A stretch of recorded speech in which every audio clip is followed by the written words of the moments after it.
Everything here is legal, and having cops around is not good for my business. Defensive much? Oh, sorry. Were you here to buy a double bubbler? No, we're here about Charles Murphy. He bought a $200 water pipe, charged it on his Amex last night at 2 a.m.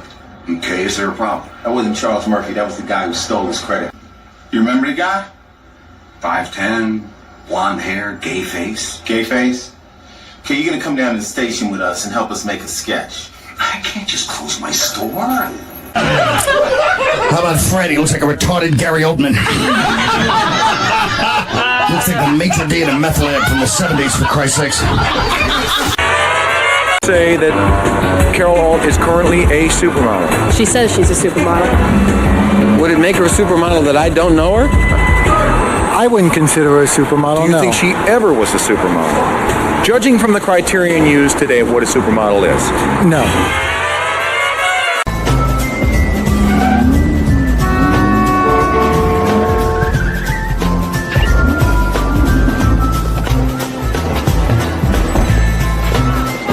Sir, there's no parking, sir. You can't park, sir.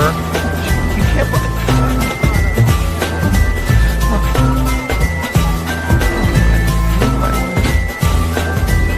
I think they're still part of the show. Fred, why don't you play some wedding music? We'll all get aroused thinking of your wife. Yeah. I can kick both your asses. Security. That's it. You couldn't even stand up to the guy who's kissing your wife. Oh, really? Right in the studio. You're a pussy. Yeah, that's right. That's why your music won't be on the soundtrack, because you're so brilliant. Can I say something? Douchebag, you think I'm Melrose Larry Green? I'm Wait, easy. Sit down. Sit down. Hey, how you doing? All right. Yeah. Are you freezing cold out there?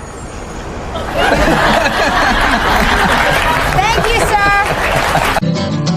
Tearing down the walls of heartbreak.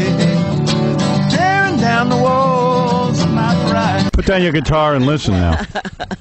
Well, Simon, be honest with Fred. In England, we call him a pub singer. There you go.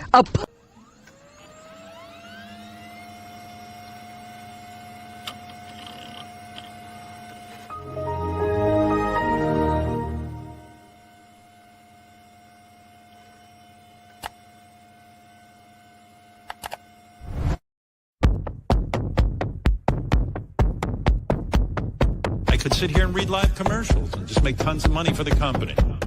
I could tell you the same thing over and over again. I can't be tagged as the guy who's a dick.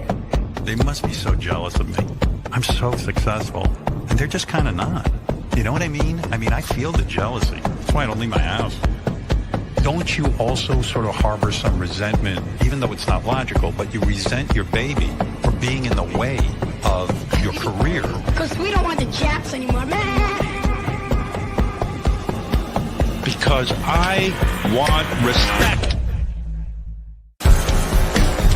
Some people say our show was the first reality show. I don't think there's one thing I've ever said on the radio that would have been found indecent or obscene. The secret to my show is honesty, reality, that I will say the truth.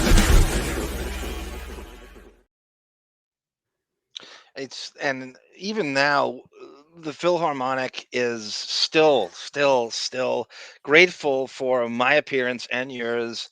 They want to rename us. I don't know if this has gotten back to you. The Philharmonic. The Philharmonic. Yeah, and from LA to and the New York-based one.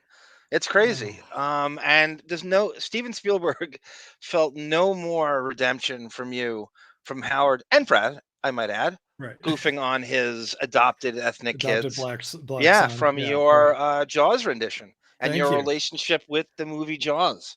Listen, I anything I can do to tap into his Peter Pan complex to hire me, I will do. You know, I got something you can tap, pal. Anyway, welcome everyone to the Sarah's. This is Sarah's title. The old fart in the sound cards. Fred Norris's 70th birthday party. There you go. I have been sitting on this for a while. I have at least material for 2 shows. Bon Jovi will hopefully be along later on. We have Davyd, of course, and everyone's favorite cartoon cat, Camilla, on the Camilla Cam, who is baking what Sarah says is a heat wave in Oregon, and there's a fan blasting her as she just probably wrapped up her cartoon adventures in the afternoon. I would love to hear you write the musical score for Camilla the Catstronaut. Yeah, the animated series. Her misadventures with Panthro, right? Yeah. She so belongs, and you could do like your version of the Thundercats, right? You know, like in an orchestral. Orchestral disco. I really think you could kill that. You know that show? You like that? I think you could really kill that. Yeah. Everyone, I think we're like $150-$60 away from the goal, from the Lexapro goal. The pharmaceutical industry will thank you kindly for my new Lexapro Fed. I'm on day 10, and now I double the dosage, I believe, to 10. Is it milligrams or micrograms, or they put like MCG? I think it's milligrams, right? Yeah, milligram sounds right. Yeah, you got to stop with the, the abbreviations. Right. Only in Europe are they. We're not into the the metric system. The metric system here. Davyd, I mean, I think have been clamoring for. I think you hate fake intellectuals more than anybody I know. And when I listened to Fred all this week, I realized he's the antithesis of you. He is a horrible human being. He makes Howard look like Johnny Fratto. Yeah, that's true. In terms, he's horrible. Yeah. He is. We used to on the. We did a show. We did it. This is. And this is. You binge Radio Gunk. I think we did a Fred show. I think it's 8 years ago. Yeah, I mean, it was. I can tell you when it was 2019, and it was you, Mo, Dennis, and Benjamin, I believe. And there was you covered some really great clips and some really. We might be going over something. Like again, because I want your take on it or Bon Jovial's take on it. We didn't do it enough on that show. That show was short, if I remember. It was barely over 2 hours. Yeah. And we never did a second one because they pivoted to that fucking Groundhog Day wretched format they have now. So we never did a second one. What I think is interesting about Fred is he's a combination of the worst traits of other people. So he has the sort of vortex shtick coma of Benji, even though he says he doesn't. He is in shtick coma. You're right. I realized that. Listen, immersing myself in his bullshit this week. You're right. He is in shtick coma a lot. And it's always defense. It's never to get a laugh. It's always like the whole you didn't give Will his wedding present thing. Like he can't give a straight answer. He's very cagey. I know. Could you imagine him like in a press conference? Oh God! How frustrating that would be, infuriating that would be. But you're so right. He also has the sort of anger at women that like a Sal or a Ralph does. He has the misogyny and sort of. And the entitlement of a Buckwall client. Right, the entitlement of a Gary, Robin, or Howard. He's right in there. The I can't get fired immunity of a Buckwall client, knowing full well, and he's been told that. I'm sure. You are gonna hate him more than ever. I have very, very few flattering clips of him, if any. Right. Maybe one or two, and most of it's him just like performing. Oh, that was cute, but that's about it. As a human being, he's way wealthier than he deserves to be or should be in any way, and they all know it. It's man, it is. And this is some birthday party. Right. I mean, this is he's impossible to like. He's impossible to like. Happy birthday, Mr. Nukas. What the hell is I going to say here? So before I want to, let me play this. Sarah's going to want me to play this. Give us your money. Give us your money. Give us your money. Give us your money. You think this shit comes easily? You think Arm spends hours and hours and hours and hours hours ferreting because he loves it? You think Davyd learns the theme song to Cheers live on the air for his health? And what about the Sarah man? She doesn't want to come on the show anymore, but everybody still loves her. Give her your money. What about Australia? You think it's cheap to broadcast from Australia? It costs hundreds of dollars an hour. Give us your money.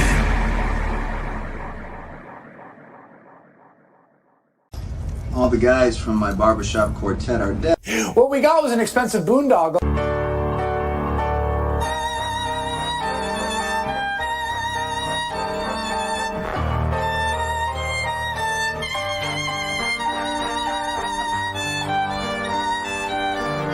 Just as long as the river finds its way to the sea, as long as the robin sings his song from a tree, that's how long I will love you until eternity. I'm 95. I'm not dead. It's an Armageddon.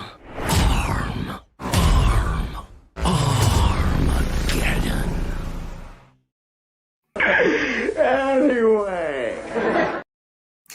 Just testing out the new sound format, everyone.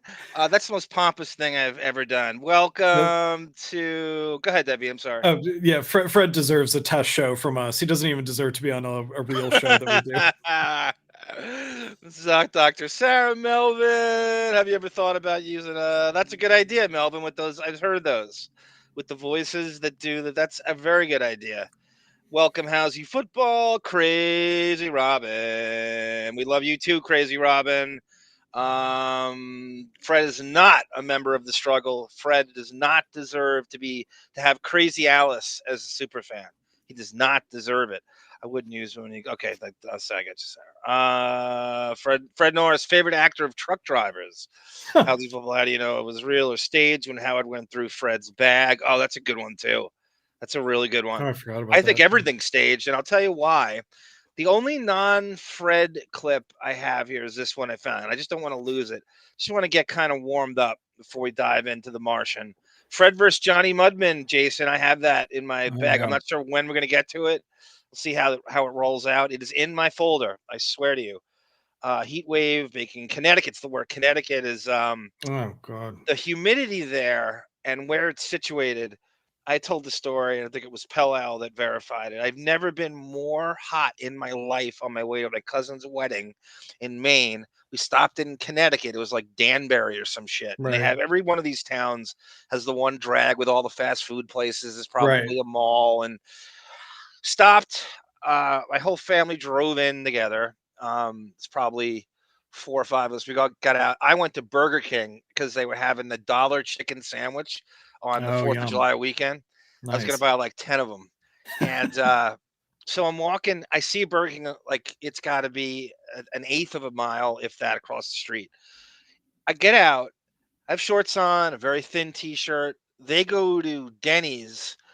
I'm walking 100 yards. I am dripping in sweat. We just got out of the car. God. It was a gripping humidity I've never felt in my life. Yeah. It's Connecticut. It's not like I mean, this it's isn't New landlocked. Orleans. This Right. isn't Texas. It's Connecticut. It's up north it's in New England, for Christ's sake. It's not that far from Canada. And I've never felt humidity like this in my life.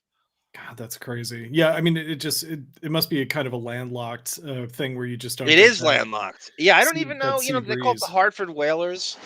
And I don't know Yeah. where the water is as relates to a Danbury, where I was. It just felt like there wasn't an ocean for 3,000 miles, and yet it is on the coast. Yeah, right. It's bizarre. It was 88 in Seattle, says Herbert Arnold. 93 tomorrow. That's not that bad. What's the great about the Pacific Northwest is there's very little humidity. It's a pretty thin. I was looking that up, and it's real. Sky Spectre, welcome. It's Sweet Love's birthday today. It's Beth's birthday today. Oh, I couldn't be happier to celebrate Fred's birthday on Beth's birthday. We should do Beth's Strionic Yeah, she's personality 53 to disorder 53 soon. today. Yeah. Yeah. Let me guess. Gunk is jerking off to her Instagram as we speak. Let me guess. Let me fucking guess. Buck Williams hated humidity also, said Josh Foster. Yes, he did. And so did Mike O'Corin. And so did Otis Birdsong. And so did Albert King. Bernard loves humidity. Albert hates it. Connecticut isn't landlocked. It is a coast on the southern part. Danbury is like an hour from the coast. Okay, that makes sense. That makes sense, Housey. Okay. All right, so this is the one non-Fred clip I'm going to play here. So out of nowhere, I discovered that. Do you know who Sid Rosenberg is? God, the name sounds familiar, but I could be confusing it with another Sid and another Rosenberg. That's okay. Yeah. That is just. I'm glad you don't know who he is. He is the hackiest, worst sports radio host I've ever heard in my life. He's a Christopher Russo knockoff doppelganger with a fucking Jewish speech impediment. It's all shtick. Everything is fake with him, and his tan is fake, and his accent. He's horrible. And then he tried to become political now, and he's on like WABC with the deceased Bernard McGurk, who used to be on the Imus show, and that seems fake. He was at the fucking Trump rally, the Republican rally, total racist. I hope he has a stroke, Josh Foster. Horrible at everything he does. I have no idea how he has a gig. Just kissing up to the right people or whatever his fucking cheat code is. He is the worst. He's the hackest of hacks.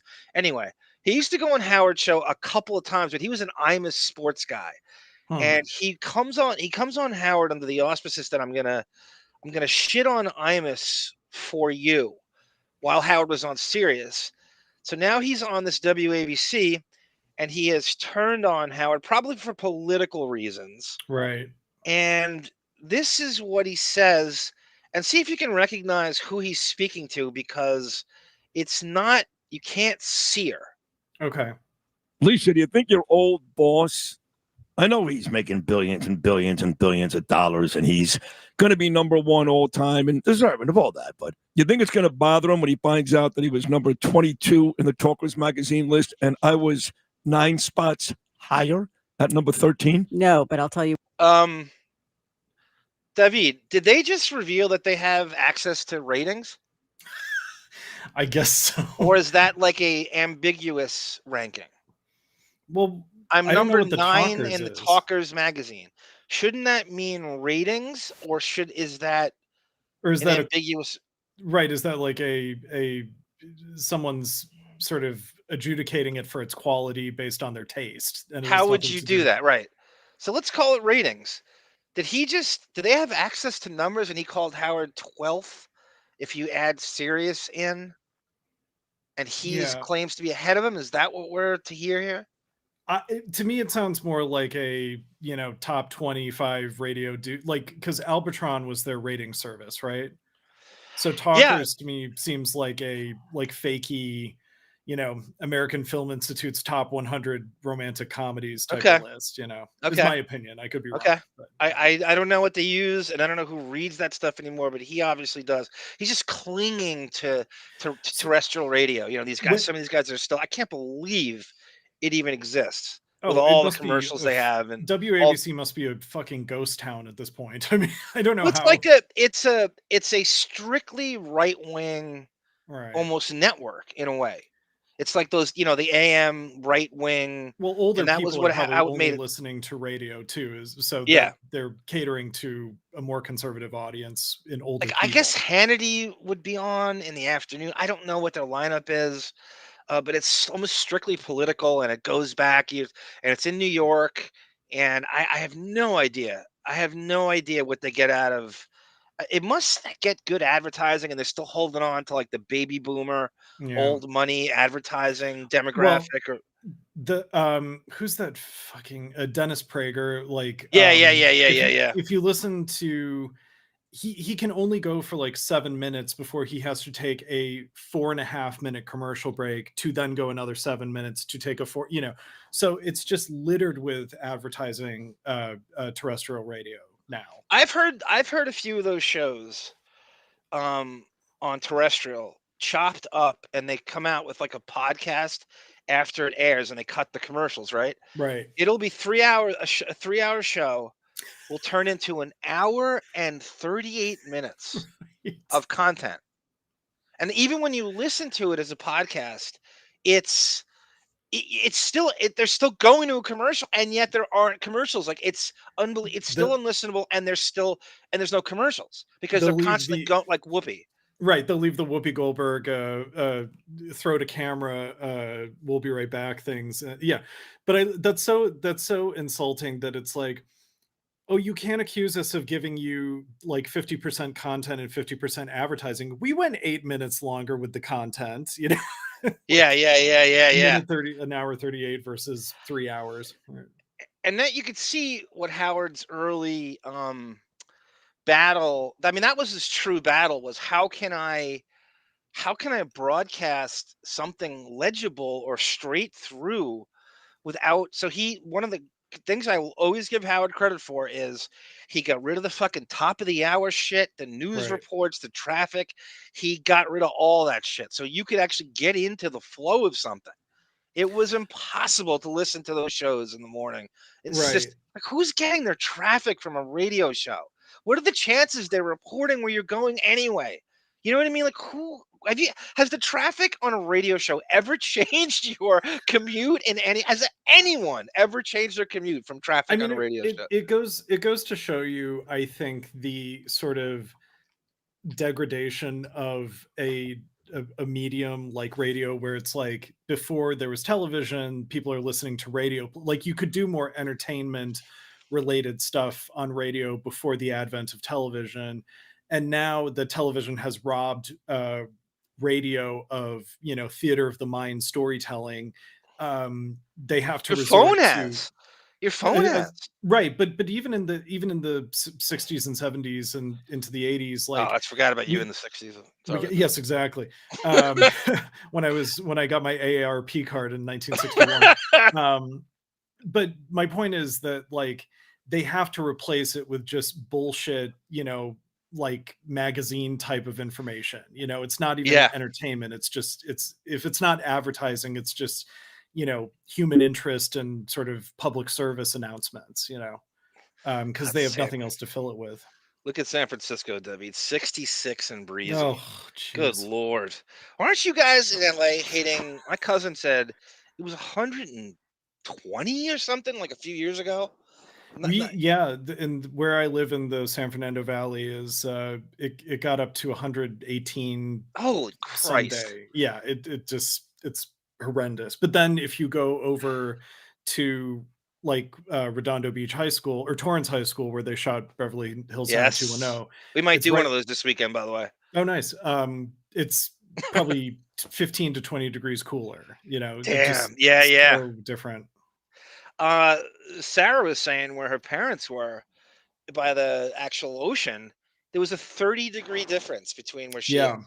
It's like an hour and a half away. It's crazy. It's so crazy to me. Elevation and distance from the ocean, it's incredible how much of a difference it makes. I get something that elevates, pal. Nah.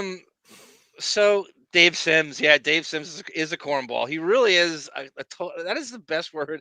He really is an Uncle Tom cornball. He used to broadcast. He's a sports. He used to be on the original WFAN. And actually, it's funny.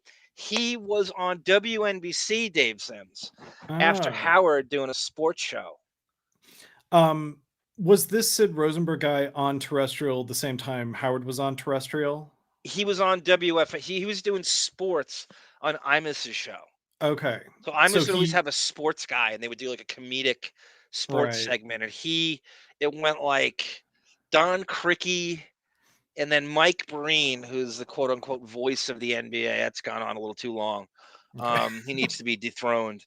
And then Sid Rosenberg took Mike Breen's place, and Mike Breen decided, I don't want to be associated with this Imus reprobate and the nappy-headed hose. I can't be the voice of the NBA and be working for the nappy-headed hose guy when the NBA is 80% black.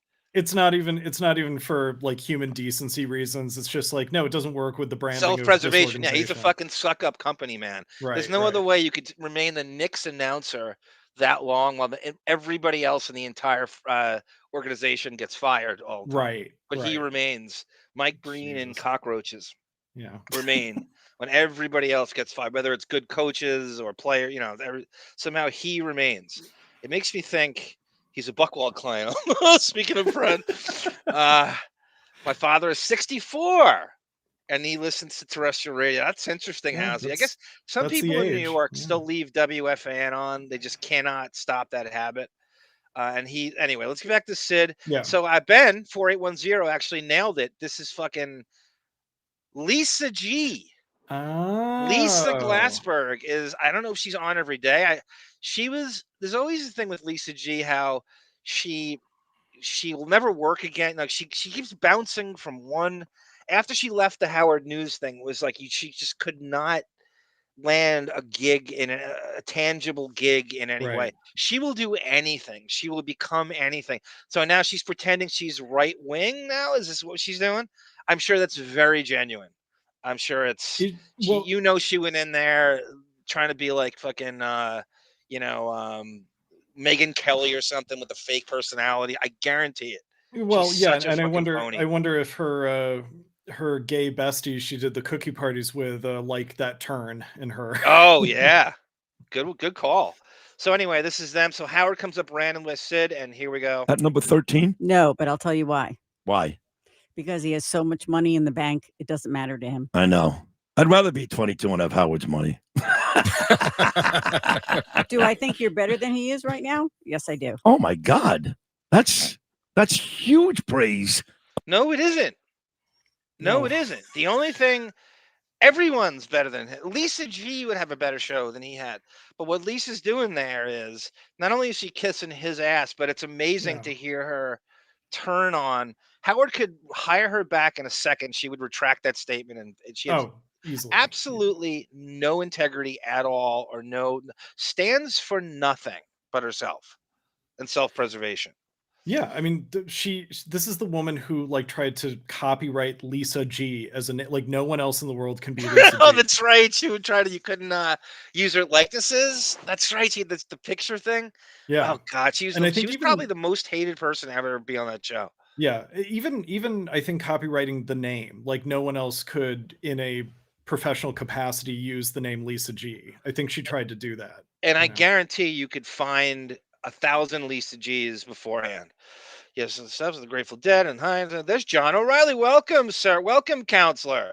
Sid bantering with Imus, the nappy-headed hose. Yeah, Sid was on. Yeah, so Sid Rosenberg is actually on the show during that whole thing, and he tried to like jetpack away from it and stuff. He's probably as racist or more racist than Imus is. He was a witness to history in that moment, right? Yeah, could have fooled me with that fucking George Hamilton tan of his. Yeah. Josh Foster arm hates. I love dumping on it. I love dumping on the sacred. Me and Andy Kindler love dumping on the sacred cow. Josh, he's such a company man. Suck up. Radio will be silent film. Yes, it will. ESG. Tendril says listening to radio used to be an event. Now it's crap ran by bots. Yeah. Well said, Tendrils. Lisa G is trying to be the next Kennedy. That's pretty good. You know Kennedy from MTV? Oh, from MTV, right? Yeah, she's on Fox News now. That's a great comment, ESG.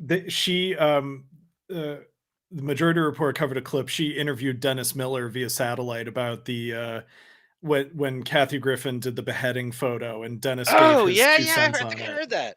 Yeah, I want to go back and listen to that. Shit, that was a great segment. Yeah.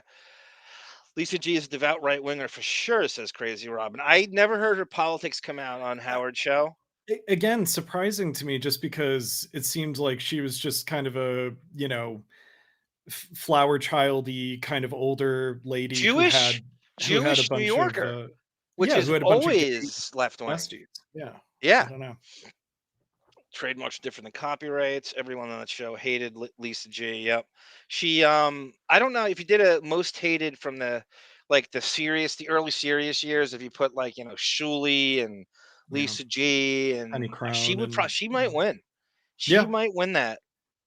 So here she is, and there's many layers to this little clip. I'm serious. That is huge praise. Because you are one big, beautiful morning show host, Sid. No, seriously, that's wow. You are on top of your game, and you're only getting better. Oh my God, thank you. Jeez, I tell you, things happen in life. You never think you'd see the day. Never. That's right. Lisa G, who I'm such a huge fan of yours all those years. And of course, when I made my first appearance on Howard, I told her. Have you ever heard a phonier statement in your life? Wow, that's Has anyone ever said I'm a huge Lisa G fan? Right. Have you ever heard a phonier statement in your life? The kind of radio she does and did, I'm sure a blowhard sports announcer like Sid Rosenberg, he was really chomping at the bit for Lisa G's next segment on Beth's bracelet that she got purchased. I feel like I'm at synagogue at Roslyn Heights on a Friday right now. This before. And I was in the green room with my beautiful wife, Danielle, and my late father, Harvey. How is he not I was divorced? scared to death. Artie was still there back then, my friend Artie Lang. And, they walk you like you're walking to the plank, I swear to God, from the green room to the studio where Howard's there. They got Robin in a box. It's the weirdest thing you've ever seen. And Artie in a box. And then Lisa, at that point, was interviewing me, my walk from the green room to be on Stern You're Show. walking the plank. Yeah, like I'm walking. Do you remember interviewing me? Yes, I do. And you asked a lot of questions about Imus, and that's all Howard wanted to. Okay, listen, this is what's coming up here. More fakeroo. Can I just say, let me just say one. Him saying my friend Artie Lang, that's him buying credibility. Artie's not there to defend himself if he actually was friends with this dude, but he knows how beloved Artie is, so he's going to try to bask in that belovedness to seem. Yeah, like he's trying to subcontract Artie, thinking that Right. he would be like Sid's fan. Artie has this penchant of kissing every sports radio host ass. Like they're not all good. They're not. He's Right. horrible. I cannot explain to you. The first time I heard him, I'm like, "Is this a?" They were trying to do like a Chris Russo knockoff, like the speech impediment, Right. the speed talking, the kind of just like, and they put him on the weekends. Like, are they serious? Are they really trying to rip off like a Jewish Chris Russo? And I just couldn't. He's so horrible. And then Imus had it, and again, Artie would kind of befriend. He listened to a lot. Gary and Artie loved to listen to WFAN when they weren't listening to Howard, and I think they had a secret. They always wanted all those guys to come on the show and be this kind of. I remember Howard's show would feud because Imus was the fucking morning show on WFAN, so they couldn't cross pollinate. Because no matter how, and then those FAN guys would come on Howard, like after Imus would be canceled or whatever, and go, "Oh, I was always a bigger fan of yours, Howard. We weren't allowed to come on here," and that kind of shit. Yeah, right. Lisa was glazing and buying it all like a simp. That's right, Josh. That's right. Huck Finn is a huge Lisa G fan. Huck Finn, at least you have the balls to say that.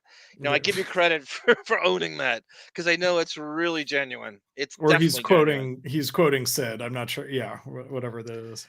Oh, I thought he was saying that. I thought he was busting our balls, saying, "Hey, I'm a huge Lisa G fan." Like, yeah. Tendrils goes, "Yeah, they photoshopped Lisa G's head on that real doll." Yeah, Tendrils has a really good knowledge of the show. Really, the memory is no myth. It is as good as he or she says it is. Yeah. Fred and I are the same age, says Holden. Well, Holden, we're celebrating your birthday here. In fact, Yeah. Sky Spectre, fakeroo. Here we go. All right, I'm ready. Talk about, because Imus was still on the air, and the Imus Howard war was raging, as you know, Lewis. And Stern really wanted me to just unload on Imus, but there was a problem. You can't make this up. Literally, I was on the way to New York. I was living in Florida. I was on the way to New York to do the Howard Show. Thanks to Gary Delabat. Is he not the fucking prototype Jewish Florida, like MAGA Floridian? Is he not every every cliche of a snowbird New Yorker, the fucking tan. Is he not every cliche? The soft pastel pink shirts. And Yeah. Oh my God, do I hate his guts. When Mark Chernoff called me and said, hey, Chris Carlin is going on his honeymoon. Would you be up to coming back to do sports on Imus this week? And I said yes. So I knew I was days away from coming back on Imus' show and doing sports, but Howard wanted me to kill him. And so it made for an uncomfortable morning. They actually made up this whole fight, Lou. They had Scott Ferrall, who was working on Howard 101 at the time. They had Ferrall call in and start this make-believe fight with me. It was so bad because Ferrall and I are good buddies, and I've been good buddies for 20 years. But he had to do something, I guess, Howard, to spice it up. Oh, God, it was so silly. And it was over in about 50 minutes, and it was harrowing. Every second of it, it was cool to be there, but I literally hated every second of it. So I assume you took that in, Davyd. To hear what he just admitted to? Another fake fight. Another fake fight. So whether it's Johnny Meyer as a paid phone caller pretending to hate, what was it? What was he told to do? Kids, Make-A-Wish Foundation. Make-A-Wish Foundation. Or this, or Erica Durant's being told to talk about naked parties. Yeah. You can't trust Bravo's Real Housewives shows are more authentic than the Stern Show. You can't trust. Every week there's a new fake story about something they were told. It's wrestling.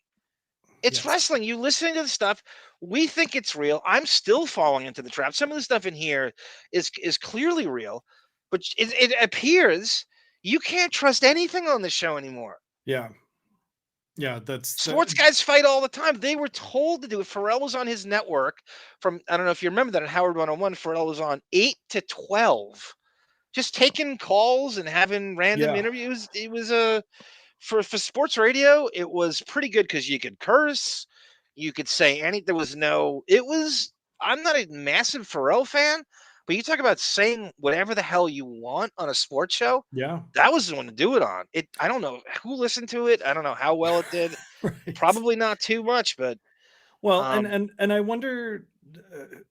I don't know. I haven't listened to much of like Bubba talking about what he was forced to do that was fake and contrived. But I wonder if he had to participate in sort of fake contrived shit at the behest of Howard as well. Some people, nice use of behest, by the way. I'm a big behest guy in the last 2 years.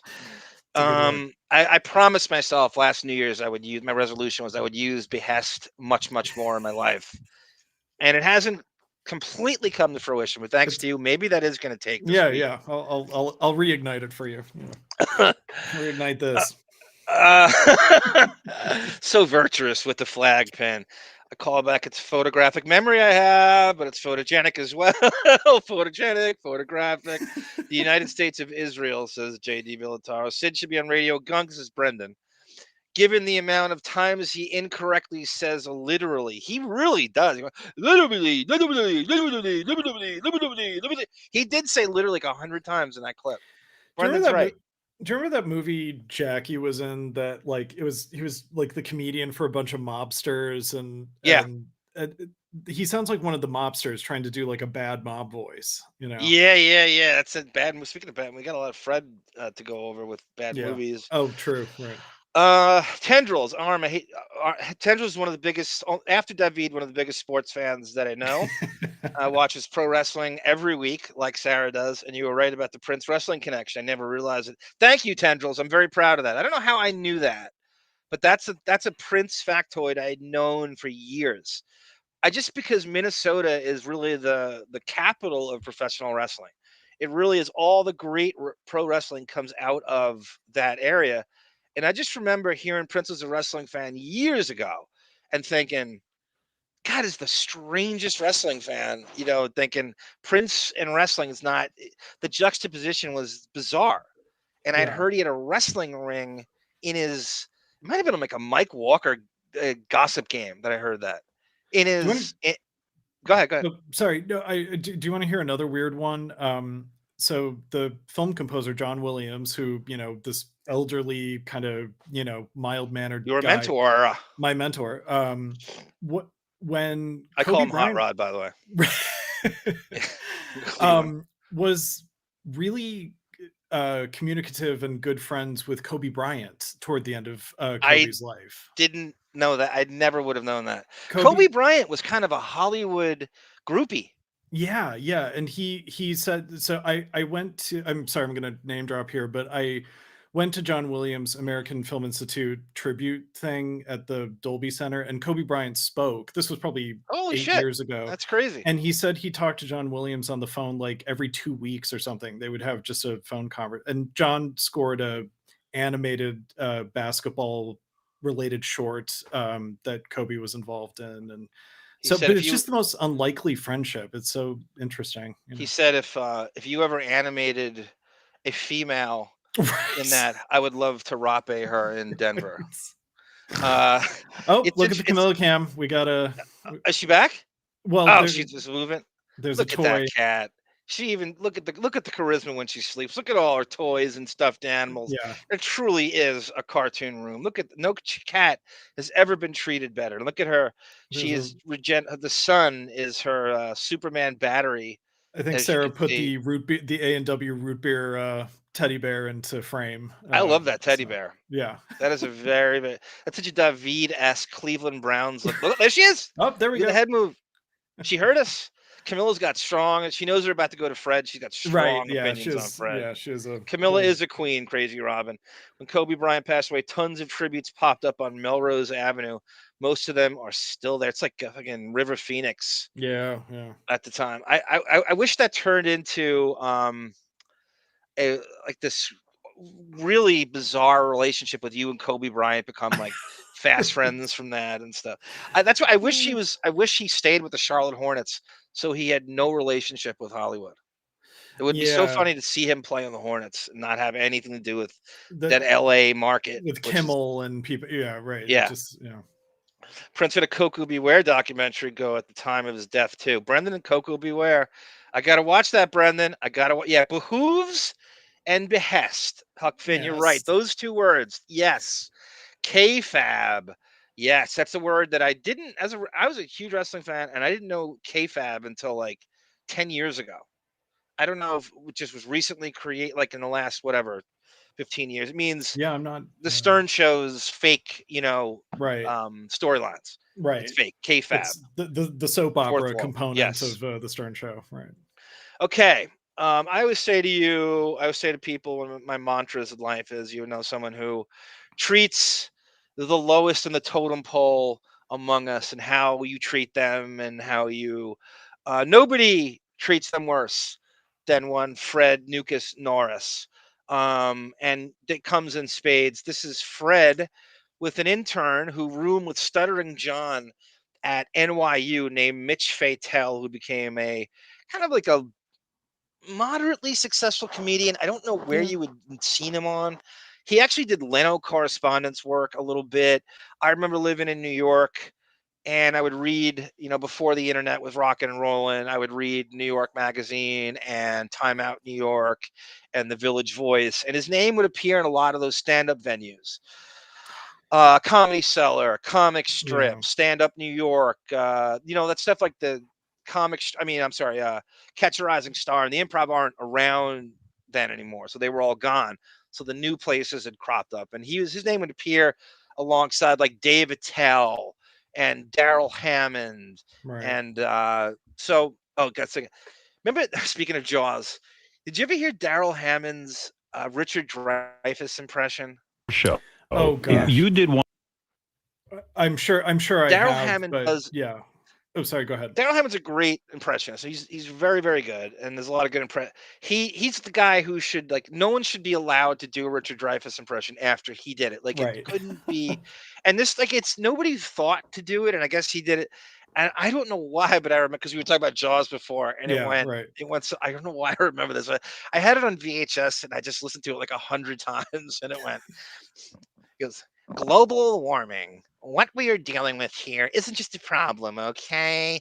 It's an ecological nightmare. I feel Mr. Dole and company are going to ignore this particular problem until it swims up behind you and bites you in the ass. And apparently that's a line in Jaws. It is, which yeah. I didn't even realize that he incorporated that into this comedy. He was supposed to be a correspondent for Charles Grodin, so he incorporated dialogue from Jaws into political commentary with Bob so Dole. Funny. you know who else on SCTV? Rick Moranis did a pretty good Richard Dreyfuss impression too. It's funny, you're younger than me by like 15 years, and you're quoting Rick Moranis on SCTV when I should be doing that. Right. I should be the one telling you Rick Moranis did it first. About Canadian sketch shows. About Canadian sketch shows, right, yeah. It is incredible. Crazy Robin's right. You are 200 years old. You he goes, I love Davyd, and he's like 200 years old, and that's one of my endearing qualities, right? So Mitch Fatel, it's kind of an apropos name, was an intern. So Stuttering John, I heard that Barbara DeRush, Babs. I heard Dreyfuss on Mars' show. Yeah, that was a weird ass. She's right. Dreyfuss is talking about pleasuring himself to his sister as a kid, and that was the weirdest interview I've ever. Babs Club is Random. So right. Club Random, yeah. Tendrils go. I saw Jaws Saturday night. Jaws 2 Saturday night. Davyd was in the movie. Oh, I was Tendrils. I was there. We were at the same concert. I was presenting. Holy shit! A lecture before the concert, which is what John's referring to. Yeah. How did she miss that? I don't. I mean, it was kind of it was sort of a if you knew, you knew I was doing it kind of thing. Yeah. But oh, that's so funny. Oh God, I wish I'd known you were going. If you're They're gonna to have you pop up at Comic-Con. You know how they have like surprise guests at all the panels? You just have you on every single panel. Yeah, totally. Tendrils, if you're going to Jurassic Park later this summer at the Bowl, I'll be going to that as well. So maybe we can meet in person. This. Yeah. You got to show up at Comic-Con and just pop on every single panel. Yeah. We got Davyd, the violinist. Right. Look, everyone. Did you know that Rick Moranis did Richard Dreyfuss on this? He may not look it, and his hairline doesn't show it, but he's 200 years old, everyone. The 200-year-old man. Oh my God. Okay, so Mitch Fatel was an intern on the show, brought onto the show by Stuttering John himself from NYU, which is like kind of like a pipeline to all things media in New York, like being an intern. You have like a massive advantage if you go to like NYU. If you could just live in New York, right, on your collegiate dime, an intern, you got a major, whether it's Mike Yander at NYU or Mitch Fatel or Adam Sandler actually went to the same NYU as both of them. And so John gets Mitch Fatel an internship, and this is how he's treated by the staff, particularly specifically the Martian. So we're assuming or Mitch was there in like 90, 91 around there as an intern? Yeah, Mitch is probably now, he's probably 58 if he's John's age, 58, 59. So yeah, if you're in college, you're, let's say, I'm gonna go, if you're born in like 66, 65, you would be, this is late 80s actually, we'll say. Right. We'll go late 80s. Okay, yeah. He's an intern for the K-Rock show. I think they just moved over to K-Rock. Like that 88, just as it's starting. Okay, got just one. We've gone over this. I have the full video now. I think if we've ever gone over it in the past, it was on audio, and now I have the video, and I've edited this out to its finite points of how he was treated. And this is so he does something called a time bomb. You know what that is? It's when you, in your mind, you go, I'm going to get revenge on this person if it kills me. Right. In 10 years, I'm going to do something to get revenge on. And that he has this for Fred. One of the most brilliant things I think any intern has ever done. And normally I'd be pissed about it, but it was so brilliant. When Mitch would get really angry, and most of your anger was Fred that you didn't like. Yeah. And you would do a thing. A lot of Fred. I had no idea. There was a lot of me too, and I. There's the shtick, Davyd. Yeah. The shucks. No idea. Feigning ignorance. I had no idea. I was really You know, Rob, I'm there. I swear to that. Mitch used to work the computer and keep the notes and the log for our show. Right. My job was. I don't know what computer we're using in the late 80s, early 90s when this is. You know what I mean? Like, I don't know. This MS Commodore DOS, 64. right, Yeah, I don't know what you're using. So Jeff Schick didn't exist. And Right. Was I'd have to put in what was happening every hour. When Mitch would get mad, he would do something. So he's like the original Mark Spriggan in a way. Mitch is Yeah. Spriggan. I wonder where those are right now. The logs from the old shows. I'd love to see those. I'd love to see them printed out on that computer paper that has like the perforated edges with like the holes in it. You know? Yeah, IBM definitely Crazy Robin was around back then. I guess they were using like whatever the earliest version of the Like IBM an Apple II or Yeah. something. Yeah. Right. Or Something IBM. called a time bomb. No one ever thought to do this. He would look ahead 5 years, and he'd write, Fred is an asshole. I mean, you would write things about, like you would write. Nick says probably a 486 dot matrix. Remember that fucking term? Right. Dot matrix. Herbert Arnold. Printer. Yeah. Right. PS /2. Holden says. Fred, I'm trying to remember what it was. Like you would say, I don't know what the hell you said. I think one of them was like, I hope Fred chokes on a horse's dick and dies. I hope Fred's dead by now. Right. Stuff like that. So 5 years. That's now they're laughing about it now. It's all fun and games, and he is, moved on. He's doing all right for himself, blah, blah, Right. blah. But when you're in that setting as a frightened to death little intern, that's serious shit. When you're plotting someone's death, and just wishing the worst on them, that's not a little thing. Like you're just going, I've never been treated this bad in my life. Telegraphing someone's death is that's pretty telling of how you've been treated, that you've been pushed to those lengths. Have you ever done that to anyone in Panera Bread? Just probably just the employee who made me like pick up all the tampons in the women's bathroom. Are you kidding me? No, I'm not. That is bad. Yeah, it was. How are you allowed it had to to, be done, go in there? but, That's yeah. crazy. Oh, that is horrible. It was like Oh, Jesus. after hours, and yeah. It's the What a one memory I douche. have.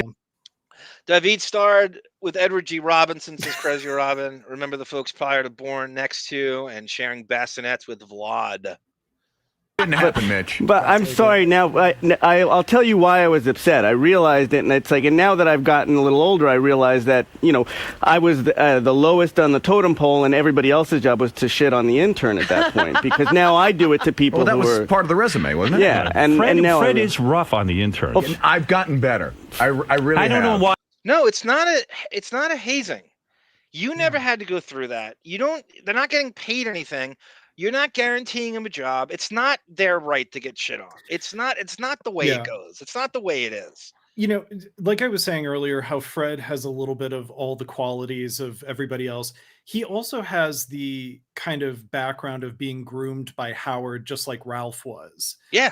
So Howard plucks Fred out of, obscurity, and that whole history of like Howard parading around in his underwear in front of Fred to see if he would get aroused. And, so that was Fred's, initiation into the I'm Teflon. I can never be fired from the Howard Stern show. So don't ever forget the Buchwald aspect. And too. the Buchwald aspect for sure. But you're right. He never went through what, any other intern. And had he gone through it, do you know how insanely angry he would be to this?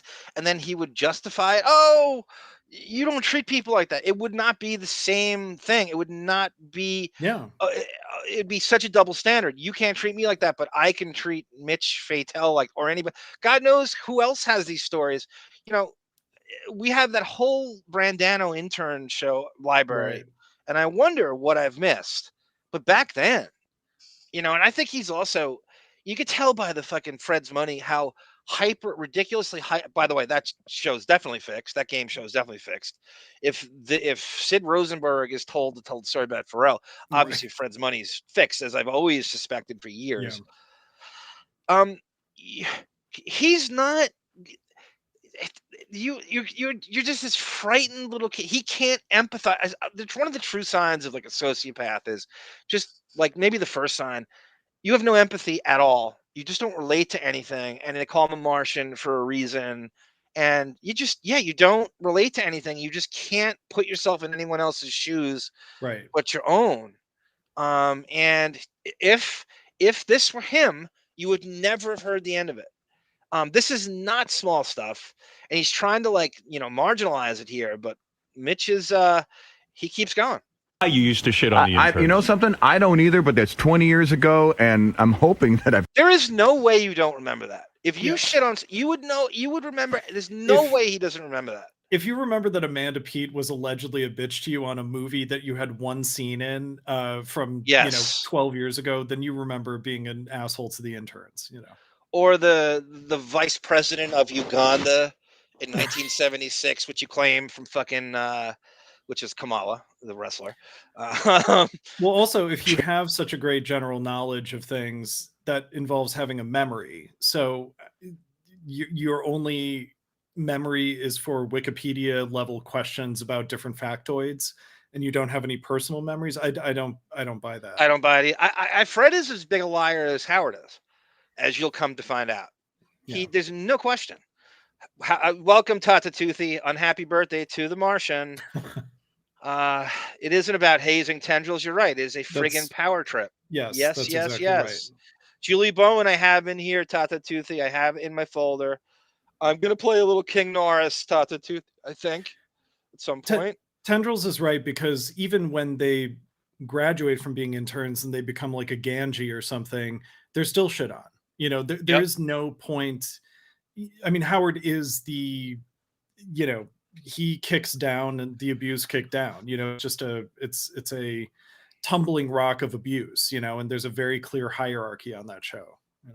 And they would always call it the big three or the big four. That's really just meant they should say Buckwald clients, because that's what it's all about on this show. Right. It's a big Ponzi scheme, right? Buckwald gets the percentages, and those people can't get fired, and they get raises for Robin and Fred. If you were a real fucking general manager and you were running a radio station, you would fire Fred in a heartbeat. You'd be like, this guy's making $6 million a year and does what?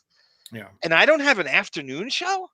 All the people I could hire for like a good fucking solid afternoon show, if I just fire this guy who plays 4 sound effects a week and tells you to go to a break, what are we paying? That would be the first thing. If you were a money guy, and you were budgeting and you looked at like what was productive and what wasn't, that is the most inefficient thing in the history of radio. Well, part of it is that I think that if someone like Bon Jovial, for example, had Fred's job and was super creative and actually active with the sound drops, Howard would have to actually do some work to respond to them. Like, Howard doesn't want to even respond to anyone. That's a great point. That's a great point. It forces him to, that's a great point. But I don't think Fred's even on that level. I think they're just all mail it in, and just, there's no not only is there no accountability, but there's no what's the word I'm looking for? Quality control, where they have no ratings, they have no one to compete with. So you're in that fucking insulated compound. So you just think you're king shit no matter what you do. And they're, I'm sure he's insulated from anything online and everything else. And Fred never shit on Artie ever. It was always a great. Yeah, true. Artie and Fred always had this weird fucking bromance that was seemed kind of fake. Well, I agree with that completely, and I think Fred probably saw like I can't go toe to toe with Artie the way that I can with Ganji. Or that would be great. That would be great to watch Artie unload on Fred. Oh, definitely, yeah. But I think Fred, something we never got to see. He knew he was overmatched in the wittiness department. I was told Fred had a great late. Yeah, that's right, Josh. We say this all the time. Fred is. You're a tri-state area guy, Josh. Fred is the DJ I would hear driving to a softball doubleheader with my brother-in-law and sister and their friends, as I would kind of be like I would do the book. And it was modified softball, and we would drive to like Baldwin Park from Sayville, Suffolk County, and they'd leave the fucking tired classic rock station on. You would hear someone who sounds just like Fred going, Pink Floyd twofer coming at you right now. And I'd be like, Right. what a depressing gig that is. Like, Jesus, the same 20 fucking dinosaur rock songs all the time. Yeah, here's Sarah. Sarah goes, he definitely writes the emails. No doubt. Give the guy credit, but thinking up new ways to say, I laughed so hard I drove off the road. I need synonyms for road, right? Yeah. Tendrils, I don't want to give him too much credit. He was neutered with the drops. I don't know. Maybe he was told. I don't know. I think he was neutered in the sense that everybody's on the red flag list. So the people in his drops are people who they do not acknowledge on the show anymore. Yeah, and I also agree with John in the sense that, like, I think we give the people around Howard too much credit that, like, it's Howard and Marcy muzzling them from either Robin doing the news or the drops. I think they're happy to have to, all of them are lazy and happy enough to not have to work as hard. Oh yeah, they're not looking to be innovative or challenge themselves. It's so like wouldn't you feel some semblance of, and it was Benjamin and I used to go back and like heartily agree on this. It's so ridiculous, you people, how cheated you get at a rate. What you could have, anyone who bought the lifetime subscription and the fucking stiletto and the Star Made and all that crap, all the damn hardware, which they were in league with, by the way, they get a cut from that. Don't ever forget Howard fucking Radio Raheem with the fucking beatbox on his goddamn shoulders. That's right. They get a cut from that stuff, all the hardware in the beginning. You can do. Could you imagine you have these two channels and you can do whatever you want with them? There's no rules. You've set it up where you have no ratings. You can't be fired. You could do whatever you want. You have no format. You have no quality control. And this is what, left to your own devices, you come up with. Like, even if you tried 10%, anybody in this chat could do better than what they give you today. Can you imagine if this is your vision by 2025? This is what you're left with. Yeah. This is what it evolved into or devolved into. You can do whatever they want. There's no other setting in all of radio, whether it's satellite or terrestrial, that you have so little rules. And this is what they come up with. Yeah, I mean, that is decadence. By definition, it's the decaying of something where it's just utter self-indulgence and and it doesn't serve anyone's interests. It's not entertaining, it's not informative. It's not. I say it all the time. And so much money is spent on it. Yep. Right. I mean, I know, and all the money they dump into it. And the real estate it takes up in the actual building at the same time. An entire floor of a New York City office building is devoted to this. I think it's half the building. When people talk about like going there to visit something, they go, the Stern compound takes up half the building. It's this weird corned off thing and you can't get in. It's like no one's there. And I remember Chauncey said when he went to do like Dee Snider's show or something, he said it was half the building. And he saw like Shuley, like, trundling out of there on a Saturday night or something by himself. I at the same time, you see like every week MSNBC and CNN, somebody gets fired. Yeah, and right. They say the most minor thing, like the slightest thing, and they fire the person and they replace Joy Reid or something. Yeah, right. You're going, that's all it took to get fired. He doesn't have anything of the sort it is impossible for him. Could you imagine having these broadcasters having that kind of immunity on this show? He doesn't have to worry about any of shit, and this is what he does with it. Garbage you hear today. That's what he doesn't. He could say anything he wants about anybody. That is every modern day broadcast, whether it's sports or politics. It is every modern day broadcaster's dream to have his absolutely no rules, printing your own money. And this is what you should just be so burned, so offended on every level And Yeah. anyone who spent money on this guy and gives him the residences he has now to hide, and the money that gives him the freedom to do what he does with In a terms full of security team and right. private jets, and it's just I'm just thrown up in my mouth talking about it. Yeah, it's decadence. I mean, when people hear the word decadence, Thank they you, think like, Josh. oh, opulent and wealth and power, but the word decay is in that word. I mean, Yeah. that kind of money thrown at such a meaningless kind of self-indulgence is the sign of decay. And then the guy who makes all the rules has it set up where he's such a bitter fucking narcissistic bitch. He can't let anybody else fly or soar or Right. succeed, that he shoots down any notion of anybody developing. You can't. It'd be like a sports team that said, no, I can't have a backup quarterback be successful. I can't have you're not rooting for your running backs. You're not rooting for your receivers.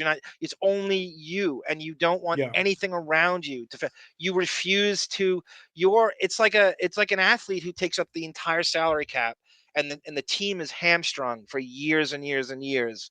Going 10-72, and there's not a thing you can do about it because he has a deal with the devil. Well, and if he wanted to be like his hero, Lorne Michaels, he would have stepped back into more of a producing role Yeah. of talents that, I mean, as much as I, don't like That's Lorne what Michaels. I easily thought he would have been doing by now. Right. Just sat Yeah. back but pretty soon in, you're like, oh no, he's threatened by everybody. He won't develop any talent. Like when you're killing back office radio, I'm like, oh, that's it. He can't deal with anything getting praised but him. Well, He'll never develop anything. When that show got killed, I'm like, oh, okay, he's not. That's it. These channels are dead. He'll never develop anything ever again. And then Marcy came along right at the same time. Right. And I think, like I've always said on the show, I think there's a part of his magical thinking that has this idea that he thinks he's going to live forever. Oh yeah. And so that's why he refuses to step into the kind of emeritus role of like Lorne Michaels just producing shows, because that's what old people who are about to die do. I'm still a hot young talent. Yeah, I'm still in my prime. That's right. Yeah. Tata Toothy, that's a great point. You and Sarah tag team on. Here's a show. Yes. Fred with the emails, and yet Howard never gives the email address out, but he's getting inundated with email. I've never heard him say the email address. Yeah. And I used to think that all the time. Like, I've never heard him say the email address. I'm going to go to the Howard Stern website and see if they even list it. Look at I want to know more about Crazy Robin's softball career. Right? I'm fascinated with. She should have been in a league of their own. Yeah. Rosie O'Donnell. Yeah. I need to know about Crazy Robin's softball league. I have to know. I got to know. Fred was doing his own show with the Drops back in the day when the show was good. Herbert Arnold. Fred could have been a Tony Pig. Radio Raheem. Yes, Josh Foster. Rest in peace. I'm sorry. I went to the Stern website. The banner image is Jeff Ross returns to the studio, and he's wearing a Gilbert Gottfried t-shirt, which is interesting. That is interesting. Did he go on the wrap-up show? Maybe. I don't know. For the next Fred show, I heard Mehmet took a shot at Fred on one of the, I read that, and I'm going to have to get that for the next show. Yeah, there's no email. It's either the 1833 Stern show, call or text anytime, but there's no, I don't see, there's an email icon. Let me see where it goes to. Yes, she goes, LeBron James and Howard both suffer from the same thing, not knowing when to get. Yeah, but at least LeBron is productive. Like, LeBron's way better at this age than Howard is now. Way better. Like, at least LeBron's got some entertainment value. He's way better at what he does than what Howard does right now. It's kind of slightly different. I understand what you're saying, though. But, I mean, that's just Sarah goes, if somebody tore down the walls of my heart, I'd die. Fred wrote a song about killing people. He may have framed the Long Island serial killer. It's, did Arm just say Radio Raheem from Do the Right? I did, Tamara. I did. One of my favorite movies of all time. Go ahead, Davyd. I'm sorry. You're about to say something. No. There's a email icon at the bottom of the Stern website, and it's not even a hyperlink. It didn't even open up my email. They were so with the internet, they didn't know how to handle the internet, like going all the way back to like when everybody else was streaming things, and Howard was always like, "Oh, I can't. Somehow I'm getting screwed if I stream the show like everybody else was doing," Right. and they couldn't deal with a message board, and it was just so they would just kill things that were fun for the fans. Anything that is fan friendly will die on that show. They cannot handle anything. Well, Something as simple as a message board. Well, also, like, and you are the one of the biggest recipients of this, is Howard's sort of bewilderment about YouTube, that he thinks that YouTube is something like Pirate Bay, where it's like, yeah, the radio show came to me for free. I can tape record it if I want to, and put it up if I want to. I mean, But yet nobody has a problem when Howard's playing things on his show where he has an Right. entire tapes team recording stuff. That's okay. Yeah, right. He's allowed to play The View on Yeah, his he's show, allowed- which anything, right. anything. I just talked to the good afternoon, Sky Spectre, ESG. Now you have 370-year-olds past retirement still doing radio. Yeah, I know. It's like those old, sports teams that would have like New York teams would do this. They would bring on like kind of the Yankees had a period of this where they would bring on Knicks do too, where they would bring on huge names that were way past their prime for the name, and hoping people would still respond to like fucking Tracy McGrady and Steve Francis, and they were like, Johnny 33. Unitas. All right. Johnny Unitas, leave it to W to bring up Johnny Unitas. Tendrils, Canada's been missing from the charts. Missing in action says, I also think Howard isn't the great interview people make him. He used to be. No. He definitely used to be. He now asks the same question. Yeah, his interview skills, but if you watch him in the 90s, I'm telling you, he deserved that mantra in the 90s. Yeah, because celebrities have always been, will always be phonies, and Howard's jealousy about their being accepted by mainstream media made him a good kind of, watchdog interviewer. It almost felt like a Consumer Report on the actual personalities of celebrities. You got to remember too, even back then, he had more time with those people than anybody else did. So he could get into, and also too, he was fueled by Schadenfreude and bitterness. Right. Yeah, so he's coming at them thinking, I deserve more than you do. Yeah. And nowadays the moniker of best interviewer ever is really just because, every interview is a self-portrait. He's just attributing he's projecting his therapeutic talking points onto them to see if he can relate to them in a way that confirms that he's just as worthy to be a famous person as they are, know. But yeah, the Bobby Bonilla contract, tell you about Bobby Bonilla. Davyd is a outfielder, late 80s, 90s, and he signed a famous contract with the Mets after he's on the Pirates, where they agreed to pay him like, I think it's $1.4 million or something till like now. Like 2030 or something. Lord. It was just like they could not get a free agent, and so he agreed to this just ridiculous contract, and they had something called Bobby Bonilla Day. It's like a big joke that he gets paid that money on this certain day. I think it was like 2 weeks ago or something. Okay. I'm 2 degrees from Marcy Turk, Tarsi Merck, depending on the definition. Nobody personifies the decline of the show more than Fred. I agree, Huck Finn. Yeah.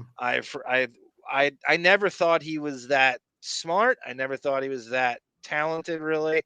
I always thought he was way overpraised by the fans and the show itself. Another way, I don't mean to derail from getting to this clip, but last thing I'll say is another way he's overpraised is in his impressions, because when you had Billy West in studio doing his Raymond Burr versus Fred doing his Raymond Burr, there's no comparison. Billy blows him out of the water 100 times over, So when you have actually talented people in there, it really dwarfs Fred's perceived abilities. And I'm sure he hated that.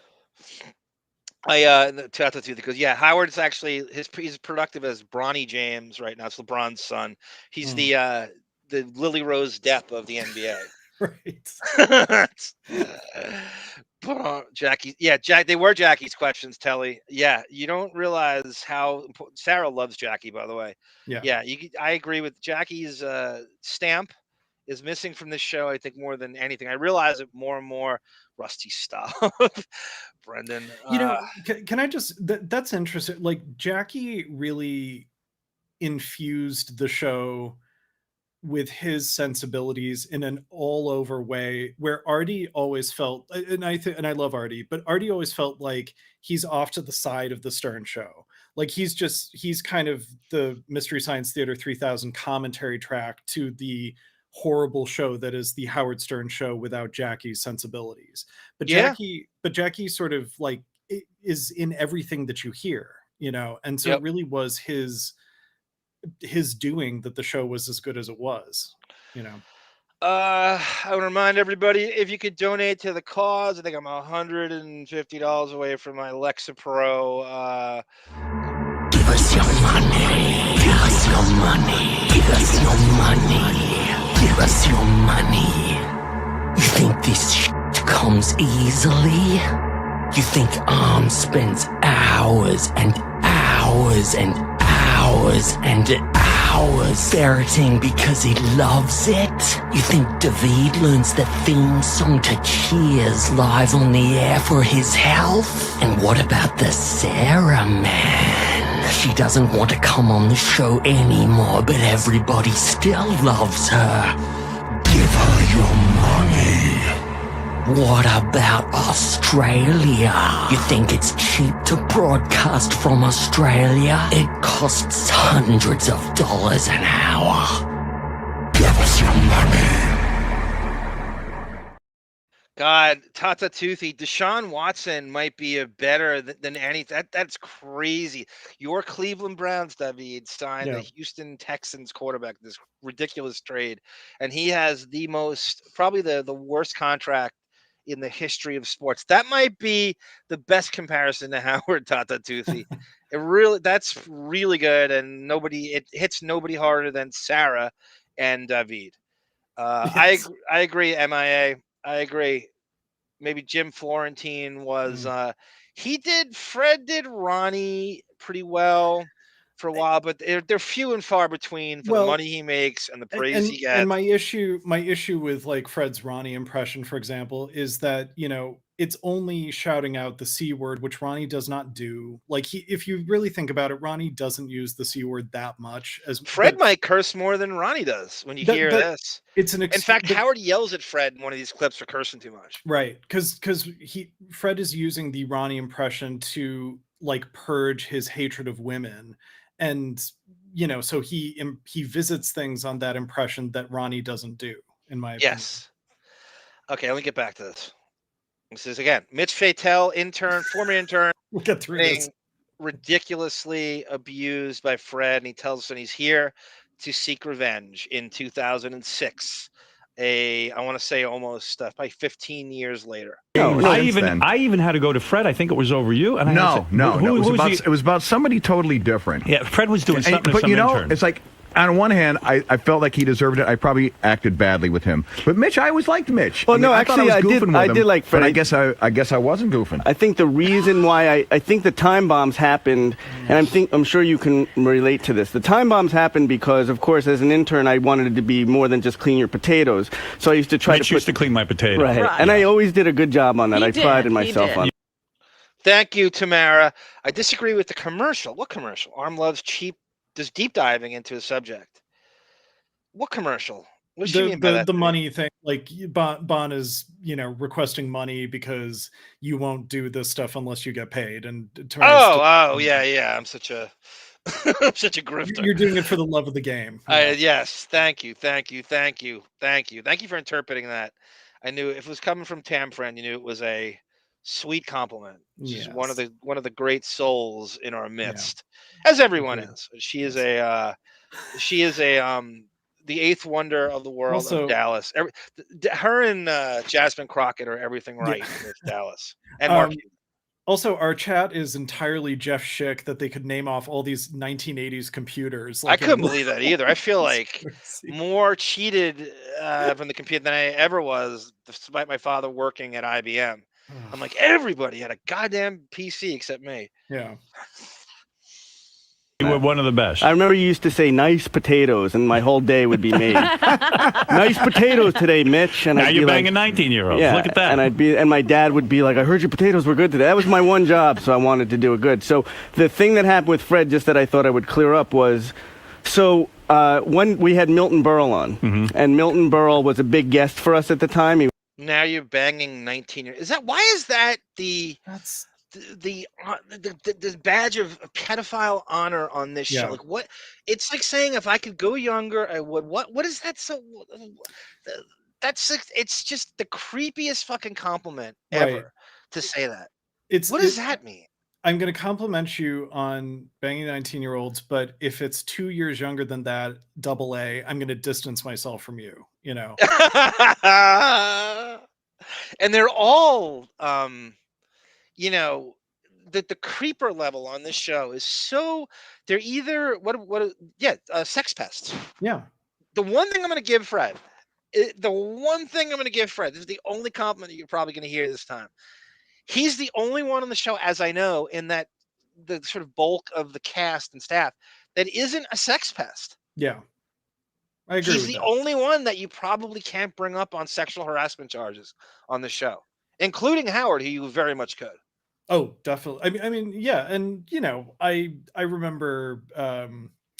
I gather Jackie was a little handsy too. Oh yeah, he's a total dirty old man. I saw him in person. Yeah, right. So you know, I admit he doesn't seem as sinister as like a Ronnie or something, but yeah, Fred is definitely one of the few, if not the only person. I think you're correct. You could not bring up on sexual harassment charges. The sort of Asperger's Martianness in him, it's not a part of his up. Like it's not in him. And I'm not even calling him classy. I'm not saying it doesn't, maybe deep down he doesn't have that gene, and I'm not even, but he does seem kind of asexual to me too. Asexual. Right. I have as much as I've fine-tunedly listened to the show with a dog ear, I have not heard anything sex pesty about Fred in all that time.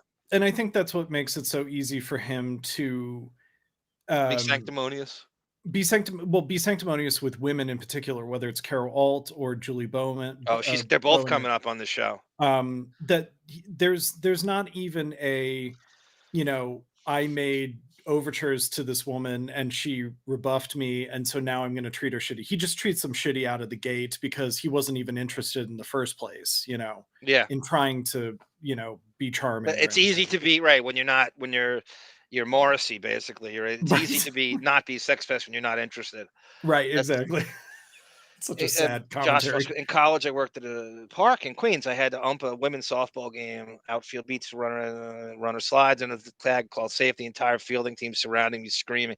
Wow, I would have thought when I was reading that, Josh, I was thinking, I thought it was like the easiest gig. Like softball's way easier than baseball because you can wear shorts. They're throwing strikes. The ball stays in play. You're not threatened by a fucking heat-seeking missile. You know, it's just easier, or it seems so. But every now and again, something crazy happens like that.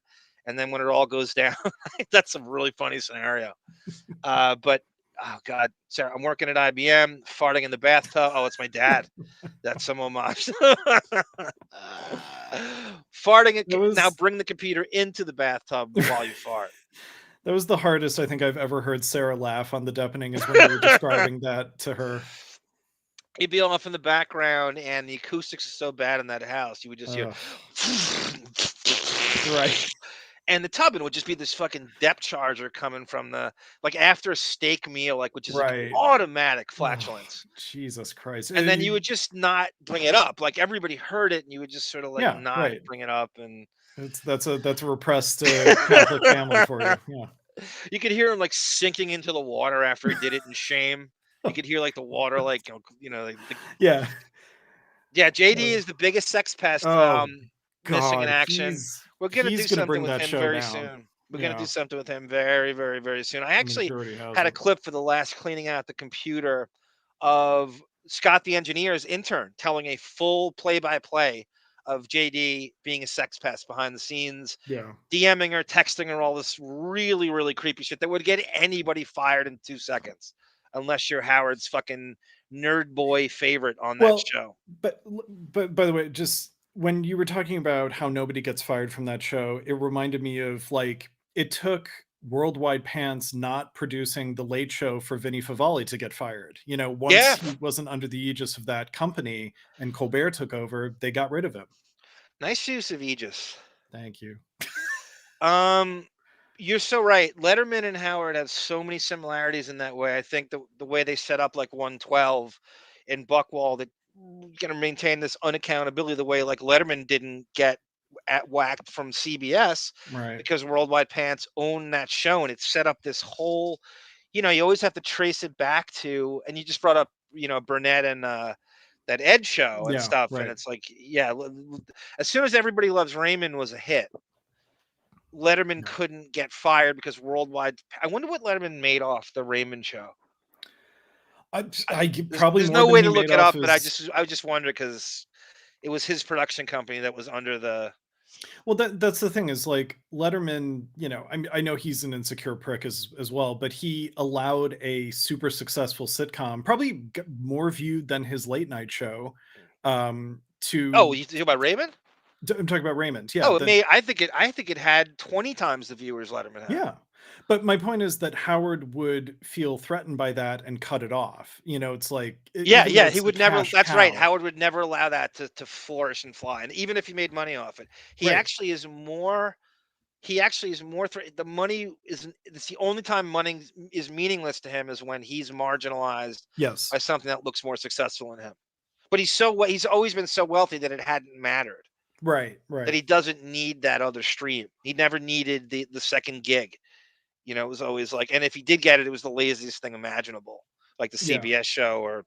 By the way, Telly Savalas' comment here, Fred turns gay when drunk, though. I would love to review that Fred bachelor party thing because I really think it was. That's going to be for next time. It's too Okay. massive to keep in this right, one. because I do think it was a Howard Ralph sort of tag teaming Fred against his will or without unbeknownst to him because he was drunk. Yep. That's a good observation, actually. I don't think Fred was an active participant. Brendan says, yes, Fred does seem to be an asexual weirdo. You got Brendan's approval on that, Davyd. All right. I think certain interns had to sign a notice. Something's going on, Holden, with the had to sign a notice of acknowledging the sexual nature, and they'd work. Yeah, but they've been sued successfully also over the years, and Howard's team of retainer lawyers had like kind of not thrown away, but non-disclosed. In Stuttering John's last day on the show, that whole if you pull that toward the end, like Howard mentions to John, because John was saying like, he was listing all the reasons why it would be better to work at Leno or something, and one of the things Howard says is like, yeah, but I mean around here, like we don't even have a morals clause in our contract like other places would. So Howard drops that piece of information that. Oh, they were bragging about that a lot in the early days, like going into Sirius in the early days of Sirius. They were bragging about how how else can you flash streak with a team of women who have nothing to do with your show and nothing happens to you? That Richard could run through that Cosmo party streaking and nothing. Where else in the world could you do that? If you did it on the street, you would be arrested. You would be thrown in jail. Case closed. Full stop. Thrown in jail. And it would be on your record. It'd be on your record. Right. You would be a peeping Tom. No, like you see them arrested on these like cop shows on fucking YouTube now, where they have like the body cam. Yeah, they throw them. They're in jail for like 10 years. Richard Christie, the fact that his streaking episode ends up on IMDb and not on like a neighborhood watch list is what's wrong with this country. He'd be considered a sex offender in a neighborhood doing that. Exactly. Davyd is wondering the sexual fantasies would be like. Davyd, I was just wondering what his sexual I don't know if he means you or Fred. I don't know. Yeah. Okay, well, back to this. Potatoes were good today. That was my one job, so I wanted to do it good. So the thing that happened with Fred, just that I thought I would clear up, was when we had Milton Berle on, and Milton Berle was a big guest for us at the time. He was a we didn't get a lot of huge guests. Right. And Milton Berle was one of our huge guests, and he went on this whole thing about how you're changing radio. Right. He made this whole statement, you're wonderful, you're changing the world. So I actually, on my own, to try to be an adult, went to Scott and said, let's take that clip and we can open the show with it. Good. So I went to Fred with the cart, all proud of myself. I cleaned your potatoes, and then I took my cart and I went to Fred and listen to that. Go fucking put that in. Fred puts it in and just stares at me while it's playing, and it ends, and you were talking about condescending. Fred just goes, yeah. And I go, well, don't you think that's kind of good? He goes, what's good? I don't understand. What do you want me to do with this? I go, he's busting your balls. I go, that's not cool. no, that's not cool. It gets really good. It gets really good. It gets Mitch, really good. If I did that, no, we're so not even close to the end. Right. So I think this is called settling the score. Go ahead, This Gnome. has been on my mind for 20 years. Fred, ahead, you comedy pygmy. And I got to tell you, Fred. Get to the ass rape. Okay, Right. so anyway, Fred, and now to make it even worse, he keeps going, why are you having me listen to this? I go, well, don't you think that would be kind of fun to open the show with? Why? Why do you think? And he's just torturing me. I go, well, I don't know. It's kind of Milton Berle talking about Howard. Yeah, okay, well, I don't get it. Why do you think this is good? And he just kept torturing. I go, so all of a sudden I'm beaten and I'm like, it sucks. I suck. I'm a fucking idiot. I've got to put this away and I'm going to try to get it. But it gets even better. Go ahead. So that's it. So we put it away and it's done. Right. And months go by and we're cleaning out the office one day. Right. This is the moment I remember for the rest of my life. We're cleaning out the office and we have tons of carts and drawers. And we're pulling them out, and we're playing them and seeing what they are, just finding. And all of a sudden, we put in this cart that's not even labeled, and it's Milton Berle talking about Howard. Right. And you go, Jesus, that's brilliant. What is that? Why don't we open the show with that? Fred? And Fred goes, yeah, that is brilliant. I don't know whatever happened. Well, I don't even know where that's from. Oh, and I'm sitting there, and I'm going like, walnuts. Yeah. Right. And that's the moment I go, I'm going to go in and I'm going to set time bombs because I was like, I had to let it out somehow. You didn't know where to put it. Wow, that's a bitter intern. And Fred actually said, like, yeah, I remember putting that together. I remember that. I don't know whatever happened to that. You want to know something? I don't have a good memory about a lot of stuff, but that's bullshit. No, and it's not. Oh, now you're lying. Why don't you and Jalen go choke on a I got horse's to tell you dick? something, Fred. I've seen you in action with interns, and even when Gary was first interviewed, you do torture people. No, that's true. And But really, I would never do that. And plus, you took good material and you didn't play it. No, I would never. And then from that day on, we always open the show with the Milton Berle clip. Absolutely, I remember that clip. I think the 20 years has made this story a little bit better. You bet. What is your Baba? I think he used to get mad at me because he used to goof on his laugh and the way he spoke. The first part of that story sounds totally believable. Fred used to. But think about how much time that wastes. I mean, really, Fred has too much time on his hands to sit there and goof on an intern. But Fred like, didn't used to go home and stuff. I know, he used to stay at the office. It was so important to me. I cared so much. And you're using your initiative. Let's encourage that. And then Fred. after that, I just was like, I'm just going to be a potato boy the rest of my life. You never tried again? I gave up. I just started writing time bombs. Somehow you overachieved. Well, the reason you hated Gary, I remember the reason. never hated Dream Crusher, Fred Norris. The way Benji is laughing, you know it's true. Benji's laughing in the background because he's received similar treatment from Fred, so he's totally relating to it. You know, Fred hates Benji. Yeah, and right. That's for the next show. So do I. I might be with Fred on this one. And Robin and Fred both hate Benji, and that's I don't know if I have it in this folder, but I'll certainly be for the next one. In the case of Mitch, Fred is clearly threatened by anybody who does anything clever or successful. He doesn't want to give. So his impulse, it's almost like, what was the story when the plagiarist story when somebody, there's a million stories like this in Hollywood, right? When you go to pitch something to a producer and they shit on her, they go, we're not looking for that right now. Then 2 months later, they're using the screenplay. They stole it. Right. They accounted. My cousin had a story like that. Yeah. For Role Models, the movie Role Models. He said that got plagiarized from him. Oh, jeez. He told me the story. He lined it up. He gave me the timeline. He showed me. I remember reading the screenplay he wrote, and he is.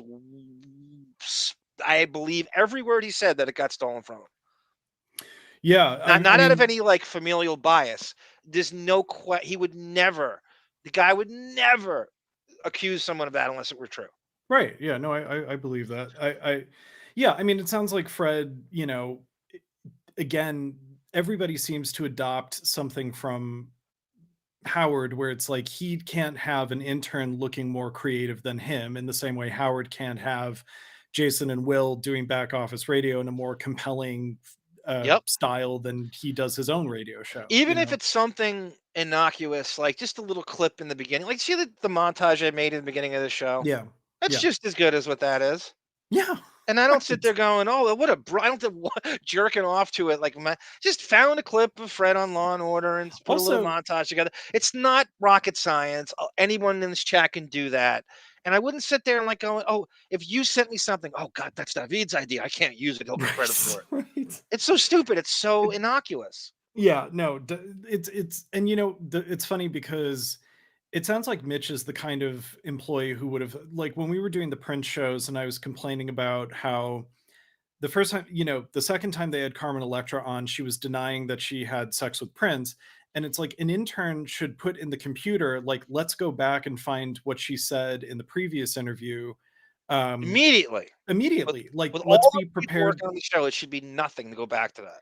Right, or to even pull the tape, like, just have a standing TV with a, okay, it's the 90s, have a standing TV with a VCR in there and get the tape ready at the exact moment where you want to nail them from the previous interview, We're going to be calling back to this. We're going to have to be. It's mandatory that you have that.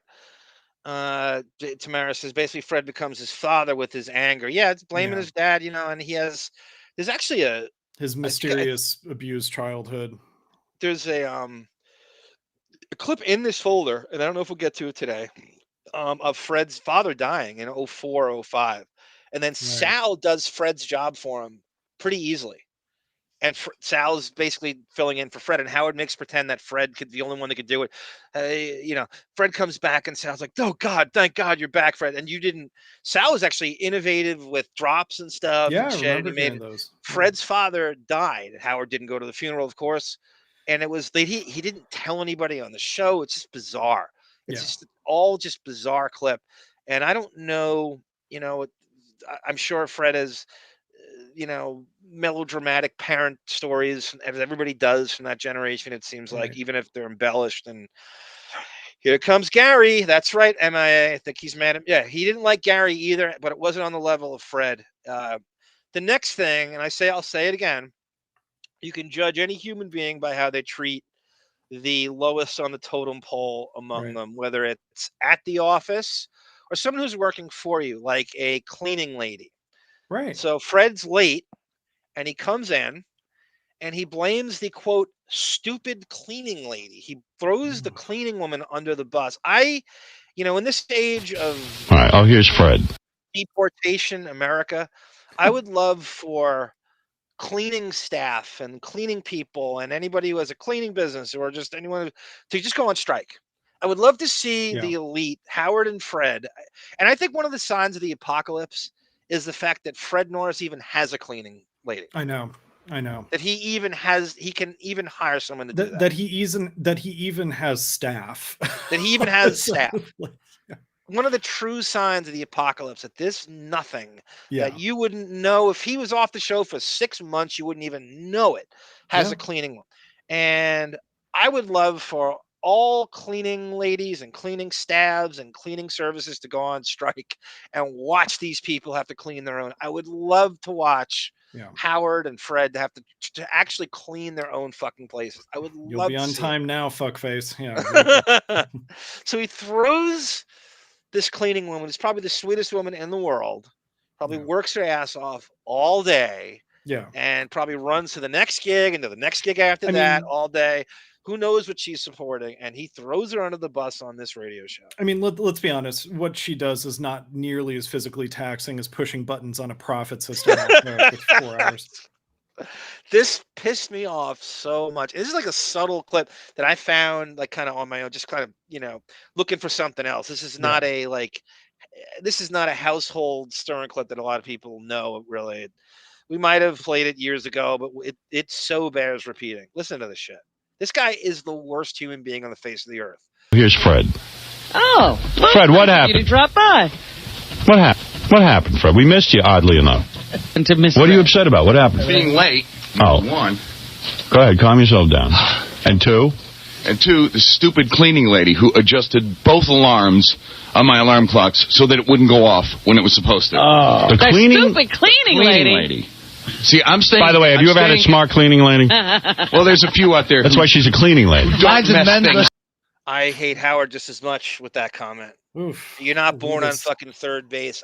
These are people who've never had regular jobs. Yeah. They just have no awareness. And just, I mean, Howard, him and Fred have a similarity in the sense that Fred cannot, he's so hyper competitive, and this is not an excuse. This is a peccadillo beyond that he can't take accountability for shit. This is like the type A who can't admit they're wrong in any situation. Something even like this. You're late. It happens in New York. It's crazy shit. You can't, whatever. I don't even think I think he gets a driver as well. Right. But I know that he lives on the Upper West Side, or he's always been in walking distance of the studio where Fred's been. Yeah, but you're right. This is a very little kid. Like, here's the person to blame for why I'm late. Like, this is dog eating your homework shit. Yes, absolutely. Like, as an adult, it's like, I'm so sorry I'm late. Totally my fault. I'll make sure it doesn't. Like you take responsibility for it.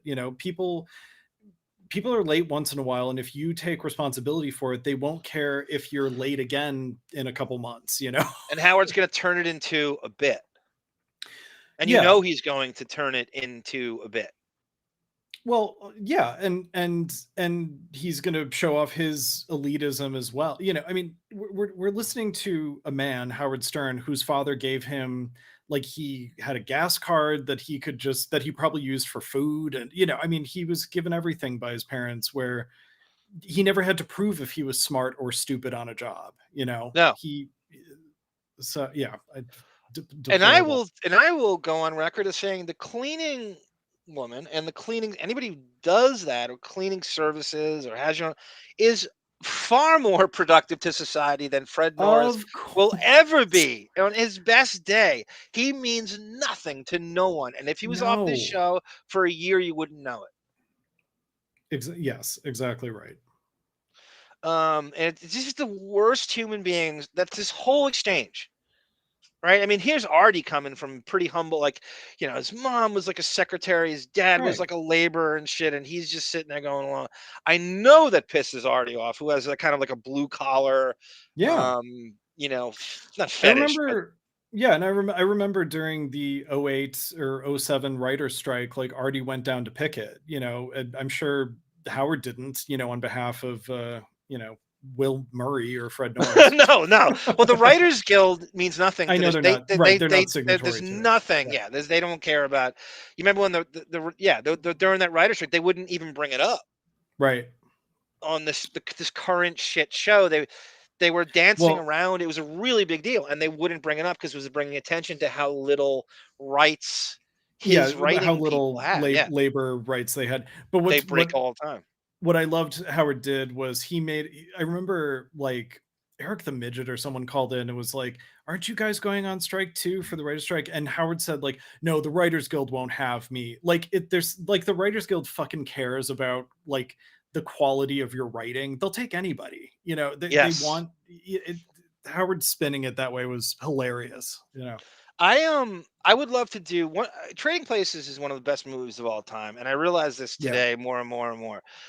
How great would it be to do a Trading Places, as they say, the Tatatuthi says, and a lot of people say, trade the cleaning woman with Fred for a week. Let her do his job. I guarantee she could do his job.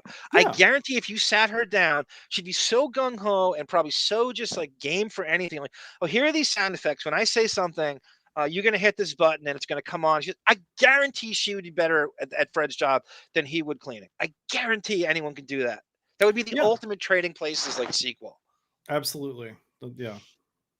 Up. Right. Why would she touch your alarm clock? I have no idea, but I knew something was up. You see, I'm staying in a sublet. And Housy's right. Who the fuck has anybody setting a wouldn't you be a personal thing? Like, would you let if let's say the woman's not that let's say that she doesn't speak great English, Right. why would you let her set your alarm? Why would you even trust it if it's that important to you? Who lets someone set their alarm for them? What is that? I assume the cleaning lady is not there after you've gone to sleep. So why don't you check it before you go to bed? Yeah, who would trust that? Who would let someone say? I've never in my life heard of another human being, maybe like an 8-year-old who can't get up for elementary school. Like the mother's like, he's up playing video games all night. Right. He's probably going to sleep in. Let me just make sure the alarm's on. Right, That's the only instance I can think of another human being setting an alarm. And what does she get extra for doing that? Right. I mean, well, do you think Fred's making this story up? Do you think? I think it's probably a lie. The cleaning woman's not listening, so she can't corroborate it or push back. It's the perfect person to blame it on. Why isn't it his wife's fault? Right. I mean, I guess my thought process is like, an alarm clock is, as you say, it's super personal, where it's like, yeah, I'm going to check that thing before I go to bed to make sure that, it's going to wake me up. That's just the thing you're committed to for the rest of your working life, is that checking an alarm clock before you go to bed is the same as brushing your teeth. You just have to do it, I mean, so I don't know. I don't know if I.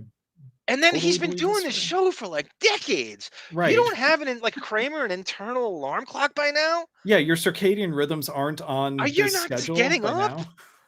This is the worst story I've ever. This might be my least favorite. This might make me hate him the most out of everything we have here, including Julie Bowen, including. Because even if it's a lie, he's still talking disparagingly about the working class in a way that he would if it was true. It's so elitist, patronizing. And then Howard jumps on. Don't expect anything from Howard to. God damn, this is so horrible. Yeah, what a snitch, right, Josh Foster? I mean, right, like if he were in the mafia. Like he'd be rubbed the fuck out by Sonny Black and Napolitano. Thank you, Dr. Sarah, for the $4.99 and the nudes. Everyone, donate if you can, please, for the cause to keep this pirate ship going. Where was I? Oh, my apartment's being redone. Yes. And it's somebody else's cleaning lady. Another sign of the apocalypse is apartments being redone. You don't deserve that. What? There's like 3 different premises in what he just said. Like the apartment's being redone, but why does it have to be someone else's cleaning lady then? Yeah. What is she cleaning? How are those two things related? Who has a cleaning when your apartment's being or anything, any kind of construction? You're not bringing cleaning people in. It's sort of like it's going to be dirty anyway. Right. This is such a horrible story. I don't believe anything he says. I don't believe because if you're having your living space redone, you're just living with please excuse our dust until it's done. It's an excuse not to clean. Right. Yes. I don't know. She says she's very good. She's very good at cleaning, but she's also very good at changing the time on the clocks. Why would she change? She's very good at changing the time on the clocks. What? You know how terrified I gotta say too. If you're ever like in a hotel and you have room service come in and you sometimes you shoo them away because it's not the right time. Right. Sometimes you watch them like, well, that's fine. Let's get this over with. And they come in. They're so nice. They're so terrified to do anything or touch anything.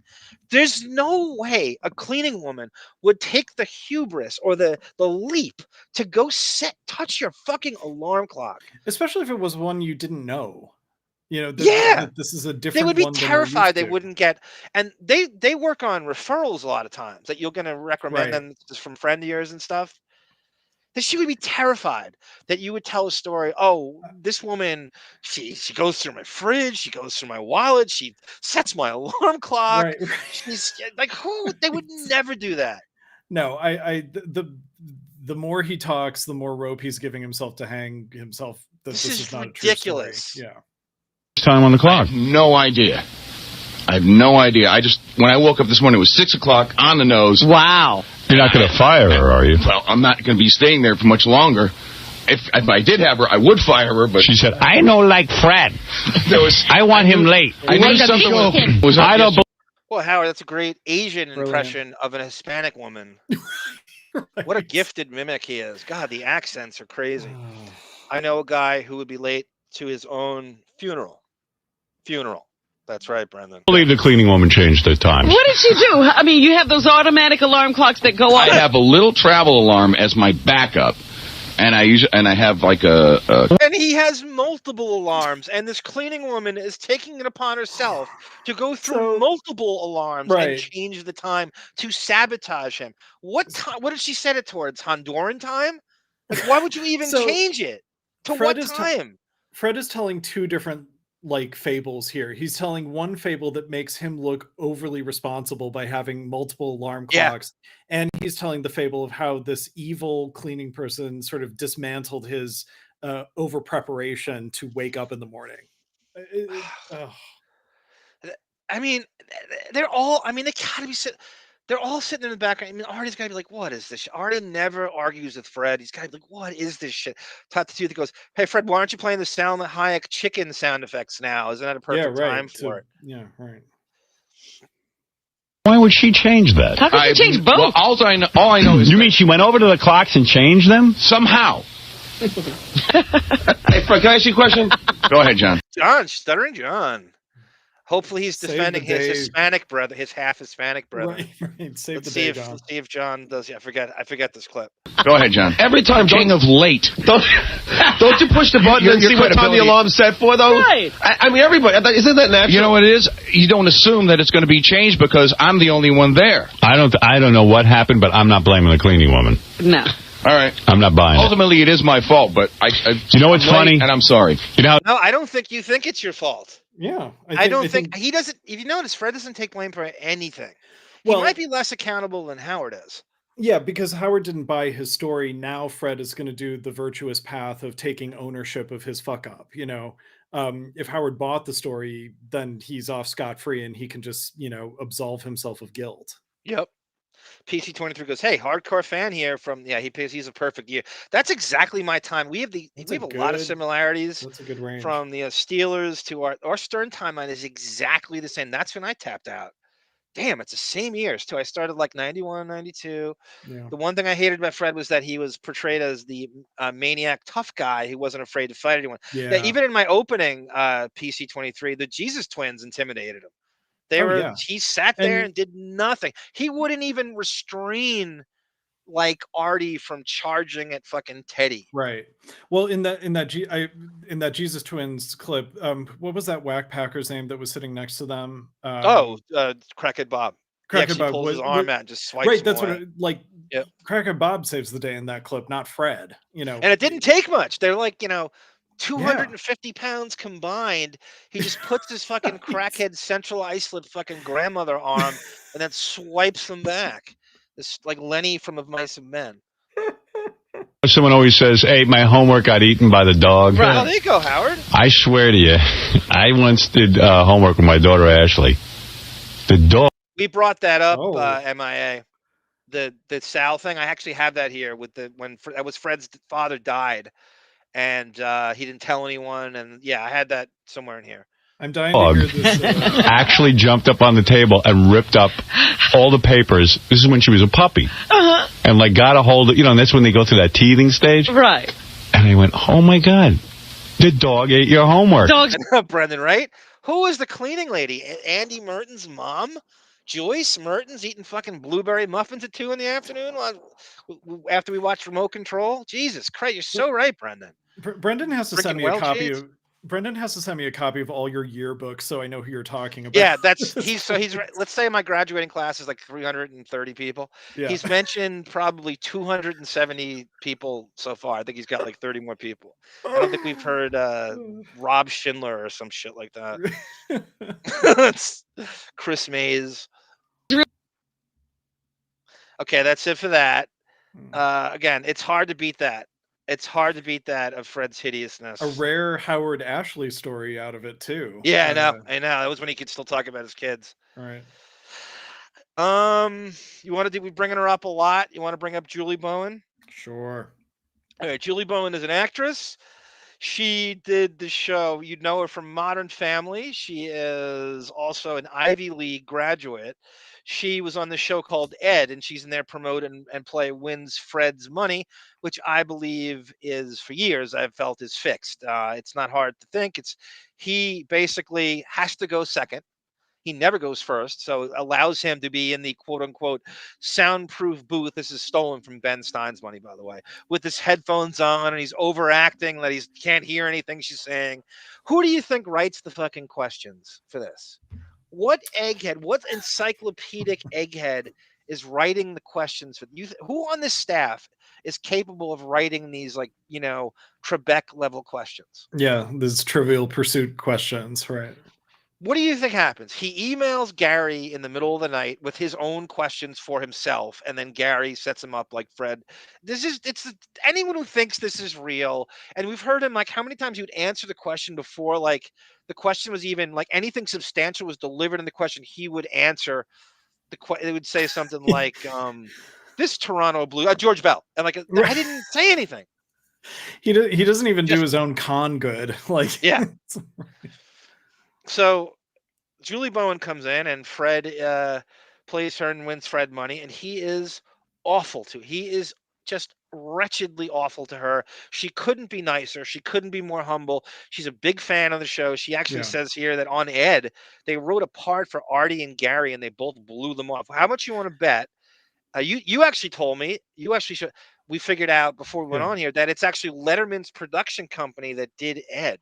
Yeah, but it was on NBC, so it was Worldwide Pants that in the. It was, yeah, and Robert Nett was a producer on it. So that's where she comes. Yeah, Julie Bowen was in Happy Gilmore. I forgot about that, Housey.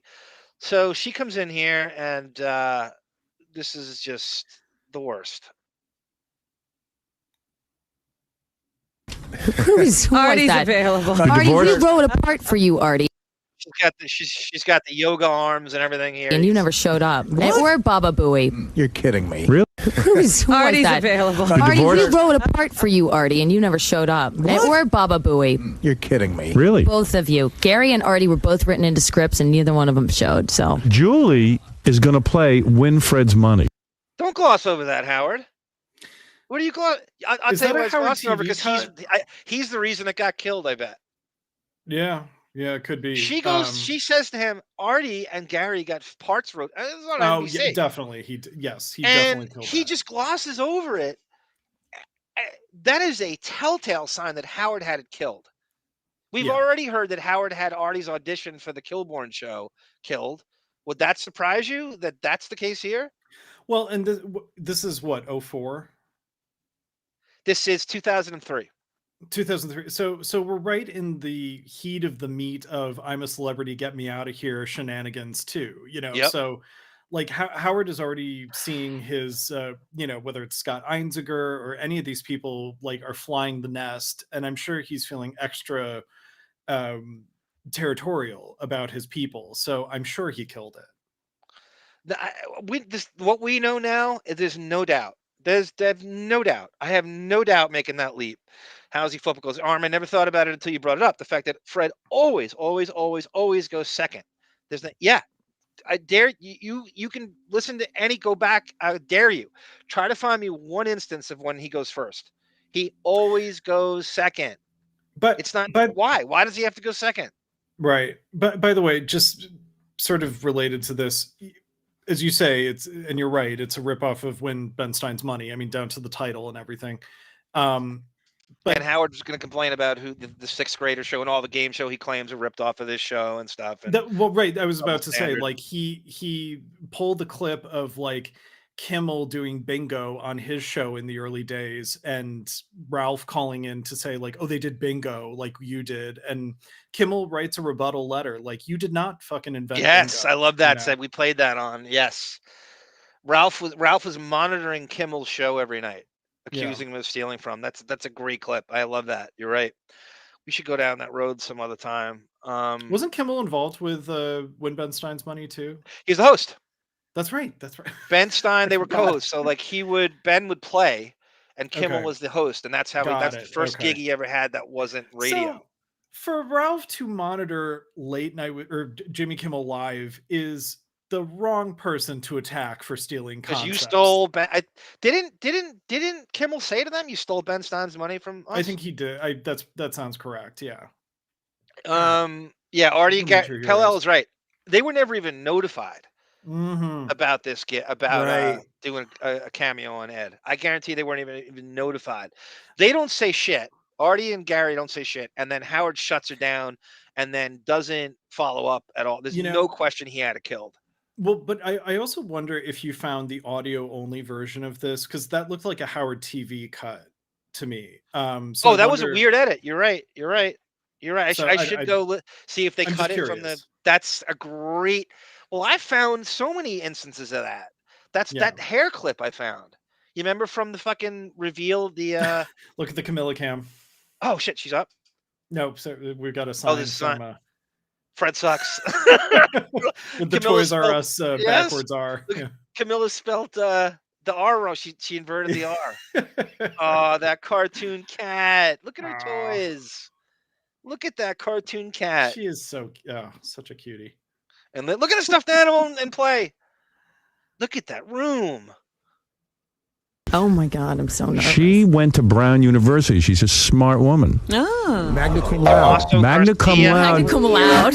What does that mean? I graduated very loud. Yes, but at Brown University, which is Ivy League, which is very, very important. So Howard's stoking Fred by, she's an Ivy Leaguer. That means she's an elitist. That means you're allowed to hate on her and shit on her because you're gonna beat a Ivy Leaguer in trivia. It's like he's stoking him in a way. He loves this.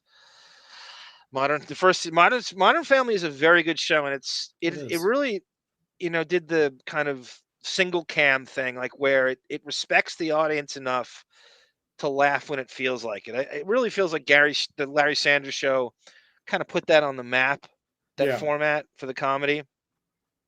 But yeah, I enjoy those much, much better than any fucking sitcom, that's for sure. And David's Fade Blue, she is a keeper, Tata Toothy. I agree. Smart, good-looking broad, good sense of humor, gets it. Did they I agree. date Total keeper. Spade and Julie Bone? Yeah, he's, his dance card is so weird. I don't understand. Fred's worst bit of all time, the Carol. Yeah, that's right after this, PC23. Thank you for the dono as well. That's right. That's really odd. It's coming up right after this. The whole Carol Alt stuff. Impressive. What'd you get on your SATs? I don't remember exactly. Somewhere in the low 1400s, probably. Oh, wow. All right. And what about your breasts? They look good? They don't sag or anything? Oh no, they're very perky. Oh boy. They are perky. You're a nice. Here comes horny Gary. Yeah. Gary is such a, what would you call it? Subtle sex pest. The way he just ogles and slobbers. And one of the great clips of sexual harassment in the history of the show is when they did an It's Just Wrong with a brother and sister team. Yes. And he is harassing this poor woman. She's shaking with a towel on in the back. Well, and he says, I love when women have to do the walk of shame. He's pointing out that she feels shame. Yeah, it is walking to get her clothes. Yeah, the worst clip ever. And if you were related to her, you would just start fucking wailing on him. Nice package. Let's see them. Can we see them? She's a Brown graduate. She's not going to show to it. be taking my clothing off. She's on a real show. You've never worked nude, and you never will you? No. Okay. So. Don't ask me what I'm doing. You do. You used to tell me that Allison. You used to tell me. You used to tell your audience Allison had a callus from the vibrator. That's true. Yeah, I put that in deliberately. I could have cut it. He brought Allison up. I'm like, whoa, watch him try to get it. Oh, yeah, I did it. Allison had a callus from the vibrator. That's true. You used to say that. You used to say that. Can I ask Julie one more question? Glasses went back on. Julie, are you wearing underwear? This Gary is so fucking creepy. They're all so fucking creepy when I go back. I hope Gary's sons see all of this, by the way. I hope they got sexual harassed by Howard. Fucking Jackson did. Right. He came in with his frat buddies, and Howard's asking him creepy ass fucking homoerotic sex questions. It was the creepiest thing I've ever heard. We got to go over that someday. Yeah. That was horrible. It was 2012. I don't know how I stopped listening to the show, so somehow I circled back and found that. Yeah. I knew that Jackson I'm trying to do the math. Jackson's like kind of my nephew's age. Yeah. So he's like, if he's in college, let's figure at 20. Yeah. That would make sense. He's at 20. He makes 18 sense. or something. Yep. Yeah, right. Oh, because she was tugging on her jeans and they were getting really low. It's a nervous thing she does. She tugs on her jeans. I'm very nervous. Let me see what you're doing. I saw can't see. pelvic bone. I got excited. What kind of? Let me see. Move to the side so I can see what you're doing. Oh, you wear a thong? Oh, whoa! Look at that, man. They're black. Robin, which former KGB agent succeeded Boris Yeltsin as president of Russia? Oh, Jesus. Pass. So I kind of went right to the trivia thing. Yeah. I kind of missing in action goes, and you could see both Gary and Artie's face that they had zero clue. Yeah, they don't even know what she's Yeah, talking they don't even about. know what he's talking. That's I wonder, like, they go off the air and like, you motherfucker, what was that? Yeah. We got offered what? I could have easily done that. I think it was shot in Jersey too, this scene.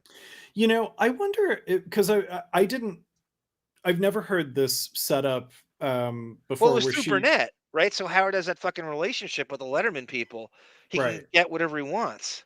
And So- Vinny Favale and stuff. And Right. No, but what I was going to say, I've never heard her exude so much like super fan knowledge, like the Allison references or just, so I've never understood why Fred was so vicious to her. And I wonder if Fred is vicious because it feels like he's protecting his man, Howard Stern, like, how dare you allude to the fact that you tried to hire two people from the show for a TV show, or how dare you mention Allison? And I don't know. It seems like it's deeper than that. It seems like he just there's this preconceived, asexual bitterness towards any woman who is. Fair.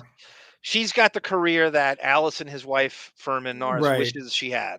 That's true. She kind of. So I feel like he's also jealous of her success in her own area. Right. This Ivy League, it's always coming from a horrible place, no matter what. Yeah, where Amanda Peet is the successful Beth Stern, Julie Bowen is the successful Allison Furman Norris. Yeah. Ben 4810 says Julie's actually an absolute gem in Tim Allen's movie Joe's.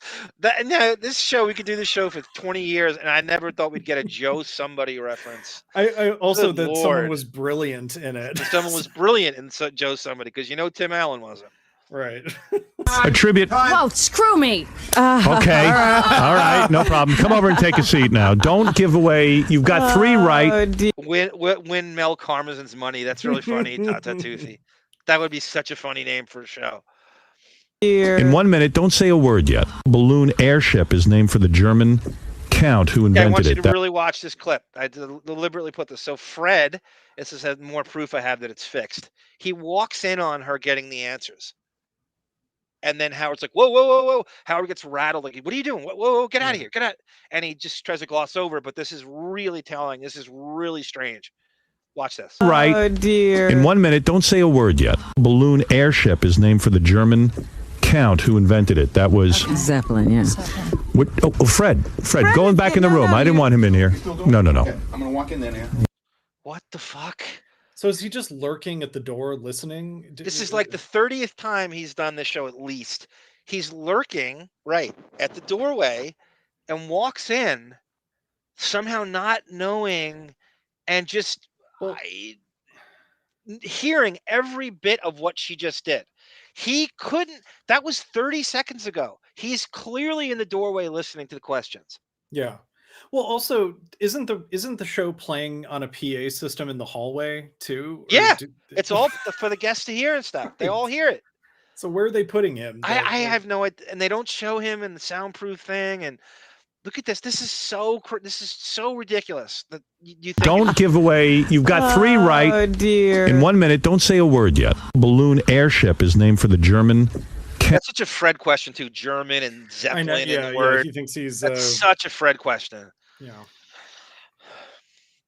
Count who invented it. That was Zeppelin, yeah. What? Oh, Fred, going back in the room. I didn't want him in here. Howard's doing the crazy eyes too. He's all bugged out. Yeah, he's definitely rattled by that. Who does Howard look at? He like his eyes veer right, and I'm just wondering like who's in there that, or maybe it's just the crazy eyes. Zeppelin, yeah. What? Oh, Fred, going back in the room. I didn't want him in here. No. Okay, I'm going to walk in there now. Yeah. Sorry. Julie Bowen's trying to be classy. She's like, "What's going on? Why is he walking in while the answers are? He hasn't gone yet." Good job, DePace, getting that one shot of her reacting. Look at her. Oh yeah, I guess usually you. Let me just go over this with you. I can't believe I didn't know that. I'm like one of those girls. I'm the idiot girl all of a sudden. No, you're not an idiot. Additional oath taken by physicians to observe medical. By the way, you ever notice Fred's never gone on like Jeopardy or any of these? They could easily through Buckwall book him on one of these. Yeah, they're so desperate for it. Why? Because he can't fix it. He can't go second. He'd be exposed on an actual game show on TV. Totally. And I'm not saying he's not above average at this. He's such a hyper competitive asswipe. He will do anybody like Belichick in sports, like the biggest assholes in sport, the biggest type A hyper competitive people are people who cheat and get caught cheating. Right. He's one of them. There's not a doubt in my mind. Ethics. Hippocratic oath. What is the official national language of Brazil? Portuguese. Which American teacher was chosen to be the first private citizen in space? Christine McAuliffe. Which French physician wrote the book of rhyming prophecies titled Centuries? Nostradamus. All right, stop. Sorry. So he does the fake acting. Like, you can't do the answer the question. But then he comes up with five times. Yeah, then he comes up with the answer. Right. If you notice, if you go through all the things he does that same routine where he pretends he'll struggle with an answer and go, he'll even throw an answer once to make it look good. If it means, just so he wins, right? He'll throw an answer, but he'll always do the one where he goes, I don't know, Christy McCullough. That's not a name you struggle with. You don't just like bounce on that. It's so, go. I'm sorry, I'm really splitting hairs here, but like he said it, the way he said Christy McCullough wasn't even with like a question mark on it. Like normally when you're searching for something, people like, is it Christy McCullough? Like he didn't. Yeah. The fake, right. I don't know. Zaprudering this thing to death. No. It makes him look more impressive that he just pulled it out of his ass. Like, right. Or like this fake modesty thing that anybody could see through. You're like, I don't know, like Christy McCullough or something like that, or right. Oh shit, you got that right. Yeah, right. Is that Tim Daly or Stephen Weber? Stephen Weber missing in action. I don't remember that. I mean, I remember Stephen Weber on the show. I don't remember the contest verbatim. I'm gonna go looking for that. That is a great one by you. That's a great call by you. Welcome, Kathy Scott. Good to see you. Oh, my Kelly Gruber. Oh, they got the Blue Jay references. My Jimmy Key over here. Oh, my Todd Stottlemyre over here. Clock. This is the second week in a row. Unbelievable. Yeah, holding. I got an 800 on my SATs. That's just such a stupid. How is social studies not part of the SATs at this point? How is science and social studies not? It's just math, and math should be. God damn it! I think the dropout rate would be cut in fourths if they took math. If math was an elective in high school. Yeah. Well, it's also this show is obsessed with the sort of like fake measuring of intelligence systems like IQ and SAT. Yep, basic bitch. Yeah, right. Meanwhile, the Buckwald 3 is never tested for IQ. Right. They're never given the IQ. It's everybody else that is. Yeah. Got 7 right in 42 seconds. Julie got 3 right. That's about what I expected. Oh my God. Pretty much. 3 right in a minute. I was ready to be nice to you. No, that's okay. It's like you just lost. That's all. Wow, is he always this mean? You don't have to be outrageous. How's that mean? I don't understand. I'm just speaking the truth here. When you win, it's okay to be nice about it. That's like, there's a certain level of Asperger's, or you're just an asshole. Yeah. Like you put the ass in Asperger's. Like that's Fred. If he has Asperger's, it's the biggest asshole part of it, where you just have no empathy or feeling or anything like that. That's the Asperger's in him. Yeah, it is a weird like a floorboard in his brain dropped, and he's suddenly in the basement of just being mean to her, and he can't get out of it. Like he just after he won. Yeah, right. Right. Like he had in his mind, could you imagine if he lost? Oh, the excuses he would make? But yeah. You can't lose when you go second and listen to the answers. You could never lose. Right. She's visibly like, what? And there's nothing about her that is elitist or arrogant or unlikable. No. She comes in here as good as you could probably handle this show. And I loved her after this too. Like I became like a being- fan of hers after this. Yeah. And, but also being a fan of the show as she clearly is, I don't know how she could have expected any. I mean, I will admit this is extreme Fred. This is cruelty, I mean, I don't but- know if you would expect Fred to do this. Right. No, especially this is as extreme. nice as she, as humble as she is, as coming in there. She has no reason, because that's why she's she's shocked that I couldn't be nicer to these people. Yeah. And this is what I get. Well, and Fred, this is also an extension of shtick coma for Fred, that he's going to be in like, you know, Fred Norris Clay mode now, just like, you know, like roasting her. It's now his opportunity to do his smarmy stand-up comedian voice, you know, and just roast her for not doing as well as he did. Artie's kind of nervously laughing over there. Yeah, Artie doesn't come It's to not funny anyone's at all. defense. Yeah, He's no. not doing it in a comedic way. It's just a creepy No, it's just asshole. punching down. Right. Yeah, punching down. If you can punch down on a famous actor, Right, I mean, successful. right. In this setting, you're punching down. In the context of her losing a game to him, he's punching down. Yeah. Yep. As a dildo connoisseur, you don't get calluses. That's a fucking vibrator joke. Of course, Sarah goes right to the vibrator joke. Is Ted she trying- Sarandos from Netflix. Cowards and fears. He may be replaced by Adele Abate. That's such a good line. That's great. Not it. No, it's like you expected to win. You just, you know, you showed. It's like you came in bragging. You know, Fred shows no mercy. No. Did she come in? Even Robin's like, what? Bragging? She's Wow, not- the women exchange glances like, what the fuck is this male I chauvinist think pig Fred doing? is such a fucking ridiculous Martian mental patient asswipe that he had a narrative written out going into this, that he's said to them, I'm going to go after her no matter what she does, no matter what I win by, I am going to shit on her.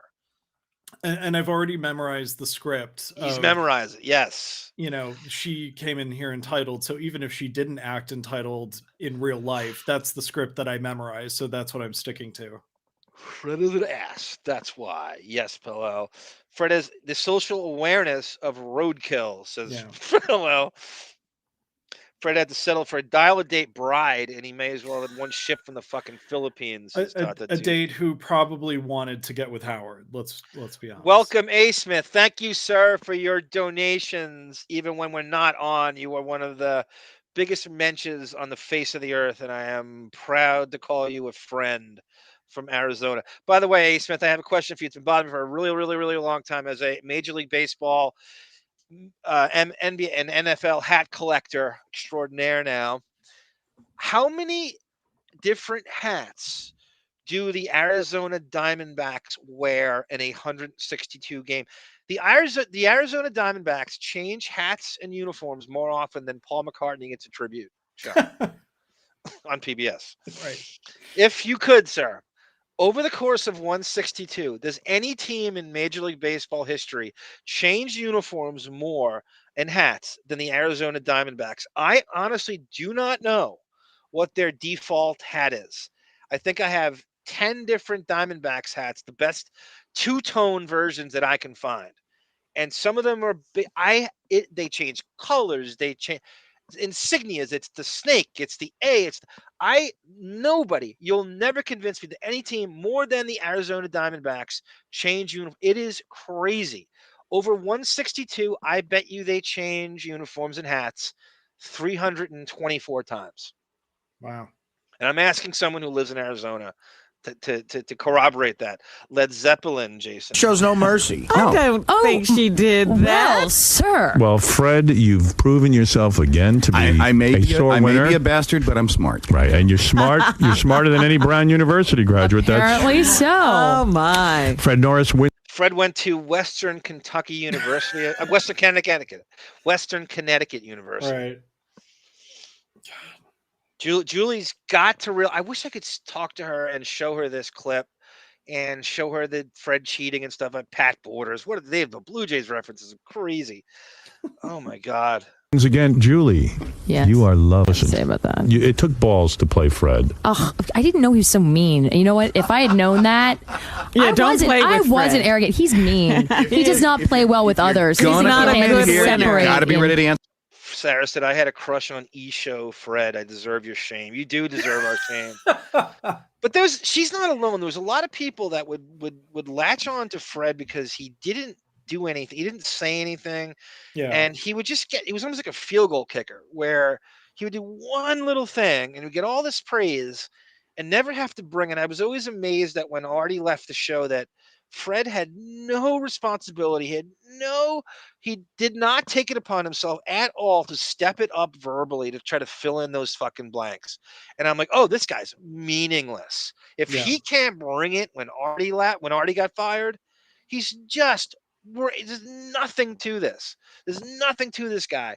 I couldn't believe he didn't step up verbally when Artie got fired. Well, and here he gives you the impression that, like, yeah, look at me. Look at how well I can command the room in roasting this famous actress.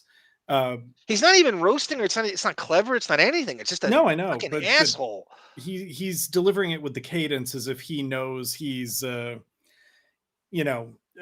got this really like slick delivery, comedic delivery.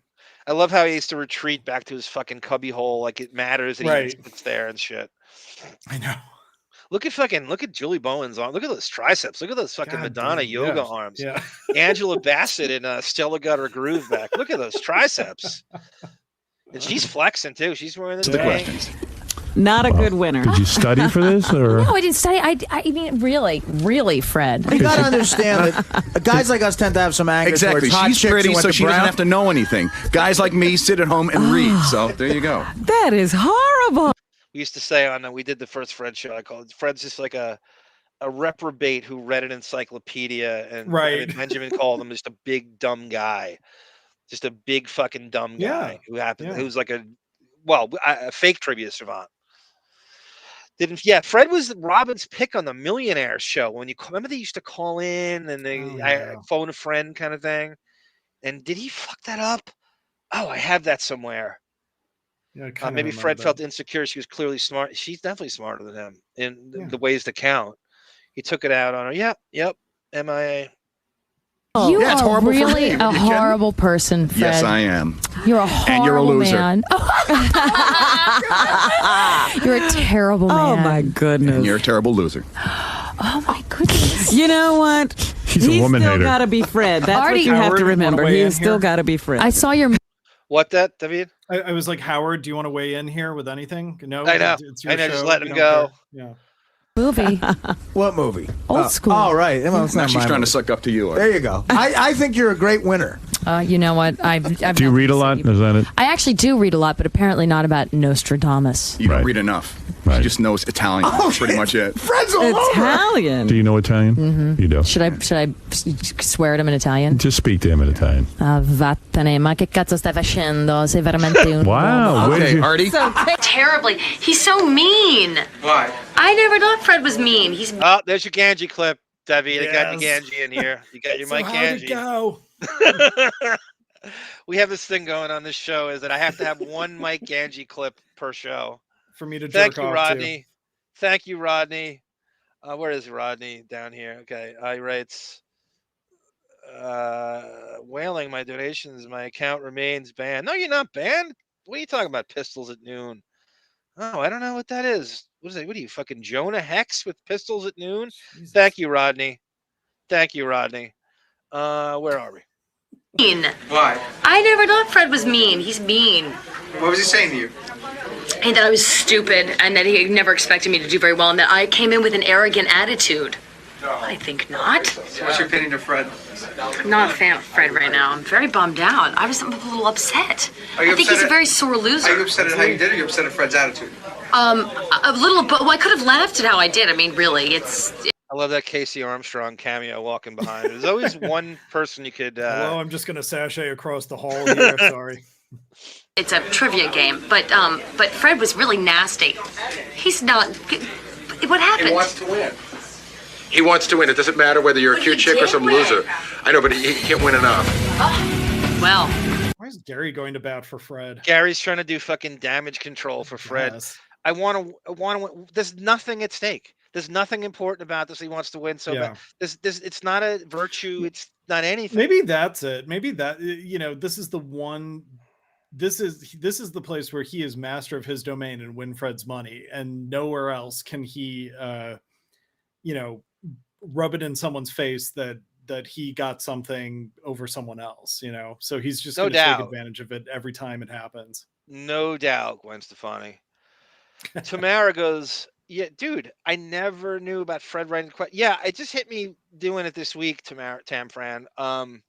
I thought to myself, who on this awful, low IQ shit staff is capable of writing German literature questions with like things like Zeppelin in it? Yeah, Kurt Waldheim, right?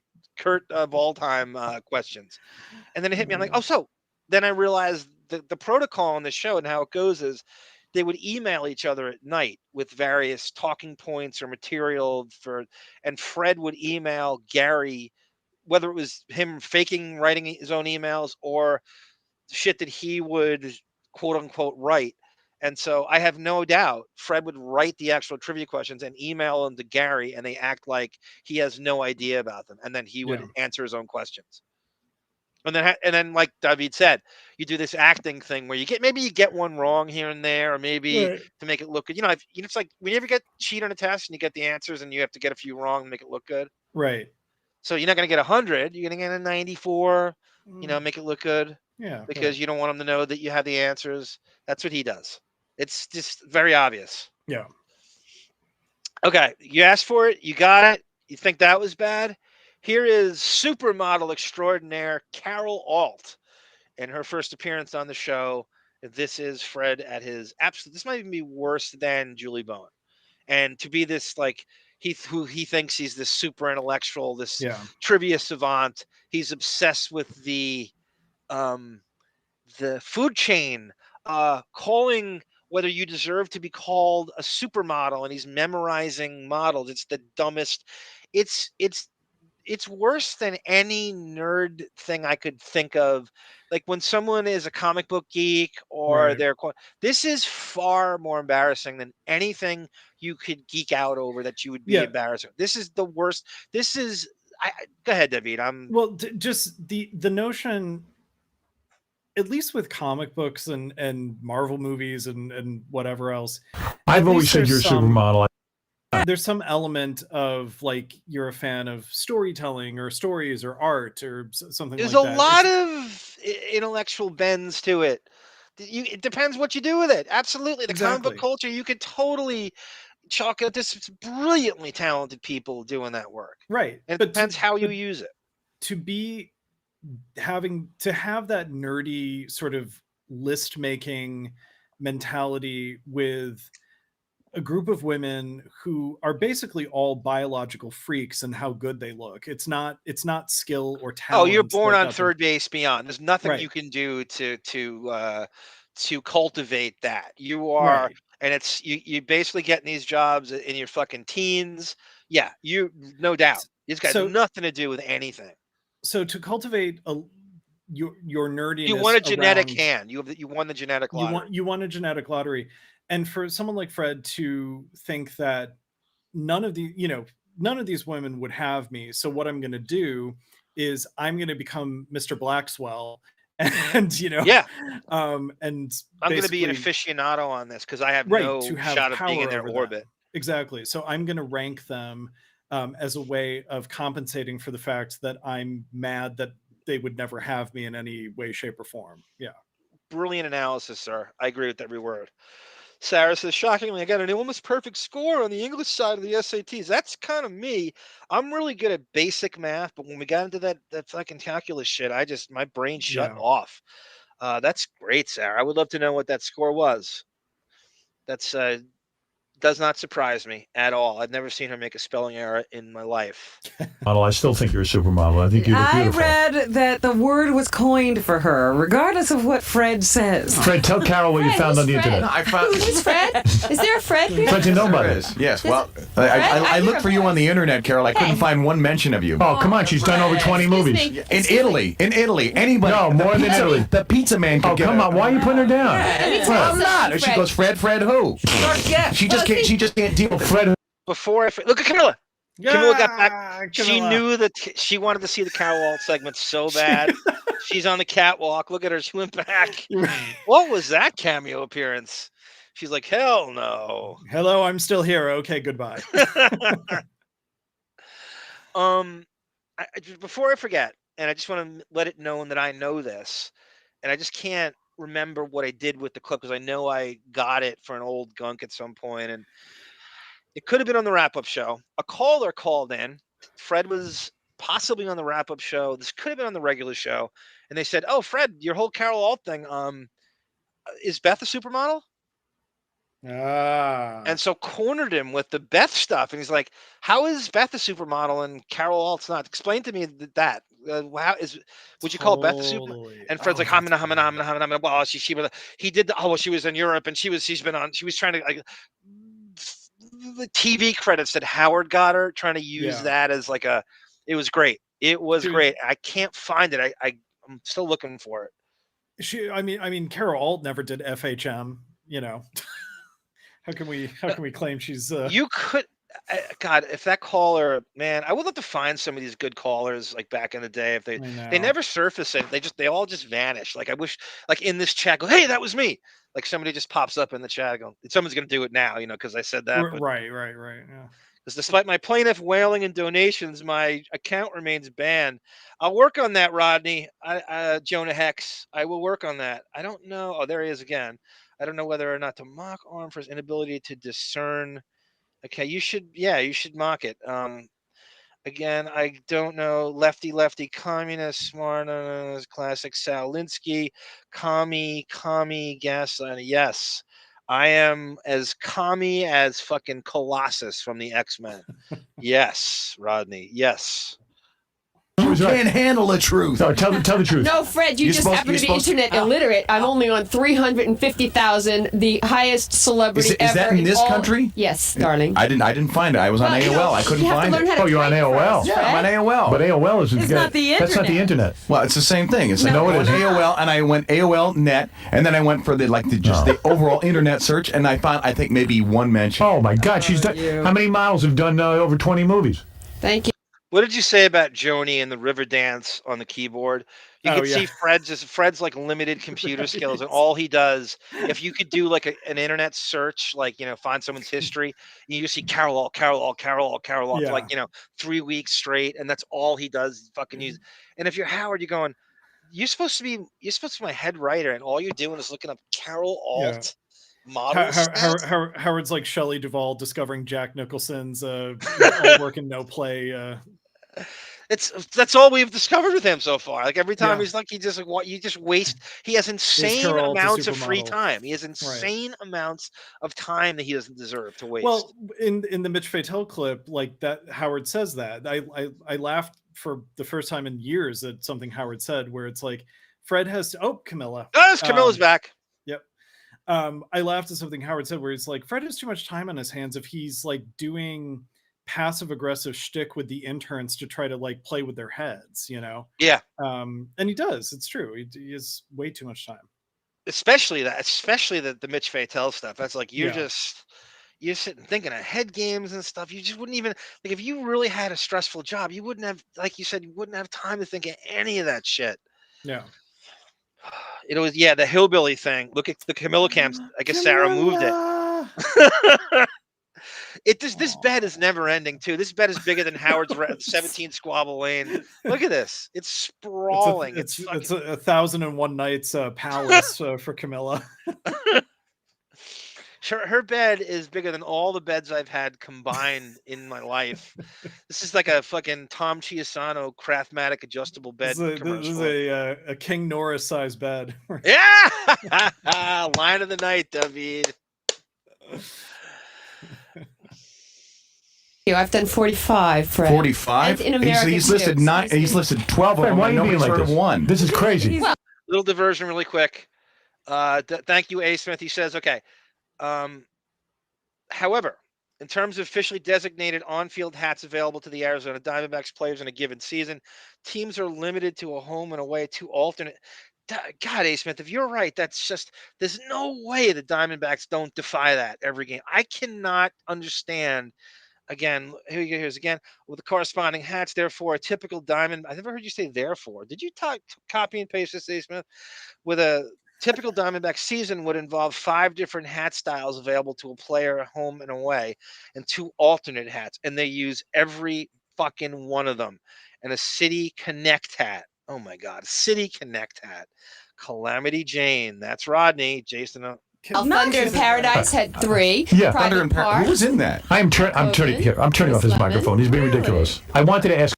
Thunder in Paradise was like one of those shitty syndicated shows that was on like UPN. Hulk Hogan was in it.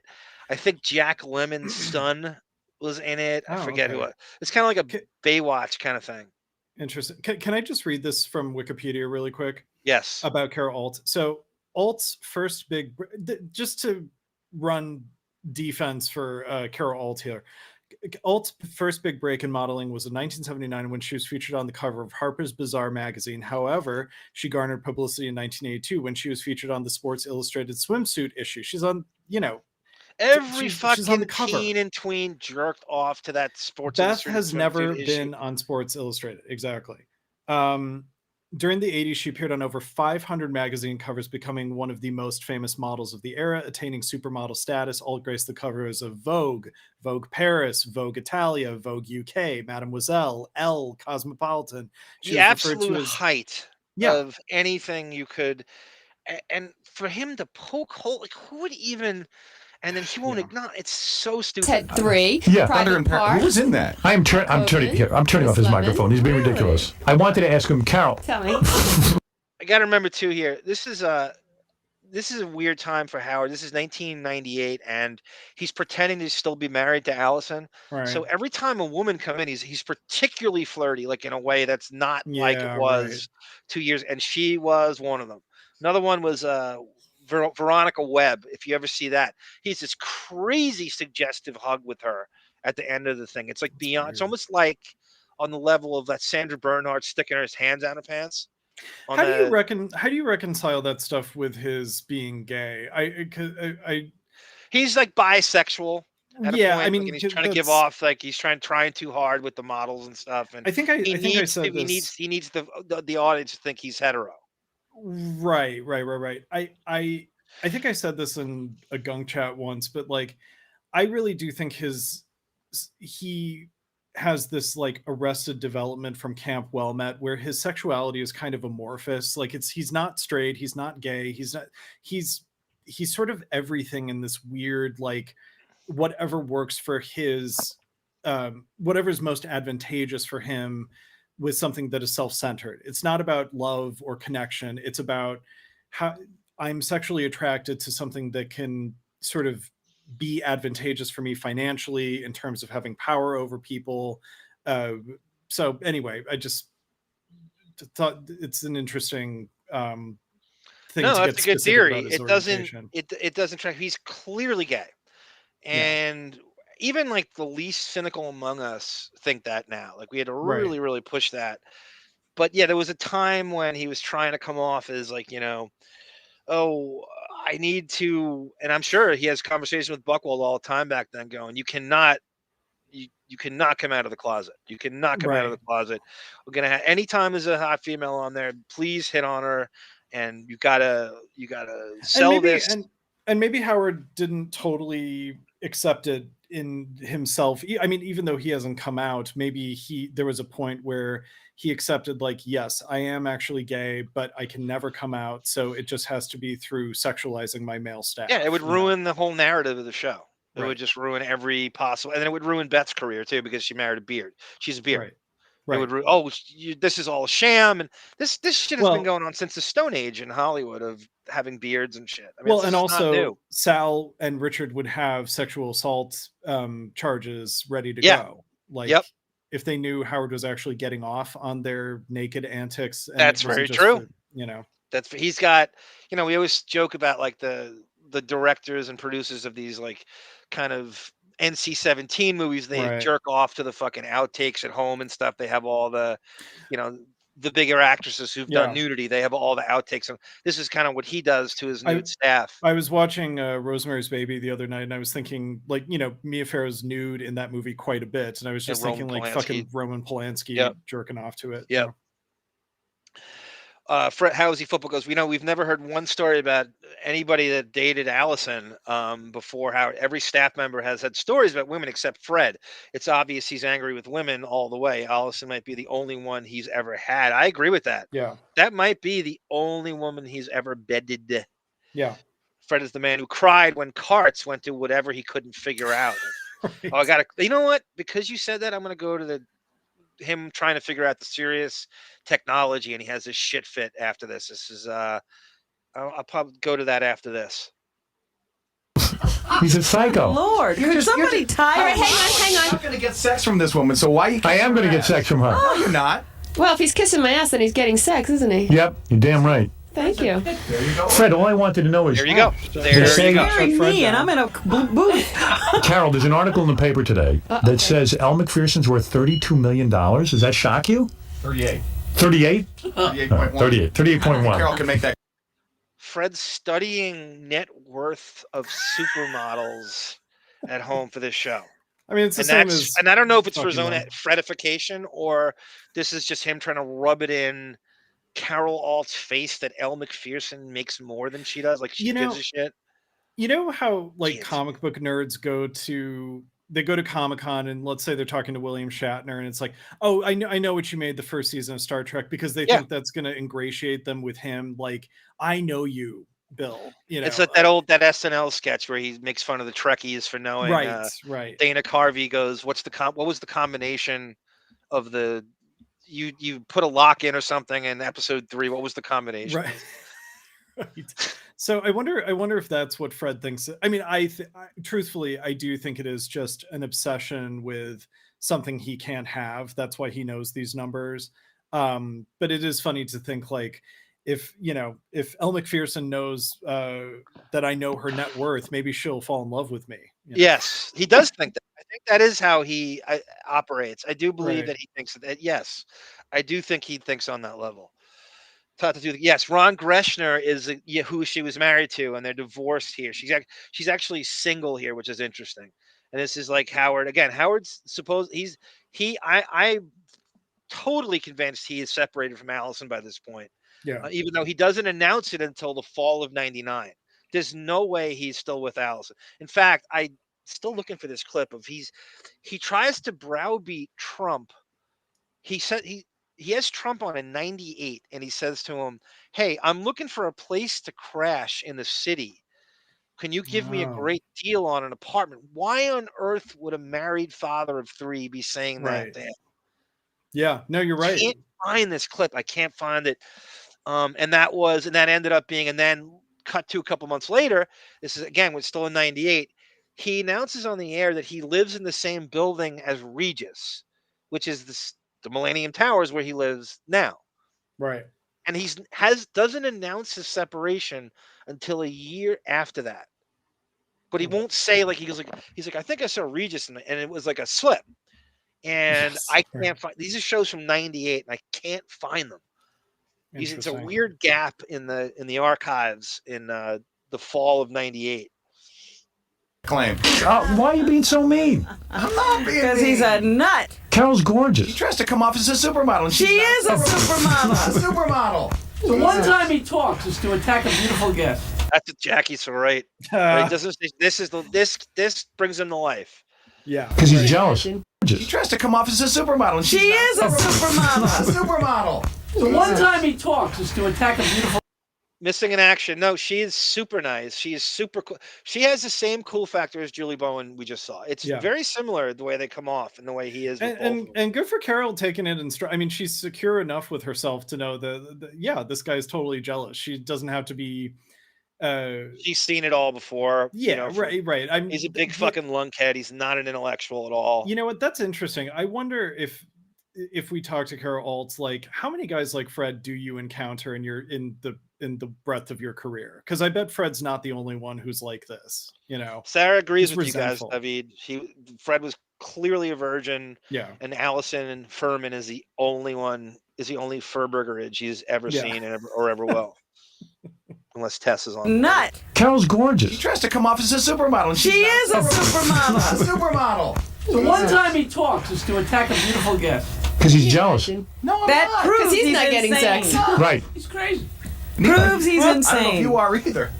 Oh, baby. Man. I bet you Carol's getting sex. You don't. Chubby Pickle goes, I guess he's welcome, Chubby. Great to see you in here. I saw you pop in before. Hope all is well, sir. I can't wait to have you back on, actually. We got to work him in on one of the shows coming up. Yeah. Maybe the second Fred show or something. Howard is a fairy. I've seen his mannerisms in person. Oh, God, that's right. At the P. Diddy party. If anyone knows, you can tell by that body language. I trust Chubby implicitly. You've said it before, Arm. Howard is into cartoon versions of women. Yep. Pam Anderson, Jenna Jameson. They're all just like, what he thinks a heterosexual would, and it's Angelina like Jolie. Right. Yep. I'm going to say, if we had to take a poll of who's getting sex, I believe most people would go with Carol. Thank you, Robin. Fred's married. Got to stick together. Fred's married and his wife doesn't even perform fellatio. Oh, Jesus. There you go. Tell the truth. Well, if I had Fred, I wouldn't perform. Maybe that's why your marriage didn't last either. Ooh. You are just vicious. Can I leave the room, Howard? Yeah. Maybe that's why your marriage didn't last. Look at the boss across from you whose marriage just fell apart and he won't tell you. Yeah, Or maybe you right. do. Anyway. I don't know how many of them were privy to him. There's no way he told the staff. There's no way he told anybody. Another, in addition to "there you go," my other Fred catchphrase that I hate is "you want to know something" when he starts a sentence. He does do that. You're right. He does do that. I wonder if Howard told Fred to be an asshole. That's Jose Villataro. That's always on the table. That's always true. in play. If That's Howard's playing good cop, bad cop with him, that's a great theory. I think you're probably right about that. Actually, I just read Carol Alt got divorced from Ron Gresha because he wasn't able to have kids. She said that, or no? She don't seem like fucking creep. I don't know if I can't see her saying, "Oh, you can't have kids," or no. What could be? I don't know about that. Fred's like Kohlberger and hates any attractive woman, says Sarah. That's brilliant, Sarah, who never saw him while he fixated on him. He really is Kohlberger without acting on it. Yeah. That's a brilliant comparison. Fred looks like Jack Nicholson on The fucking Shining. Or as Fred said, a retarded Gary Oldman. What do you say? A maitre d' at a meth clinic in the 70s? Yeah, in the 70s. That's such a that's funny my favorite fucking joke. Look like a maitre I love Colin. Oh my god. Meth clinic in the 70s. I want to leave too. Me too. Can I go with you? No, wait. Let's do this interview. Okay. Fred, be quiet. Yeah. I'll do my best. Well, this unsuccessful supermodel. They're saying that supermodels have to make over $8 million a year. That's what constitutes a supermodel. Today. Does that sound right to you? Yes. Jeez. How much does Beth make? Do I? Thank I you. just want you so bad. Listen, 31 hours in an airplane. I really needed to hear that. Not Fred telling me I'm not a supermodel. You are. Fred is an idiot. Yeah, she really worked to get here. Yeah, that's true. She just came back from, this is like a crazy, crazy commute to get here. Right. And that is to walk into that. And I think Villataro is right. I think they're playing good cop, bad cop. And I think Fred was told to lean into this. Yeah. What do you think? I like that theory. I think that, especially if Howard's kind of on the prowl, he's trying to, he's trying, that makes him look good. Yeah, I agree. And also, Gary was in on that all the time in those years, trying to almost be like a fucking pimp for him. Yeah, like if Fred's going to be this kind of bad cop wingman for Howard, it makes sense that, like, if Howard's in the market for a supermodel wife, we start with Carol Alt, and then over the next 2 years, it's just like disappointment after disappointment to the point that you get to Beth. She's the perfect beard in a white Carol Alt because she's sort of on the downside. She's she's humble and cool, and she was in Private Parts, and it makes him look good, and he doesn't have to deal. She doesn't have like a burgeoning fucking career where he has to worry about her getting hit on or too popular or whatever. She's sort of perfect in the Angie Everhart kind of way. Yeah, but I also think Howard likes that Beth has no control Oh over yeah, purse strings. he can control her. Yeah. Yeah. Carol has her own money. She can make her own decision. Howard wants someone he can control financially. Yeah, you're right. You're no doubt. You're right. She can't be on her left. She's too threatening to him. Yeah, you're right. Absolutely right. And again, I love the Angie Everhart stories about her sleeping until 1 o'clock in the afternoon with like fucking Doritos all over the place. I know. I love that shit, man. That's so. I gotta get more. I gotta tap more into that. I wonder. Beth's income tax return versus Howard's. If they filed jointly, I really wonder, without Howard, what is Beth pulling in a year? Even at the height of her getting the stupid Steve Shariffa shows or whatever. Casino Cinema. Casino Cinema. Like, how much was she pulling in compared to Howard? It had to be less than 1%. I don't know how I don't even know how she sustained. I think without question, her parents were paying for her. I think that Dr. Bob on house arrest was footing the bill for everything she did. I don't think anything she did was sustainable. I mean, you saw she was in fucking Whipped for 5 seconds. And I think it was our friend Lair who was on, and she said when she was on Letterman, she was a no speaking extra. Right. So she had no speaking lines. It's just nothing in New York, even at that we've time. never found anything besides the one clip of her on Letterman, right? Like, we've never found anything. There was one time I think somebody found something where she walked out with this, like, him on a throne or some shit. And okay. Yeah, she made it like she was. She made it like she was fucking. What's his name? Someone's Hello Deli or what? That Yeah. Or who's the black producer again? Biff. Biff Henderson. Yeah. There you go. To be fair, Fred has a lot of foreskin down. Oh, that's right. He's uncircumcised. Forgot about that. Oh God. You were 31 hours in an airplane? Yeah, I just came in from Harare. No kidding. Yeah. What is it? Yeah, Fred. Yeah, Fred. What have you been shooting? Try making one in this country. Fred shooting Viagra. You try making one anywhere. Yeah, Fred. You haven't made a movie yet. I have made one. All right, that's true. Okay. Yeah, in those days, Tata Toothy, Carol Alt called her vagina the penalty box when she was with Ron Gresham. Greatest clip on YouTube is Howard talking about Imus in the mid-90s. We knew he was actually talking about Howard in 2025. Yeah, that clip is great. Everybody makes fun of. Oh, I know, it's crazy. You could do it for anything back then. Okay. All right. You got us there. So, if I was there, I'd been screwing around with you. No, baby. I'd be drinking and banging at night. Oh, sure, Mr. Paranoid. You gotta be really careful, I keep trying to see your breasts because her shirt keeps opening. Yeah. And I keep trying to see them. Fred has a better view, but Fred, have you seen them? Doesn't like non-supermodels. They are nice. Oh, you saw it? Supermodel or not, they're nice. And what is this? I was walking through Newark Airport in my bra and it didn't concern me. How many people were standing around me holding things up? Of course you guys have to do that in Alitalia. Were you covered up during... I hate that she has to sort of humble brag here about just to right. To rub it in Fred's nose. She doesn't want to, and she's like, yeah, guys were looking at me when I was walking through the airport. And she looks like she kind of doesn't want to do that. She was forced to get in the gutter with him. Yeah, right. I mean, it's like, all right, if you're like, I want to be modest as much as possible, but if you're gonna call me out on the carpet like that, then I got bullets in my belt. Thank you, Josh Foster. This is the best podcast out there. Josh, you're the best. You're one of the best people we have in our midst, and we're lucky to know you. You are a brother from another mother. I know that. And it's not even close. MSG is the Mecca. No, Milwaukee is the Mecca. The actual arena in Milwaukee was called the Mecca. Did you know that, Davyd? The Bucks had an old arena in the 80s and some of the early 90s was called the Mecca. That was the name of their old the Milwaukee Bucks. Yeah, I remember you just walked in. My therapist says I'm full of rage. But you really, when you get down to... So Howard's with the therapist now. How do you think that happened? Court ordered from Allison, and he claims to still be with her. There's no doubt that marriage is done. Yeah, Can is knock the Beth bobble. is Beth being a model in Germany? Is that not legit according to Fred? I gotta find that clip of that caller asking I him know, about Beth. that's so I gotta good. find it. It's so imperative. I was trying to do a Mark's friggin' search, and it's such a needle in a haystack.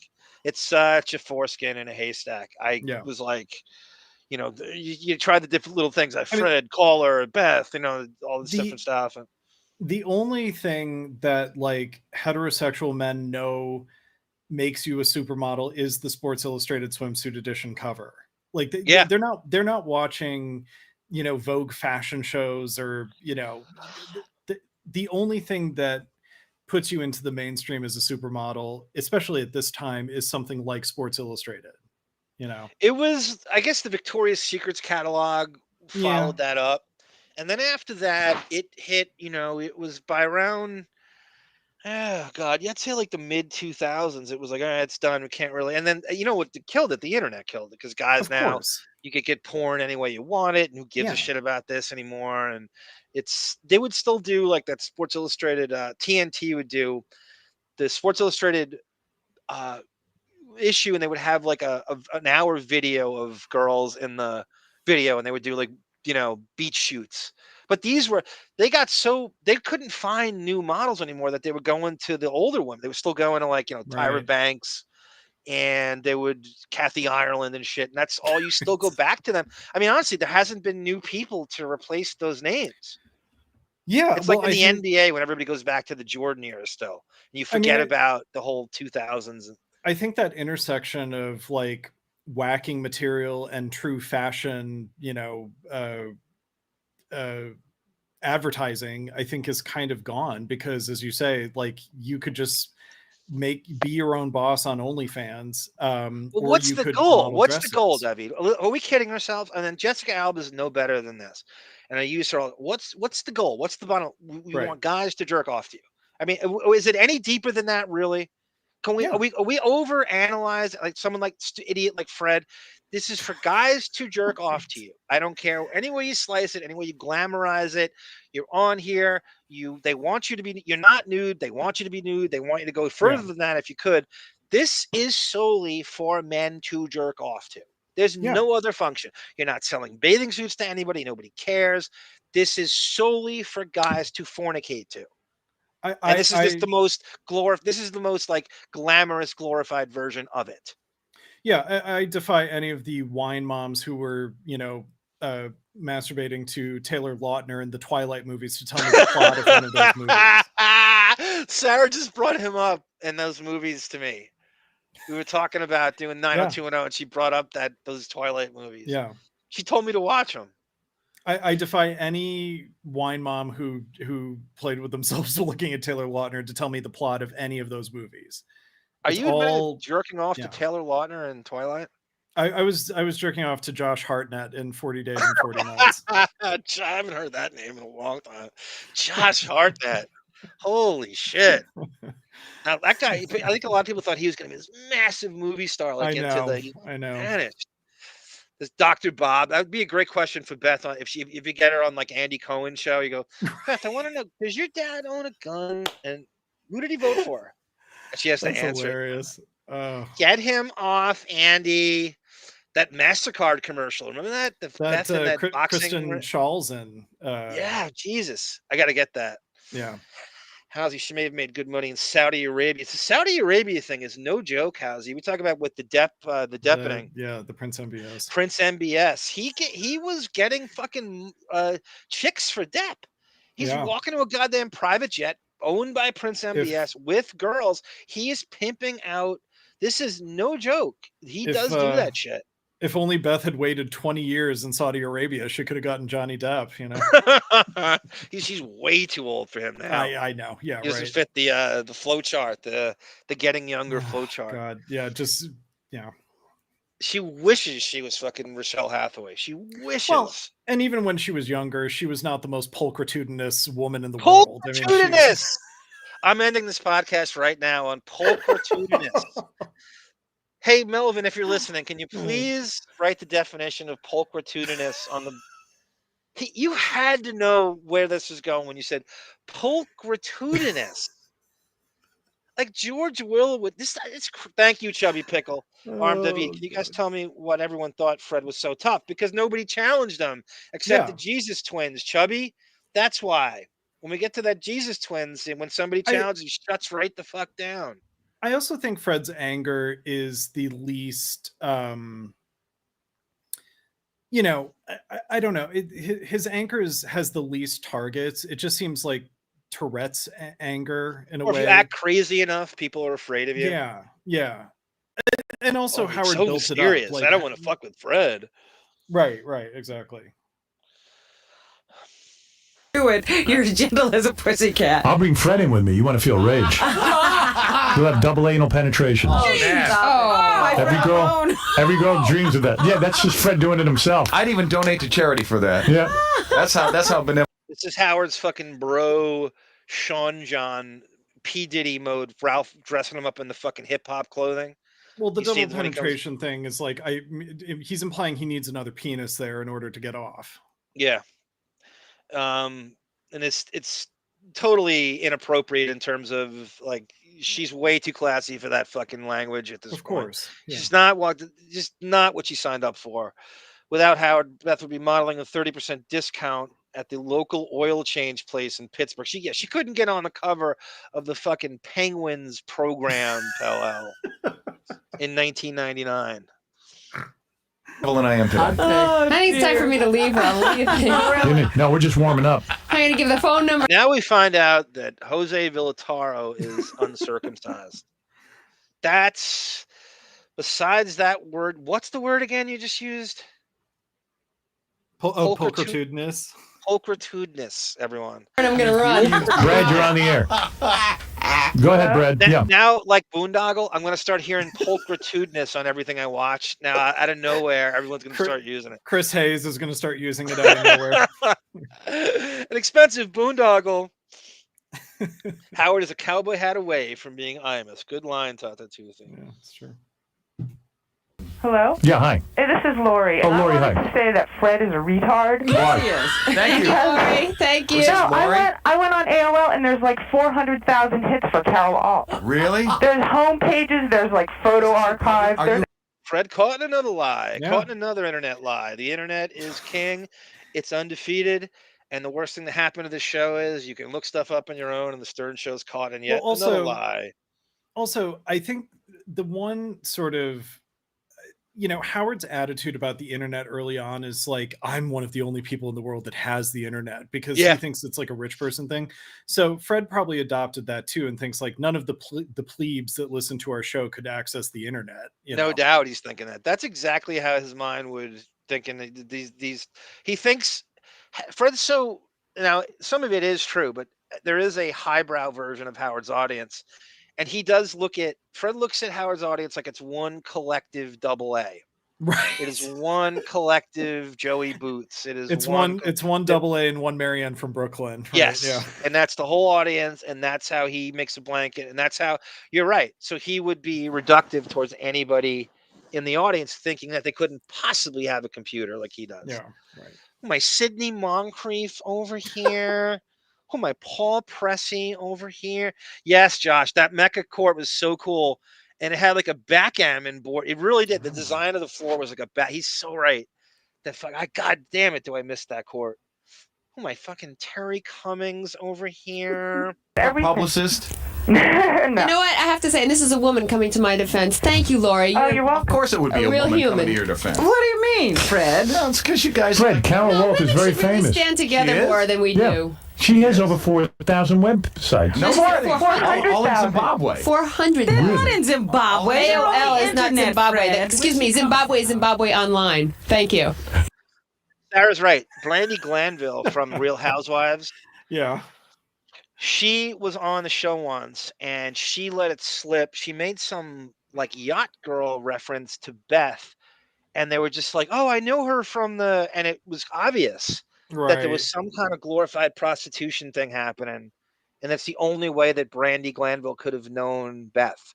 Yes. It was really strange. It was a really, really strange exchange. Sarah's right. Yeah, and she was sitting next to Sarah will back. It was Bethany and Kelly Benjamin at that. Yeah, that's show. a clip. Yeah, I had that for the Beth show. That she was clearly trying to get on the New York Housewives, and Howard shut it down. Yeah. So they would do. I think what they do on these shows is, I don't know. They kind of slip into a scene. The new people, like if there's a full cast, right, and then people show up in the background, and they like hold, James Kennedy. Yeah, like right. You'll see this and then they'll be put on a list and they get and I think Beth thought that she was going to slip her way and because of Howard's impact on Andy Cohen, and I think it's not ridiculous to think that Beth easily could have been. She is perfect for that show. She is perfect. The implants, the blonde shit, the Hamptons. She is perfect. The housewife, the trophy wife shit, the vapid life. She's perfect for that. She's more perfect for that show than maybe anybody on the show. The one thing she doesn't have, or she's never demonstrated, is a belligerent wine throwing side to her. I'm not saying she couldn't. That's what Howard's scared of. That would be portrayed on that show. Well, and also that his house would be his shown. house would be shown. Yeah, that's what he's mostly scared of. You can't do that show and not show your abode. I mean, in some way, unless she pulled the ultimate, sort of request and like, can we get a sort of staged mansion somewhere or some stage like MTV would do with the cribs? With and cribs, stuff? right? Yeah, that is just it's my set for Real Housewives. But Howard would have to be involved in the show, or maybe he could do what Kelsey Grammer did and just basically not be in the show. Yeah, that's what I was. I've smarter broads than I who know this show backward and forward, and there are a lot of people who know that Bravo-verse backward and forward. I'm sure have a litany of stories of broads who did do just that, where they rented a house and they didn't want you to. They did show, but they're not going to show you where they really live, and they're scared of this and that, and their husband won't go on. There's all sorts of shit. You're right. Kelsey Grammer was a perfect one. I guarantee you, there's probably a myriad of broads who had that done, and I'm sure there's people know who they are. Yeah. Howard's even uncomfortable if his actual home would be shown on Crackle on Jerry Seinfeld's show for 2 seconds. He had to go. To Tony that Coburn's. was when he wouldn't even go on. That was Tony Coburn's Brownstone, which I'm sure Howard paid for, or Buchwald did actually. So if he's afraid of his property being showing up on Crackle of all places, Google, he's not I think Google Earth. I think he's trying to have it blocked on Google Earth. I bet you he put like a fucking Legion of Doom force field over 17 Squabble Lane, so Google Earth can't even show you. Like he's immune to we don't know exactly where he lives. I mean, it's Fred took boxing chubby. You're on the air. Thanks, Lauren. Thing how they look. I mean, does Fred know how to spell alt? No, apparently not. Why? How many sites did you find? Well, see, I went. He said he went on AOL. AOL, which is just an idiot place to look for anything. Really? Had at What's least the smart one? What's the smart one? Wait a minute. Even AOL had how many? AOL, which is horrible. Fred wants to shit on this caller, but he's not this Staten Island idiot that he's normally used to. So this guy kind of sounds like a pseudo-intellectual, and Fred doesn't know what to do with this guy. So he's trying to do like a Beavis and Butthead voice. God, I love how AOL was shit on even in 1998. Like it was. I know. It was always antiquated. It was like, you're still on fucking AOL. Even like in they would be partying there. Trust me, when I worked at the Sheraton, these Saudi men would party very strict in Saudi Arabia. Wow, that Villataro has some background. The boxing lessons is so ridiculous with Fred.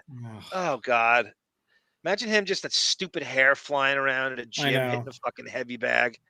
Get it? Unless you're actually fighting someone. How many? AOL, which is horrible, had 460 alone. Look how happy Carol is. This is great. I got a lot of web. I've never rooted for a supermodel more than I'm rooting for Carol. It's crazy. I never thought I'd be like. You talk about she's actually an underdog here in this situation.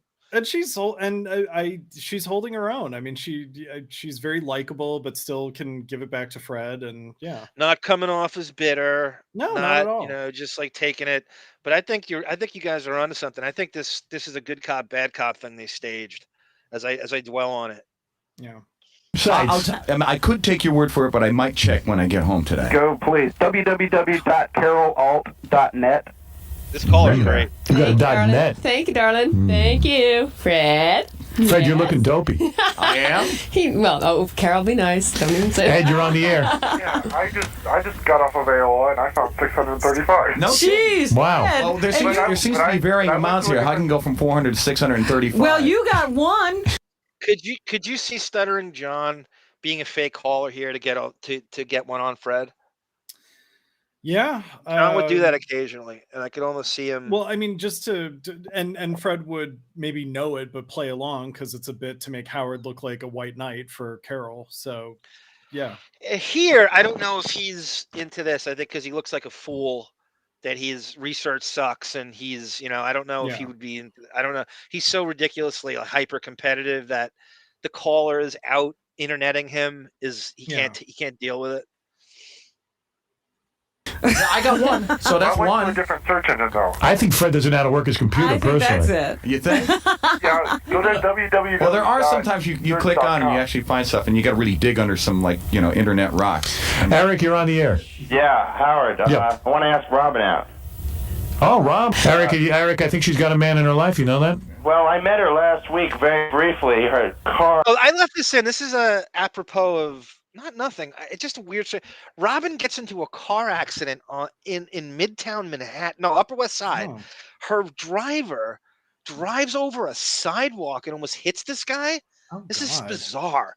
I just to see that in Manhattan's crazy. And Robin's always, over the years, Robin's been embroiled in these weird driving scenarios where this is like the 5th time. This is so bizarre. I left this in deliberately. Oh, Rob. Eric, I think she's got a man in her life. You know that? Well, I met her last week very briefly. Her car was going across 79th, and it almost hit me and my friend. I don't remember that. What kind of a car do I have? And I was goosed in 80, so yeah. You weren't driving. The car actually went across the pedestrian walk, and we were walking behind it, started to reverse.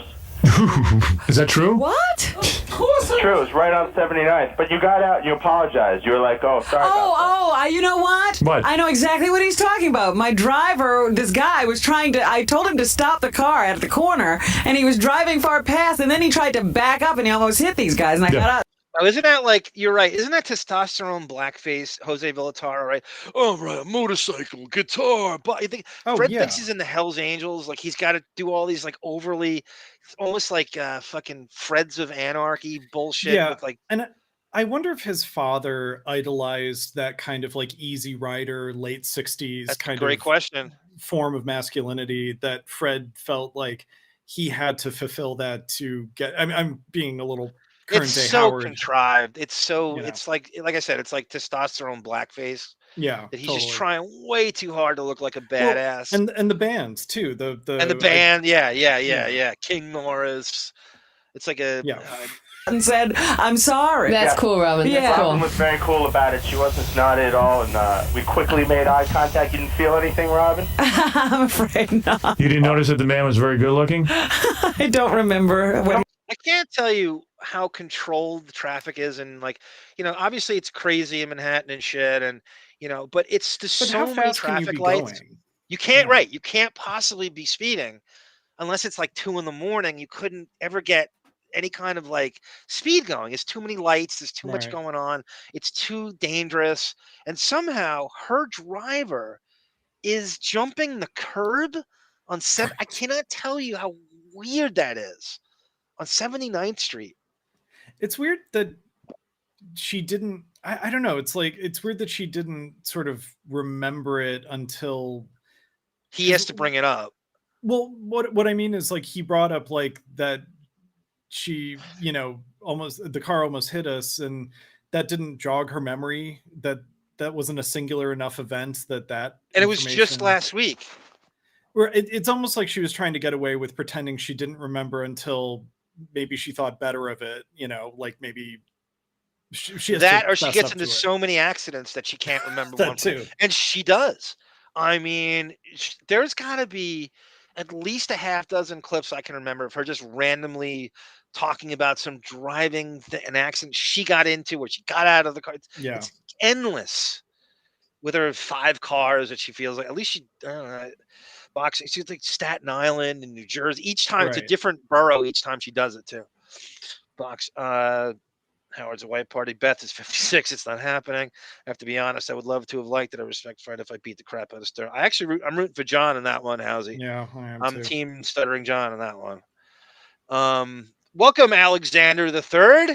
We've been waiting for you the whole time. I was like, where's fucking Alexander the Third? Call you Xander, for Christ's sake. I call him Xander the Third. Fuji, thank you, Brendan. Thank you, Brendan. Thank you, Brendan. Thank you for the Andy Mertens reference before. That was tremendous. Send me those yearbooks. Beth is an example of how do you say it again, Davyd? Well, I mean, pulchritudinous means beautiful. Okay.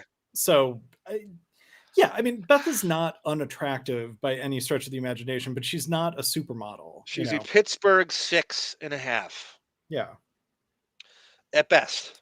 Right. And her whole life is that. She has nothing else to do but look attractive. It's not like there's something impeding it. Her whole life is to play that part.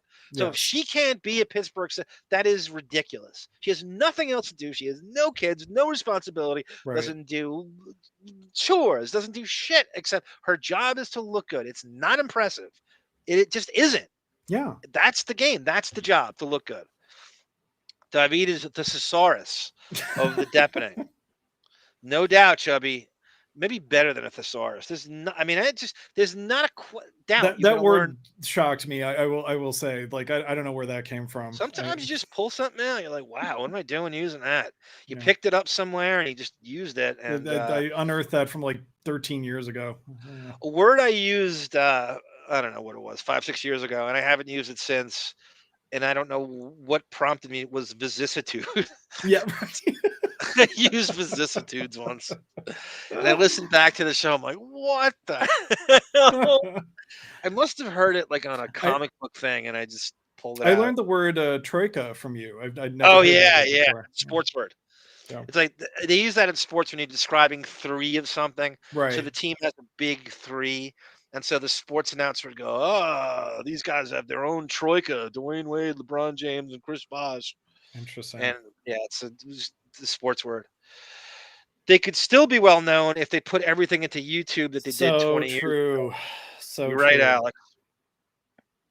Look like no. I'm sorry. I just keep looking at you and I get distracted. All right, come here and say goodbye to me. Come here. Big guy in it though. Say goodbye to me. Come here. Come over here. Carol. He would do these like long, suggestive hugs all the time. Yeah. To these, like Veronica Webb is another really good Beautiful one. Carol Alt. I'm going to hug her goodbye. Thank you guys. We'll watch this. Hey, you look so sexy in that outfit. We'll evaluate. That is a beautiful coat dress. It's a coat dress and then it's slit and you can see Carol's big long legs. Yeah. And I'm nice and tall. I'm perfect for you. Perfect height. Come here. I can throw my arms up. All right, pretend it's a... Sarah's right on Housewives. Like if their face isn't blurred, they've had to sign a release. It's so crazy to me that the Bravo producers go into these scenes, this huge restaurant. Right. I guess they put a sign up and they say, and I'm doing like talking about fourth wall shit here. Oh, filming a scene for Real Housewives, Vanderpump Rules, whatever. And so the people know this. And then individually have to sign a release so their faces won't be blurred. And occasionally you see many faces blurred. Yeah, I wonder if they sign something before they even go into the restaurant. Like, now we own you, I bet you they do. I bet you John Olerud did when he was on Real Housewives of Salt Lake City. Yeah, I bet Beth signed 10 releases to make sure in case one got lost to be on that show.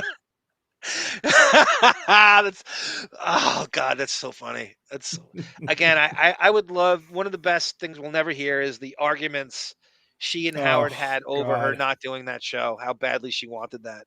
It's the perfect job. You do nothing and get famous. Yeah, it's the perfect job. She fits that criteria better than almost anybody. Movie. Yeah, come here, kiss me. Wait a second, that was no regular kiss. Don't pull away. Don't get all embarrassed. Did you open her mouth? Yes, you opened your mouth. No, I didn't. Come on. You opened your mouth a little bit. You too. Kiss me one more time, please. I want to see. I gotta go. No, I want to keep something for the one next more time. Just one little one. I play hard to get here. I got nervous. You have to play hard to get here. You were opening your mouth and I pulled back. Crap. There, you got another one. Yeah, that's true. That remember that Stuttering John, Anna Nicole Smith thing was a good cop, bad fake. cop thing with John. Yeah. And they admitted on the air later on that it was fake. And Anna Nicole Smith's history on the show is just really crazy. It is. And the stuff with Howard K. Stern. Yeah, that was crazy. And the fat shaming, and some feel they used the Stern Show, I think, in a documentary on her of the fat shaming just killed her. Oh, I'm sure. Yeah, I love Carol. She kisses Howard, and he pulls back in the same way that when Heidi Klum went in to kiss him for and he they do it jumped really. out of his chair. The supermodels do that really well. They can kind of lead you on to thinking and then at the last second pull away and give you the cheek. Fred can dwell. Let's see what's his name. Freddie, why are you so? Fred, why are you so? No, I'm serious. Oh, here's another Ganji clip. This is Ganji at its finest. He's chasing Fred into the elevator. I put this in deliberately for you. This is actually a good clip too, of Ganji's going, "What is your problem with fucking Carol Alt? Does you love Ganji? Nothing. You do this show just for the Mike Ganji of it all, and you're getting two." Hang on, let me get the lotion. Go ahead. Freddie, why were you so? Fred, why were you so? No, I'm serious. Why were you? Fred, why were you? Tom, will you tell him to stop harassing me? He's E, and this is K-Rock. Wow, is he serious with that? Wow. Chiasano just passed him. I didn't catch that the first time I watched this. And he's telling Chiasano to get Ganji off his back. Yeah. That looked real. I don't think he was kidding. Freddie, why were you so? Fred, why were you so? No, I'm serious. Why were you? Fred, why were you? Tom, will you tell him to stop harassing me? He's E, and this. Who's the black guy? John Is that security? Look at this. Yeah. Fred, wait. Why were Tom, you? will you tell? Oh, see it. Wait. Tell him to stop harassing me. He's. What? Oh, damn, got it. It's so hard. I mean, this is like finding a fucking Sasquatch in the trying to get to frame 24 of. Him to stop. There he is. What is this guy? Anybody in the chat? Is this security? I don't know. Is this an account executive? Who is this guy? What the fuck? A black male in any semblance of employ on the Stern Show is crazy back then. Totally. Doing? I have no idea who it is. Now I'm not going to stop thinking about this. It must be a crony of Tom's. Like maybe Tom was having a meeting with him, and they're leaving an office space or something. I mean, this show is black people kryptonite in a lot of ways at this point. Even is he maybe like the real security? I mean, he's wearing a necktie, which leads me to believe that he must be kind of in management there. I mean, I don't know. Because Fred is complaining about Ganji following, so maybe it is security. Maybe that he thinks that. Well, but they didn't know that Fred was coming. I mean, I don't know. I don't know. Yeah. Speaking of which, there's Tamara Francois. These people have FU money. Robin and Howard have a driver, and all three. Yeah, Tamara. Like I said before, the sign of the apocalypse is that Fred has a maid in any way, shape, or form. Has a cleaning woman, or a summer house in fucking Amagassett. That's the sign of this fucking guy has any of that shit. Human laugh track. Robin Quivers has a driver. That's even crazy. I know. That's what being a Buckwall client gets you. Harassing me. He's E, and this is K-Rock. Freddie, why were you so angry at Carol Alt? I'm not angry, my friend.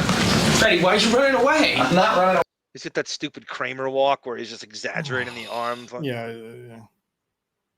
I'm just ignoring you. Fred, why can't you? Fred, just talk to me for 2 seconds. No. Freddie, come on. Ganji I like Ganji's cute little laugh he does. Yeah.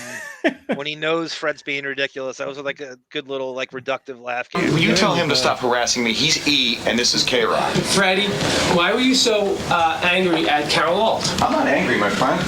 Freddie, why are you running away? I'm not running away. I'm just ignoring you. Fred, why can't you? Fred, just talk to me for 2 seconds. No. Freddie, come on. That'd be how great would it be if Ganji just fucking tackled him with the camera. This is hot pursuit, man. This is good shit. I just want to find out why you were so angry. This is great. You're getting a panoramic look at the K-Rock studios here. We're getting an inadvertent tour of the 36th floor. Yeah, right. Get Smart too, like with the that's a Russian term for 3. Oh, Troika. Thank you, Holden. Yeah. Yes. I'd argue nowadays Beth is very unattractive. Yeah, I agree with that too. Times I see her, she's way too thin, and they love hearing that. Unfortunately, she loves hearing that.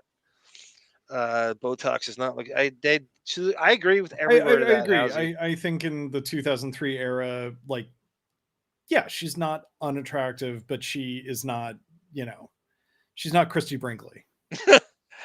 And that was her template for trying to become she thought, and then had Billy Joel and Howard and the Hamptons and shit. She does have a super flat stomach. Well, she's nothing else to do, Tendrils. She's nothing else to do but work out and throw up. There's nothing else to do. Troika, Russian for 3. Brendan says, my vocabulary took a turn for the worse with the death of Gorilla Monsoon. Brendan, kids, I agree with that. Wrestling would enhance your vocabulary. If you really listen closely to some of these guys, they would throw out some nomenclature. Brendan is not kidding. Gorilla Monsoon did enhance your vocabulary, or augment it, as it were. Yeah. Carol, stop. This is the question you gotta ask. What's the difference? It's like, Howard says, no, I don't. Look at John jumping in with Granny Smith apple in his hand. What's the difference? It's like, Howard says, no, I don't want to talk. I say, no, I don't want to talk. And I guess it doesn't register. Freddie, I just want to know why are you so angry at Carol? No, hold on. I have a question for him, Angie. It's for you. Go ahead. Have you heard of... What do you think that apple? He actually got it from somebody else's desk, and Shuli came out of the apple. Yeah. The smelly intern's lunchbox. Arm, he's the black Fred. That's Fred McGriff. Thank you, Housey. Yeah, that was the Blue Jays slugger, Fred McGriff. Thank you, Housey. You got it. It's got to be him. Arm, he's the black guy in the sales department from Howie Weird. Thank you, Holden. Jesus, you're gonna have to go get that. Okay, that's a great catch by you. That is a fucking insider's insider. Yep. He's the black guy in the sales department from Howie Weird Squares. That's a great get by you, Holden. Wow. Angie, it's for you. Go ahead. Have you heard of Carol Mulder? Yeah. You have heard. Karen Mulder. Yeah. All right. Karen Mulder. How about Tracy Betts?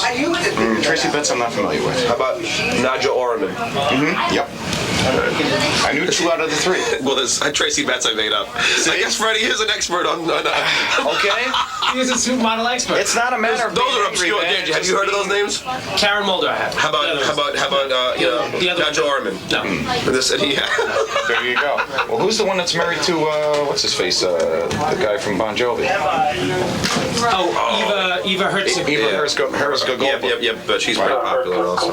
Right. I think Carol is beautiful, so I'm not. No, I think Cheryl Teague. I think they're all. That's not even an issue. But the thing is with Howard, Tamara, we know why Howard's angry with Amanda Pete. Yeah, he just won't say it. We know exactly why he's a man. He does not want the idea of having Brian Von Holt's sloppy seconds, and he's white knighting for Beth. Fred is just reacting to some sort of primordial hatred that can never be explained. If you say primordial one more time,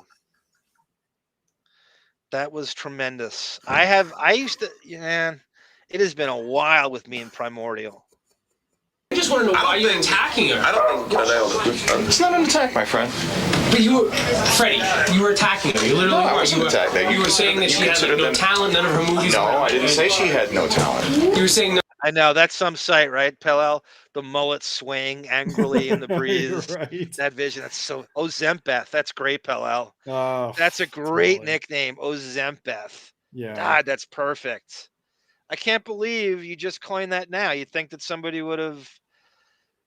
That's so perfect. That's such a great line. What a great comedy writer that Pellel is. WEHT Ganji. Meanwhile, Fred is trying to study John for any other music career things he can steal from him. Yeah, I know. Tendrils goes, now Arm can create a diorama of the fucking compound. That's intestinal fortitude. I learned from Gorilla Monsoon. Stuttering John to the rescue, especially classy Freddie Blassie.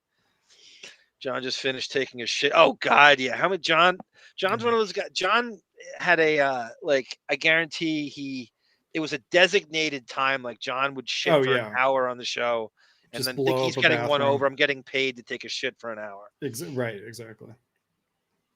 None of her movies were here in the United States. Is that a truism or is that a not a truism? Yeah. Other than the fact that private parts. So how is that an attack? I don't know, Freddie. You were very aggressive with her. Aggressive? And I think that might be the first true thing you've said so far.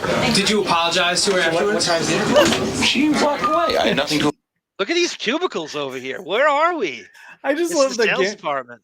Ganji was on Fred for so long they had to cut to like a different room out of nowhere. You know, it's just, Oh, I know. he will not leave Fred alone. This I love is good stuff. Fred is the first one to jump on a guest for not being open and forthcoming on the show, and yet he's pissed at Ganji for trying to get the simplest moment from him. So true, Housie. So true. So this is the proto Sirius like call center room where Jason and Will and everybody is. I think it's either that or it's the sales people with Okay. cubicles. You might be right. Because there's Gary's office, I assume. Okay. Yeah. Right. Apologize for. You don't, being an outside observer, you don't think you were too. What's really frustrating on this show is they have 6 hours of footage of every single show. The people to this day probably have, like Richie Wilson or Ganji or DePace or fucking Brian Phelan. They probably all have tapes and tapes and tapes of full shows that go back to the fucking 90s. This is our Epstein files. Like, release the tapes, you bastards. Confrontational with her? I wasn't confrontational. She makes a statement, I make a statement. That's basically it. So why don't you think she's... It's not like I walked up to her and said, excuse me, but you're not a blah, blah, blah. Yeah, what a fucking mullet that is, right? Hair parted in the middle. Yeah, It it's is very hideous. He's in full hideous. Thomas Jefferson mode here. Yeah. But you say that she's not a supermodel, and then you know that. So that is just a statement. Look, there are many things that people say to me that upset me, but that doesn't stop people from saying things to me, does it? So were you attracted to Howard, or what was actually the deal? I mean, at the movie. At the movie? Yeah. Which movie? The one on the plane? Howard's movie. Well, we have to go into like part 2 to find. Yeah, she's fucking stunning. Okay, here's the second part of this. She comes back a couple months after this, and they go right back into it. Fred does this creepy ass survey on the street. Oh, right. Okay. This is so ridiculous. This is even worse than. I'm not going to delete these. I'm just going to put them in a. Camilla can't even watch. Look at her eyes tightly closed. She can't even watch the horror that is Fred tearing this woman down. The stupid cleaning lady. Julie Bowen. Okay, this is the second part. This is Carol comes back and is subjected to this creepy ass fucking survey Fred does on the street. On her, and you're so jealous. Who wouldn't want her? Right. But you don't like that she says she's a supermodel. I have a problem with that. I think she is beautiful. Carol always she's all decked out. She's trying extra hard. She's trying extra. You know what? Fred's like the guy. That's not true. I think there's nothing changed in your mind. You know what Fred's like? Fred's opinion, not anything. Fred's like the guy who abuses a woman until she finally gives in. Yeah. You know what I mean? Listen, Howard, it's been a long time since I've had a date, so yes, for sure. Is that true? When's the last time you had a date? About 20 years ago when I first met my husband. Really? You haven't dated since then? Since the Yeah, Fred's the good Ellen Holden says Fred's John can't be any more than like 5'6". I met John on the street in the early 2000s on 57th Street, and I was talking to him about Beetlejuice and something else in Long Island, and I'm probably just a shade under 6 foot. I'm almost 6 foot around in and around. If I were an NBA tape measure, I would be considered 6 foot maybe, and I was towering over John. And Fred's taller than I bet you Fred's 6'3". Yeah. If I had to ballpark it. If I had to John always struck me as kind of a shorter guy.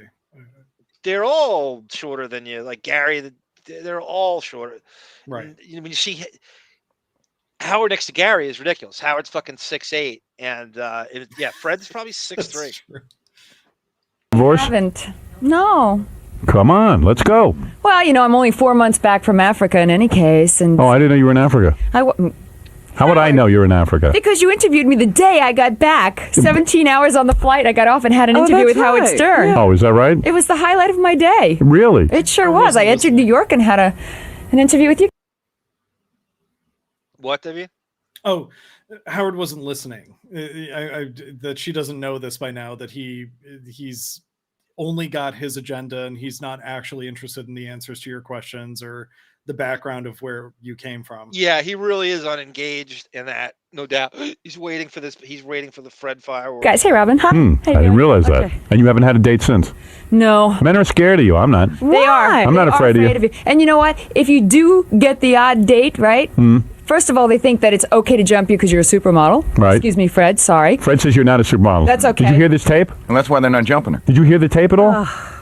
No. He went out on the street and interviewed people about whether you were a supermodel.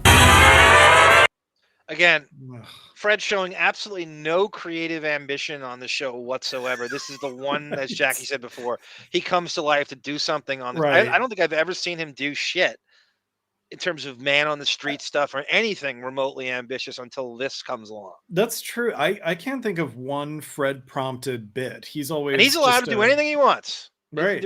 Nothing stopping him from. You're in New York. You could do anything wild and creative and chaotic. I mean, it's amazing they don't do more of that stuff. Like Right. Benji would get this crazy praise for doing them every now and again. Like once every 10 years, he'll do some wacky thing on the street. And like, you should be doing that all the time. Yeah. There's so many opportunities to create chaos in New York. It would take nothing.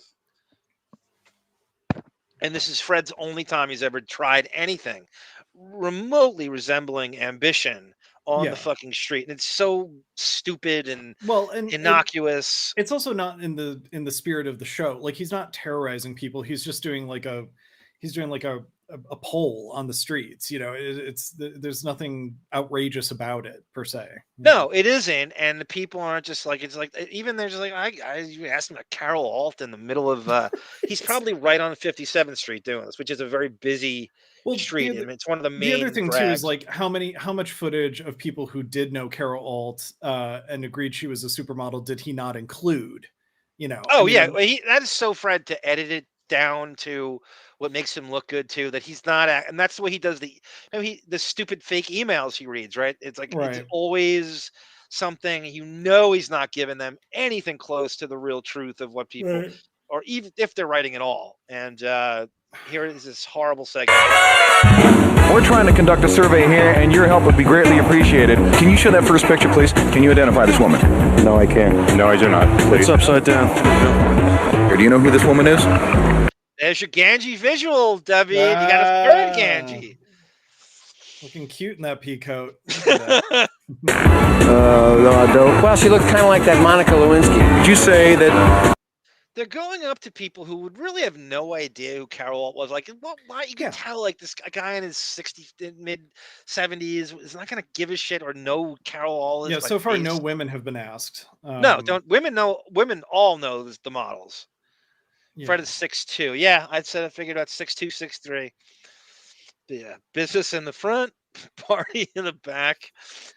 Carol Alt is currently a supermodel. Washington in the front, Asperger's in the back. She says she's a supermodel. Would it make her a supermodel that I don't know her? I wouldn't consider her a supermodel. Do you think she? That dude looks like Richard Belzer and Henry Winkler at a kid. Right? Who is this guy?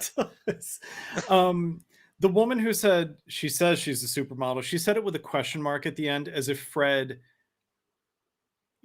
said that to her, and she's just repeating. She's giving him what he wants. Right. And he just edited around that. Camilla, that's so funny, Housey. Camilla's actually doing a Fred impression right now. Normally, how he is on the show. Good impression, Camilla. That is fucking spot on. Occasionally licking her butthole, and it's like Fred. Yeah, I agree, pal. She's stunning. When Carol, she's gorgeous. Stunning, absolutely stunning. Lives up to every bit of it. That this is the late 90s and the peak of her career was the 80s. She's not wearing a lot of makeup, very natural looking and shit. No work done. That's exactly how it should be. Really effervescent personality. I mean, great. Was a supermodel. Judging from the criterion used today of what a supermodel is. No. These are all his friends. Yes. He says he ran. I swear to God, I did not stack the deck. I know they're all fucking King Norris, but that's the bassist from King Norris or the drummer. God. Nobody knows. Fred's doing the different voices. I don't think he interviewed people. I did not stack he's the on deck. fire about this. You know what? Let him be on fire about something, because it's obviously the only thing he's on fire about. What is it, Bob? How you guys doing? Right. Listen, Fred is a complete idiot. I know. About 13 years ago, or 12 years or something, is back when Carol was really the super model. I mean, she's still gorgeous, but Absolutely. like, if you walk around the streets right now and ask people about Letitia Costa or somebody, they'll know who she is. But you go 12 years down the road, she's going to be obscure as hell. Carol was absolutely. He's so right. Yeah. You know, it's funny, not to toot my own. I got a letter published in Rolling Stone about Depp. Right. And Letitia Costa was on the cover of Rolling Stone.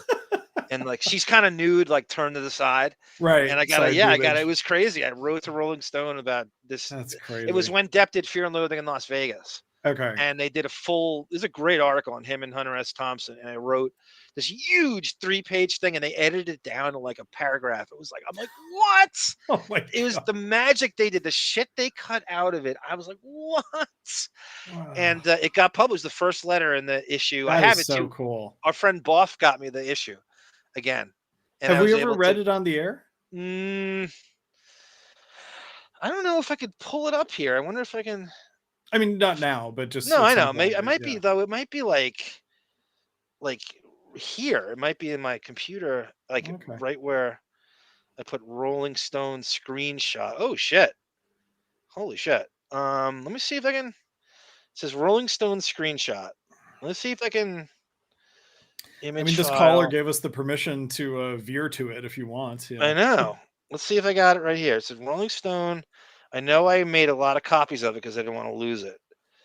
Rolling Stone screenshot. Here we go. If it comes up. Here we go. Oh, there it is. So this, they made a graph for me and everything. Look at this. Johnny Depp has shrewdly developed the most eclectic film career, this is 98, ever witnessed.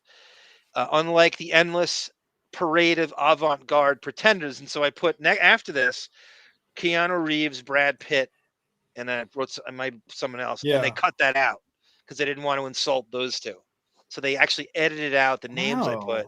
Okay. Depp has challenged the movie industry with an inspiring spirit and intelligence. It's got to be 5 times bigger than that letter, but that's what they wrote. And then they gave me a little graph of avant-garde pretenders, and there's my name. That's so cool. It was a pretty good buzz back then when Rolling Stone was big, and Letitia Costa was on the cover of it. Okay. Isn't that crazy? That's great. Oh, I love that. And that was I forget what the month was, but it was 1998, I believe. Okay. They even like get my town in there was weird, that little obscure town in Long Island. I mean, that they probably know what that means to people that write in. Like, oh, got some press. I From a small remember town. writing the letter and then running to the mailbox. I took it to Manhattan from Brooklyn because I didn't trust the Brooklyn, that somehow the postal carrier in Brooklyn wouldn't be able to deliver it to Manhattan. It went right to where Rolling Stone was, and I dropped it in the mailbox. Yeah, they dump it in the Gowanus Canal. Right. How do you know the Gowanus Canal? How do you know that? I know. That's stuff. such a Brooklyn ref. How do you know the fucking Gowanus? No, she wasn't. Look As a at her matter of fact, cover. play that clip by Cindy at Crawford. Cosmopolitan. What? Look at- Play the clip by Cindy Crawford. She was on the show, and she said that Carol was not around at the time that they were supermodels. research. No, she was right here. You missed Crawford, man. I remember the old- I consider myself a Rolling Stone scribe after that. You're as good freelance as writer. Jan Wenner after that. Yes, I'm a right? freelance writer for Rolling Stone. You're as good as Pete Travers after that. Yeah. That's how I get my Depp street credibility up. You send them that. Oh, there's a real fan. Totally. Yeah, I mean, Sarah Jessica Parker was convinced, so. You know, I can't believe you remember that. Supermeyer ads back in the day. Oh my God! No. See, the thing is like the thing is, a supermodel should be face recognition, which nobody seems to know who Carol is anymore. Nobody can name one magazine cover. That Carol's been in the past 10 years. Yeah, then they don't know Vogue or Cosmo or God damn it! Why does she even have to? You're so. This is definitely. This is ridiculous. This conversation. Yeah. And again, well, Beth hasn't been outed yet here, but that call, I gotta find that call or asking Fred. Yeah. Oh, Fred, why is Beth a supermodel if Carol Alt's not? I It was vaguely so remember great. hearing that. Yeah. Yep, 5-6. Thank you, PC23. Thank you, Jose Villataro. Really care that. I know. This is ridiculous. I don't think Tamara says, why ask people on the street if she's a supermodel? Why are we even pushing the narrative? Because he could, like Davyd said, Tamara, he can edit it. He can interview 30 people and then just keep the ones that don't know who she is. He's coming prepared with, you know, he thinks this is, we've proven 1,000 times Fred cheats at everything. Why would that be on the up and up? Right. Josh Foster, this Fred thing with Carol Alt, it's like an early version of Cum Hat. It's very poorly manufactured. Yeah. So right. So right. God, I forgot about Cum Hat. Well, they know enough about Claudia Schiffer and all the other This is Cindy ones. Crawford. Let's hear your evidence. I want to know who's in charge of the sound effects. Fred over there. Fred. And he likes you. The guy I know, he's the super nut. Yeah. He says Carol Alt is not in your league. Oh, thank you. Absolutely. Right. She's a lovely lady, though. But she's not as good looking I just as you. don't think supermodels really existed at that time either. Right. You believe you are the original supermodel. No, not me. I think it was that whole group, like Christy and Linda, Naomi, and Claudia. I think that was like the. Tell everybody, Davyd, what you learned. Who was her ex? Cindy Crawford? Oh, Cindy Crawford. No, I'm thinking of Julie Roberts. I'm sorry. I just screwed up my own. You want to do that Julie Roberts show. Who's Julie Roberts ex? Is Pat Menachia. Pat Menachia, Howard's trainer. And that comes so up funny. very, very, very, very, very quickly, and they don't harp on it too long. But Howard's trainer, Pat Menachia, the guy he brings up all the time, the two fucking fruit baskets running in Central Park with Howard's fucking shaved legs and the fucking schmott on. Yeah, that's the trainer. That's Pat Menachia. Apparently he was like I don't know if it was minor league hockey or college hockey in Rhode Island or something. Anyway, he's like, he wasn't in the NHL, and that's his pedigree is somehow how he's a trainer. I had no idea. Yeah. If you need a trainer, you are a retard. It is so. Look, run as far as you can, as fast as you can, as much as you can. It's not rocket science. Nobody needs someone to do it for you. Go to we all know what we're supposed to do in the gym. We don't need a trainer. No one does. Anthony goes, I just turned 39. Yeah, you wouldn't know who I would imagine someone 39 wouldn't know who, not a Davyd 36, but an Anthony 39.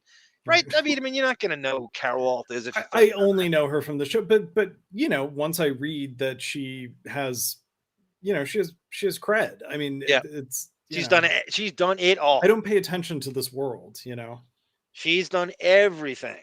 Yeah. Ames isn't the swimsuit issue, Fred.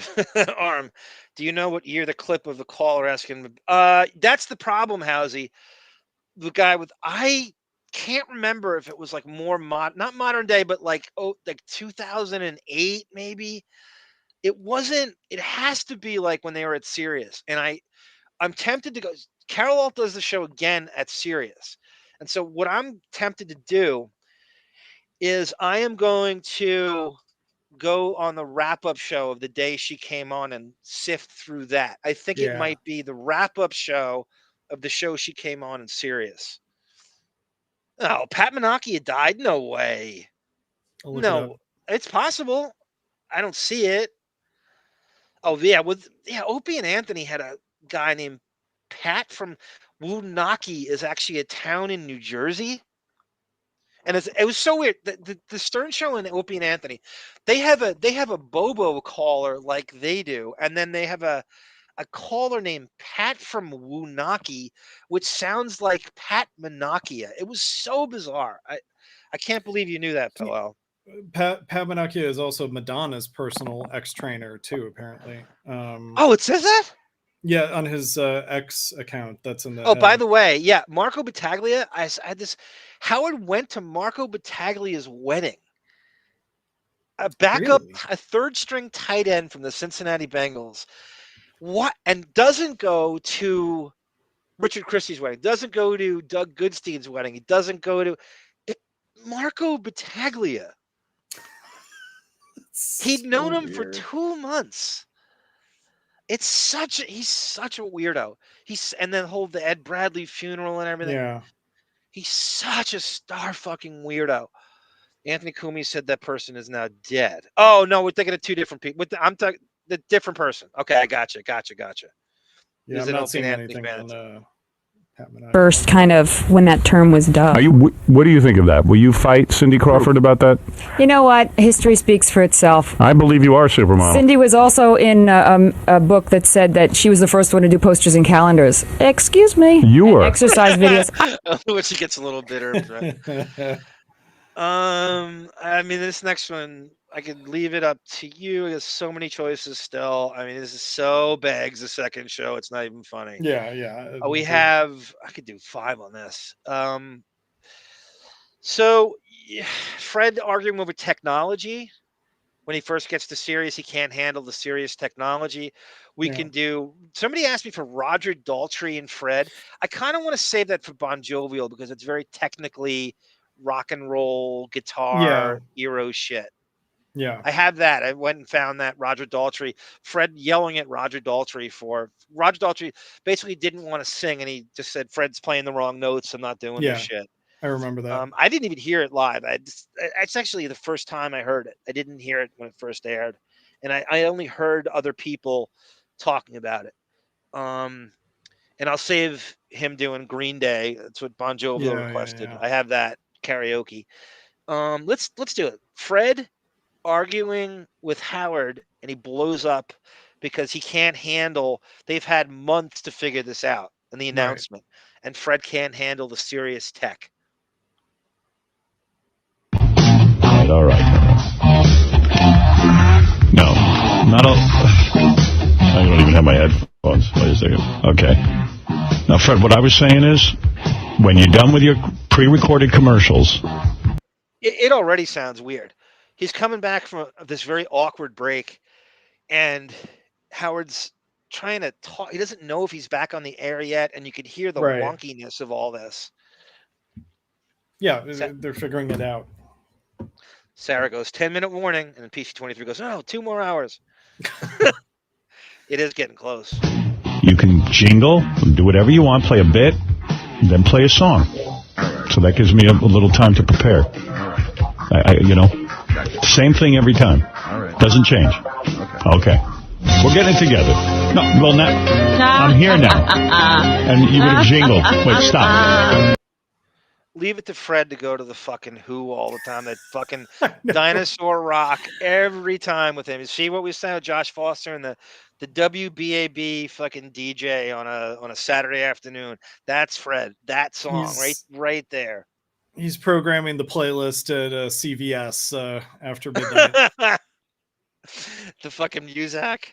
Yeah. Fred Tatatoothy looks like a paper boy during the Depression era in that hat. When Fred's doing his Silent Bob routine in Private Parts. Oh, I know. That's so Kevin Smith. You're right. Howsey. That the gym is the Reebok Sports Club, which is in Howard's building. So that's actually where Seinfeld stole his current wife. What's his name? Eric Niederlander. Davyd is like a financier of some kind. Yes. So Seinfeld's current wife, Jessica, he stole her from this guy, Eric Niederlander, and that's the same gym. It's the Reebok Sports Club in Howard's building, West 67th and Columbus. And Julia Roberts ends up stealing her current husband from some guy. Right? Yes. Because he's like a camera operator, and he was with someone else, and I don't know. There's some story there. And it sounds like that name, Eric Niederlander, Randy something or other. I forget it. Randy. Yeah. It sounds just like that name. I'll look it up. All right. Just give me. I'm back now. Here's the deal. I said to you exactly what we're going to do. No, and I told you. And then you told me different. I'm telling Tom. Am I telling him the same thing every time? No, come on. I said to you we're going to do Heineken. Out of Heineken, we were going to do the song. Davyd, who's Tom? Is it? They always pronounce his name Giussano's Thom. Not there. No. It's the guy who caught Sal masturbating, Thom. Okay. I don't remember. But they always. I assume it's pronounced Tom, and Howard's just an idiot, and it's spelled THOM, so he's pronouncing it Thom. But I think it's Tom. I don't remember this guy anymore. I only know him in relationship to they got to Sirius. Like Sal had been caught jerking off at K-Rock, and then when they got to Sirius, this guy Tom spelled THOM, walked on in on Sal again, jerking off. And I think he was like a sound guy at Sirius. Okay. Yeah. I have no vaguely at best remember. Yeah, Thom. I remember the THOM thing, but I mean his name doesn't come up much at all. And I think Fred is pronouncing it Tom because that's what it is. And Howard's an idiot. So when he brings the guy up, he calls him Thom because he thinks it's literally, pronounced with the TH sound. Nothing is ever Fred's fault. Once again, Powell, that's right. This is crap. No, Fred, listen to me. I'm going to say it again. I will do what you want. Let me say it again. But in this instance, you were wrong. Okay, I'm wrong. So just listen to what I want, okay? Never mind what I'm wrong or right. Howard's very radical. Here's what I need. I'm wrong no matter what. You're not wrong. You were right. Now just listen to what it is I need to have done. Can you please listen? I'm listening. Okay, because I'm going to say it for the 50th time. When you go to a commercial break, do your jingle with your bits or anything you want, just like at K-Rock. Correct. Okay. And at K-Rock, we used to do the live commercial, then a jingle out, and whatever we did. It was always self-contained. All right, okay. But here's the deal. All right. You jingle, you do what you want. Mm-hmm. All right? All right. I'm just saying that's going to screw us up. Okay. But that's all right. All right. I'll tell you what I'll do. I'll tell you what I'll do. I'm going to make it even. This is a very verboten clip. When I put this huge, I tried to turn it into a saga on one of my 50 YouTubes. Could have been Tarsi. Could have been Tarsi. Von Duckwald. Could have been Von Duckwald. It was like the whole thing. It was they do not want they fucking got rid of this. They don't want anybody hearing this. They had so much time to get their shit together for this, and so much money goes into this. Fred just so arrogant that he didn't learn the technology, or he's afraid of it or something. And he's here and they're here and they're still working stuff out. They've had 3 test shows, and it's like you had months and months to figure this out. Didn't they have a whole Christmas break where they weren't doing anything? They had full month off in between K-Rock but again, they knew about this Sirius in the fall of 2004. So they could have gone down there all that time to figure this shit out. Right. Easier. Jingle or play a bit, whatever you want to do. Could be 4-minute bit, 1-minute bit. Okay, shh. All right. Just listen. I'm going to make this easy. I'll do the live commercial like you want me to. Then you play your pre-records. After your pre-records are all done. See, this is something you don't hear on the air. This is Howard doing stuff that should have been done months ago with him. And a lot of it could be also Howard being too lazy to do any kind of run-throughs and shit. You can't call him, and he won't do anything where he's not. He feels he should be paid more for even testing his own shit, that he somehow doesn't need to learn this stuff. But he's giving him the condescending, how-to while the show's on. Right. Play another jingle. Mm-hmm. Or a bit. Mm-hmm. Anything. Correct. And then give me a rock song. Or any song you want. Right. A funny song, anything. Whatever you want. And then I'll come back, and if you have another live, I'll do it there. Okay? Everyone got it? I stopped listening. I had heard it the 49 times you did it before. All right. Oh, will you stop? I'm teasing. See, now I know there's a no cursing rule, but I'm ready to let loose with like a roll of epithets like you can't fucking believe. All right, let me talk to you about Heineken. And I'm sorry to have to, format on the air, but off the air I don't seem to be making any headway. No headway at all. I don't know, you're speaking Greek or something because Fred, I'm going to say it again. Not only that, yesterday you said to me, don't play a bed. Then you turn around and go, play a bed. Where's the bed? What am I going to do without this bed? I'm going to say it again, so everyone has it at home. Do you realize that maybe you're like changing your mind and saying one thing and not saying, oh, I know. Now you're patronizing. Now everyone can... No, you're right. Now I'm going to be very clear.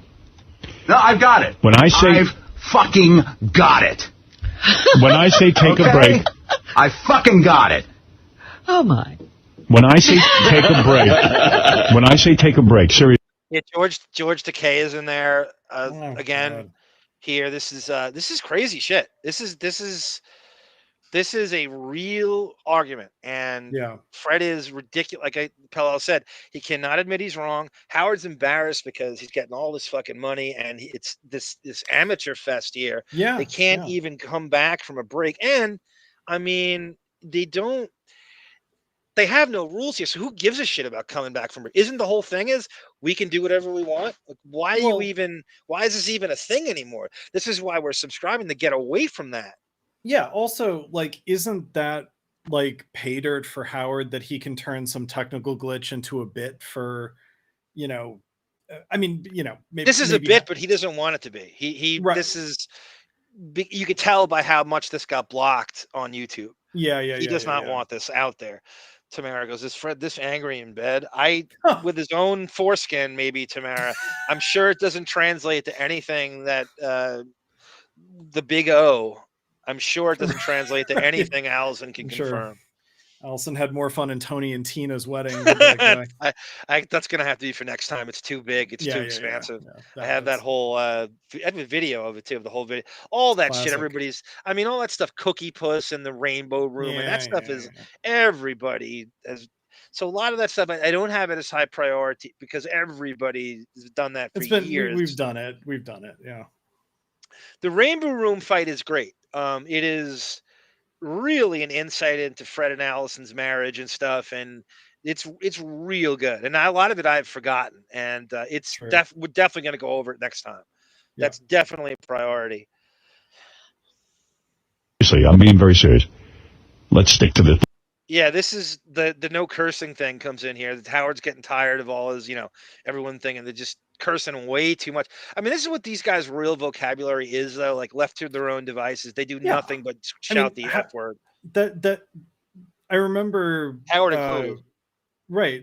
When I still would tune in to hear whatever the current show was, that's all Howard does is curse, to the point where it's like, stop cursing. Like, it's not entertaining. He has no command of the language. I asked Casey Armstrong that. I go, Casey, when you guys are at terrestrial, the mics are off. Did Howard just curse every other word? He's like, yeah. It just fuck this, fuck that, fuck this. It was like, that's all he did. Like, he's just suppressing his whole vocabulary because you can't curse. And it was way more interesting to hear them dance around the censors than hear them actually curse. It got really tired. They're just Neanderthals. They're just low IQ Neanderthals. Right. And it focuses their anger in a way that can't just be the, sort of Tourette's energy of just blindly cursing, like they had to actually be a little bit more clever with how they express their anger, And Fred, nobody exemplifies it more than Fred here. Just that, big dumb guy cursing. Plan. Yeah. You play a jingle bit, whatever it is you want. Whatever you fucking want. Wow. Then whatever, man. Hey, dude, come on, I'm trying. No, you're not. Only a Buchwald client can talk to Howard like that because he knows that he's part of this package, this troika, and he gets a percentage and he's locked in. And Fred knows that deep down he can do this. He is a fucking lapdog and a half. But when he hits back, he knows that he really can't be fired. He has the Buchwald immunity. Let's stick to the plan. You play a jingle bit, whatever it is you want. Whatever you fucking want. Then whatever, man. Hey, dude, come on, I'm trying. No, you're not. You play you're just busting my fucking balls. Oh, enough with the F word. All right. Oh, now you've got a problem with that. Oh, okay, great. Yeah, you're just saying that you don't have to rely on that. You don't have to. We get you're angry. I know, I'm angry. Just say you're angry. You don't have to use the F word. I am angry. I'm pissed using off. The F word. Oh, you can be pissed off all you want, but you don't have to use the F word every second. Jeez. Mr. Satellite. Look who came to life with the F word. At least he's speaking. Finally says something, it's the F word. That's so much progress. Wasn't that the point to going to satellite in the first place? No. So that if you felt like saying something, you could say it? Yeah, but you know what? That's right. That was a different satellite. You don't really feel that angry. That was another satellite. That was the third or fourth satellite chain down the line. We need a space station. More than a satellite. George, it's really funny that George is in there because he doesn't know what to do. He doesn't know the show that well, first of all. I don't think people realize. George knows nothing about the Stern Show. He just comes in, does his thing. He learned it kind of on the job and stuff. He knows nothing about Fred's background or that he's a fucking Martian. Shut up, Sulu, says Pelel. And it's very Vulcan-esque. And George is uncomfortable. He's trying to lighten the mood with his ebullience here, and well, also this is a very interesting argument. George is a stooge. Like, he's not a bright guy, and he's a Buckwell client too, by the way. I think people should know that. Right, and so I think that when he's on the show, he's kind of, he's going to just co-sign Howard's, homophobia, or the crew's homophobia, or Asian defamation. Yeah. Asian defamation stuff, or, the first time George called into the show in the 90s, because, George was in the internment camps in California. People forget about that, right? And then he wouldn't come on for a long time. They were goofing on him all the time. And then Howard Chris said, prank call. Yep. Howard said to George, in that first interview, like, well, of course, that's what we had to do to you people. Like, he was, saying you should have been in an internment camp to George again. Yeah. And then George decides, I want to continue being associated with Howard Stern. Can you imagine? No doubt. Tendrils goes, the no cursing rule shows that the fight with the FCC was absolute bullshit the whole time. I knew it. I knew it. Yeah. It was way more clever and way more interesting to dance around those rules. I really didn't care at all about this cursing. I could give a shit. No pun intended. George, you really know how to calm everyone down. So anyway, Fred, here's the plan, and tell me if we can stick to this. I can stick to anything you want. Okay. When I say take a break, what's going to happen is everyone knows Fred's going to play a little jingle, a little bit, a little something. Wonderful. All right. Then, if there's a live commercial, I'll do it with a little music behind me. You pick the bed. You're the man. See, that just screws us up for the rest of the hour, though. And then it's like then it's like 3 breaks. It's like you're no. I'm gonna make it into 2 breaks. No, I'm gonna make it 2 breaks. He hasn't finished. You haven't let me finish. All right. Whatever. We're gonna knock off 3. I'm not bragging. We do this show, and even when we do a Patreon show, times this is 4 hours. I haven't left this chair in 4 hours, and it's I will say. 4 hours and 5 minutes. It's a fast 4 hours of brag, pat myself on the back, jerk myself up, whatever. I think it's a fast form. I have not left this chair. He's talking about on satellite radio getting $4,000 a minute, right? Taking 3 breaks in an hour. Fred's right in a way. Why did you even go there if you're worried about the terrestrial stuff? He really can't change. And you're doing it at the same time. I remember hating that it was still on in the morning. I'm like, move it to the afternoon. This is your opportunity to get a fresh energy and a different ambiance. Howard wants the frequency and length of breaks that satellite afforded him, but he doesn't want that terrestrial afforded him, but he doesn't want someone telling him he has to do it. Right. That's right. That's all it is. It's that someone's telling him he has to take breaks, which he probably wants to do because he doesn't want to work. But he wants to be the one to make that call, not Tom Chiusano.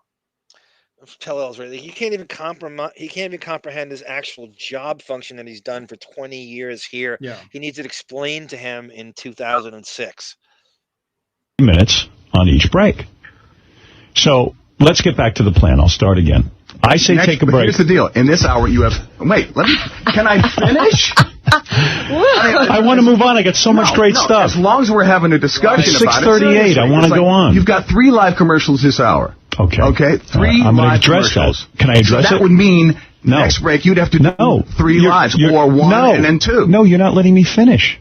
All right. Why don't you listen to the plan? Okay, then talk to traffic too, because they're busting my ass. There's no problem with traffic. I got it all figured out, and I think it's going to please you and everyone in the audience. Okay. What you're going to do, you're going to jingle, which when I say jingle, you do whatever you want, a little bit or a little this. If there's 2 lives in a break, you have me. I'm telling you, these guys are too fucking entitled and lazy to run through this stuff on their own time. Yeah. They had months, years, a year and a half to figure this out. Well, and they wouldn't. They do. Oh, we'll wing it when we get there. It'll work. Well, Benjamin's theory that Howard uses the airtime to get paid back for things that he thinks he's getting one over on the if I practice on the air. Yeah, I'm getting paid. I'm getting paid, like, because he probably he didn't get paid to tell Fred what to do. In the everything is a game too. How much time how much of my free time can I keep for myself? I can't do anything for the show. I have to anything. It's even if it's like promoting something or making a personal phone call on the air. Right. Look at the time I'm using the air to do my business so that I can watch my frivolous 14 hours of TV. When the years when I think Ben might have still been alive and he was like doing painting stuff. And I think, he's getting reimbursed for art supplies, basically that's why he. Well, imagine having a radio show where you're making $4,000 a minute. And on that show, you're spending the entire show promoting something else to get paid to double and triple dip. So you're on your show getting $4,000 a minute to promote a AGT or a book, and then you're double dipping, and that's how you're spending your time. That's insane. Comes again. Yeah. Comes again. Right. Do a live first. Say, Howard, do Heineken, you play a bet. Okay, and I'll do it. Then you play your pre-recorded commercials, the 2 minutes of commercials, 1 minute of commercials, whatever it is. Then, when those are done, all right, you play another bit. A little jingle out, a little this or that, okay? Then just go into some rock tune. Now, if there's another commercial to be done... This is just ridiculous that this is on the air. This literally should have worked out months live one ago. In that break. When I get my act together, I'll interrupt the rock song. I won't play it all the way through, or I will, depending how much time I need. And then I will come back and do that live commercial after the rock song. Do you follow? Yeah, I follow. I don't think he does. I think he's just blocking this out. I don't think the only reason I'm doing that is to extend it, to give myself some time to go to the bathroom or to quickly grab something to eat. See, the rock song. About this bothers. Why do these radio guys need to eat on the? You have all day to eat. Why do these guys need to eat on the? It's crazy. I've gone. They have like cupcake crumbs cupcake and 80,000 bagels. And why do these guys need to have this like breakfast buffet? It's just like an intercontinental breakfast. This is intergalaxy breakfast. Yeah, I mean, I want to eat as much as possible to get a blood sugar crash so I'm less entertaining on the air. Like, it makes no sense whatsoever.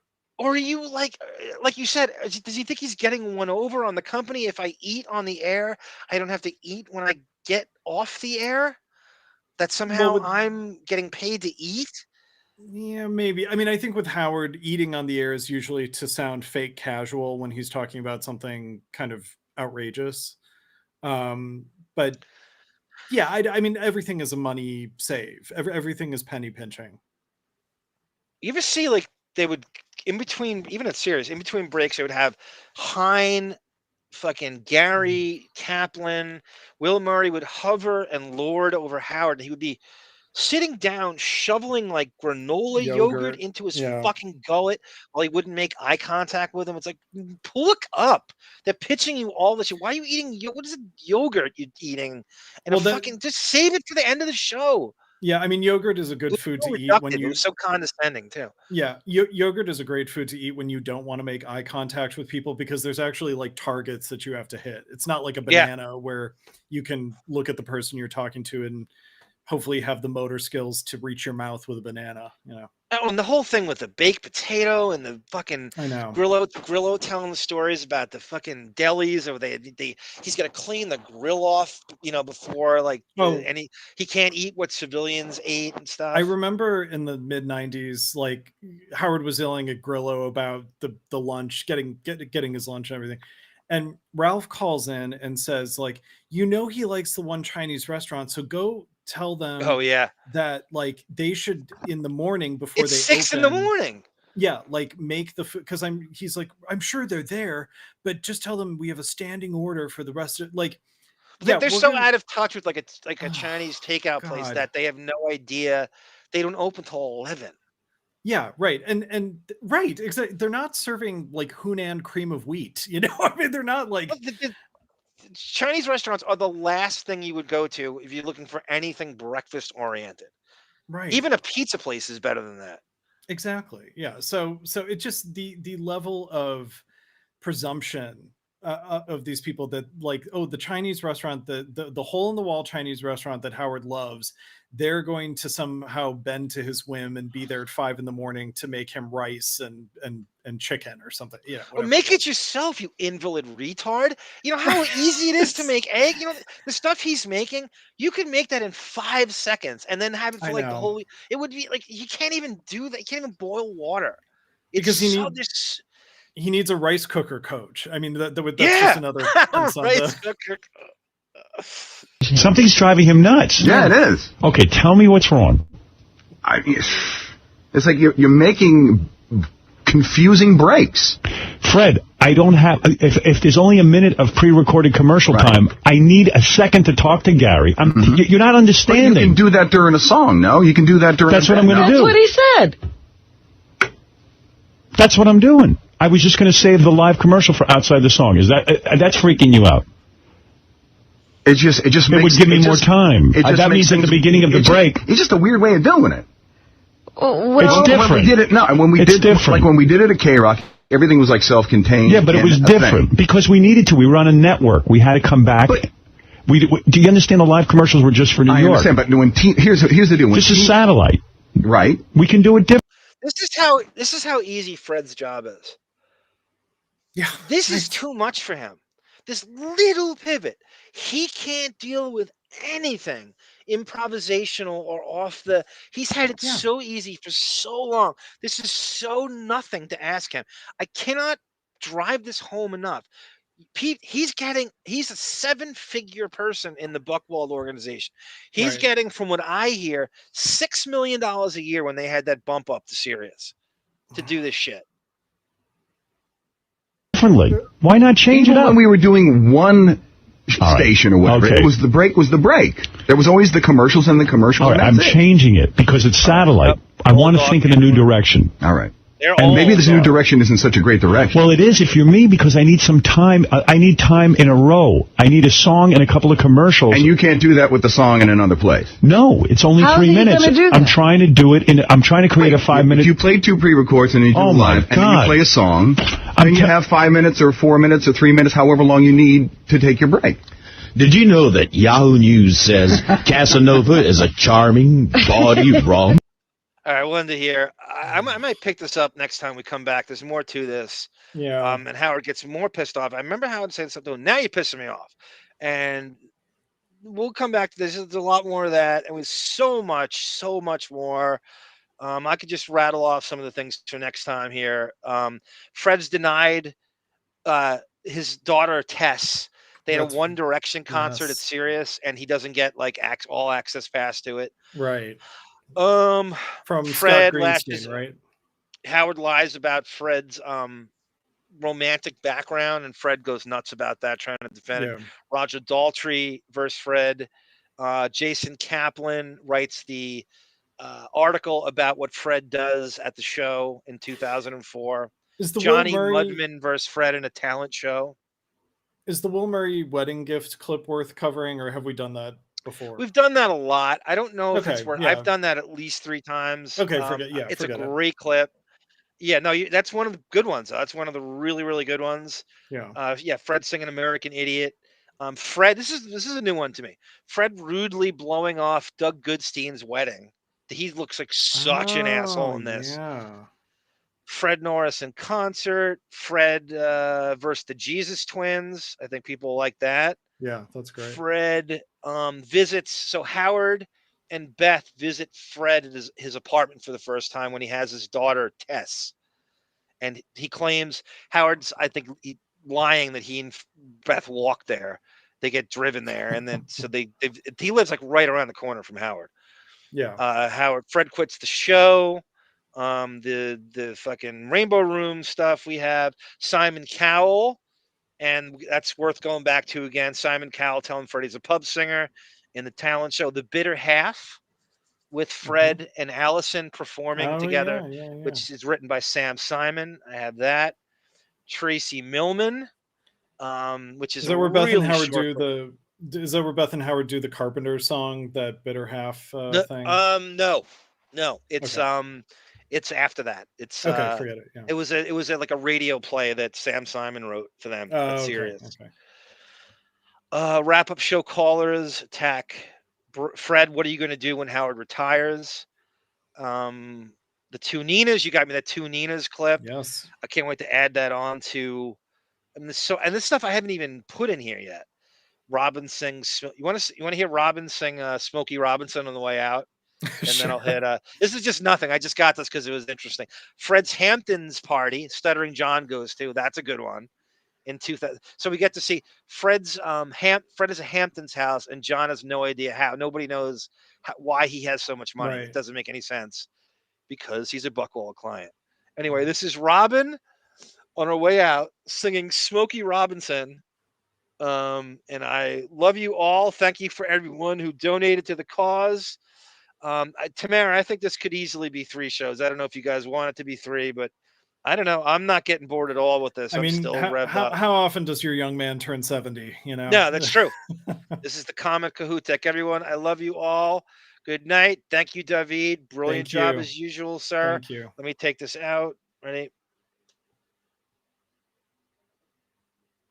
A certain mood, if I may say. Now, Robin, are you prepared? They didn't even want to learn my song, so I'm... Yeah, I know. Robin, they were really pissed. Why did you pick this song? I figured I could sing it. Okay, let's listen to the stylings of Robin Quivers as she sings Tracks of My Tears.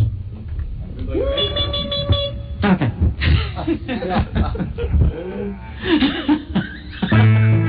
I'm laughing. They don't even know this song. They hate this song.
For Christ's sakes, I don't even know what this guy's thinking. I'm a slug. He's making out with your wife every night. You're a slug. Yeah, that's right. You're a slug. Hello, Mr. and Mrs. Kent. I hope I'm not intruding. I'm a Martian. Oh, we're no strangers to aliens in this house. Ah, vattene, ma che cazzo stai facendo? Sei veramente un... Wow.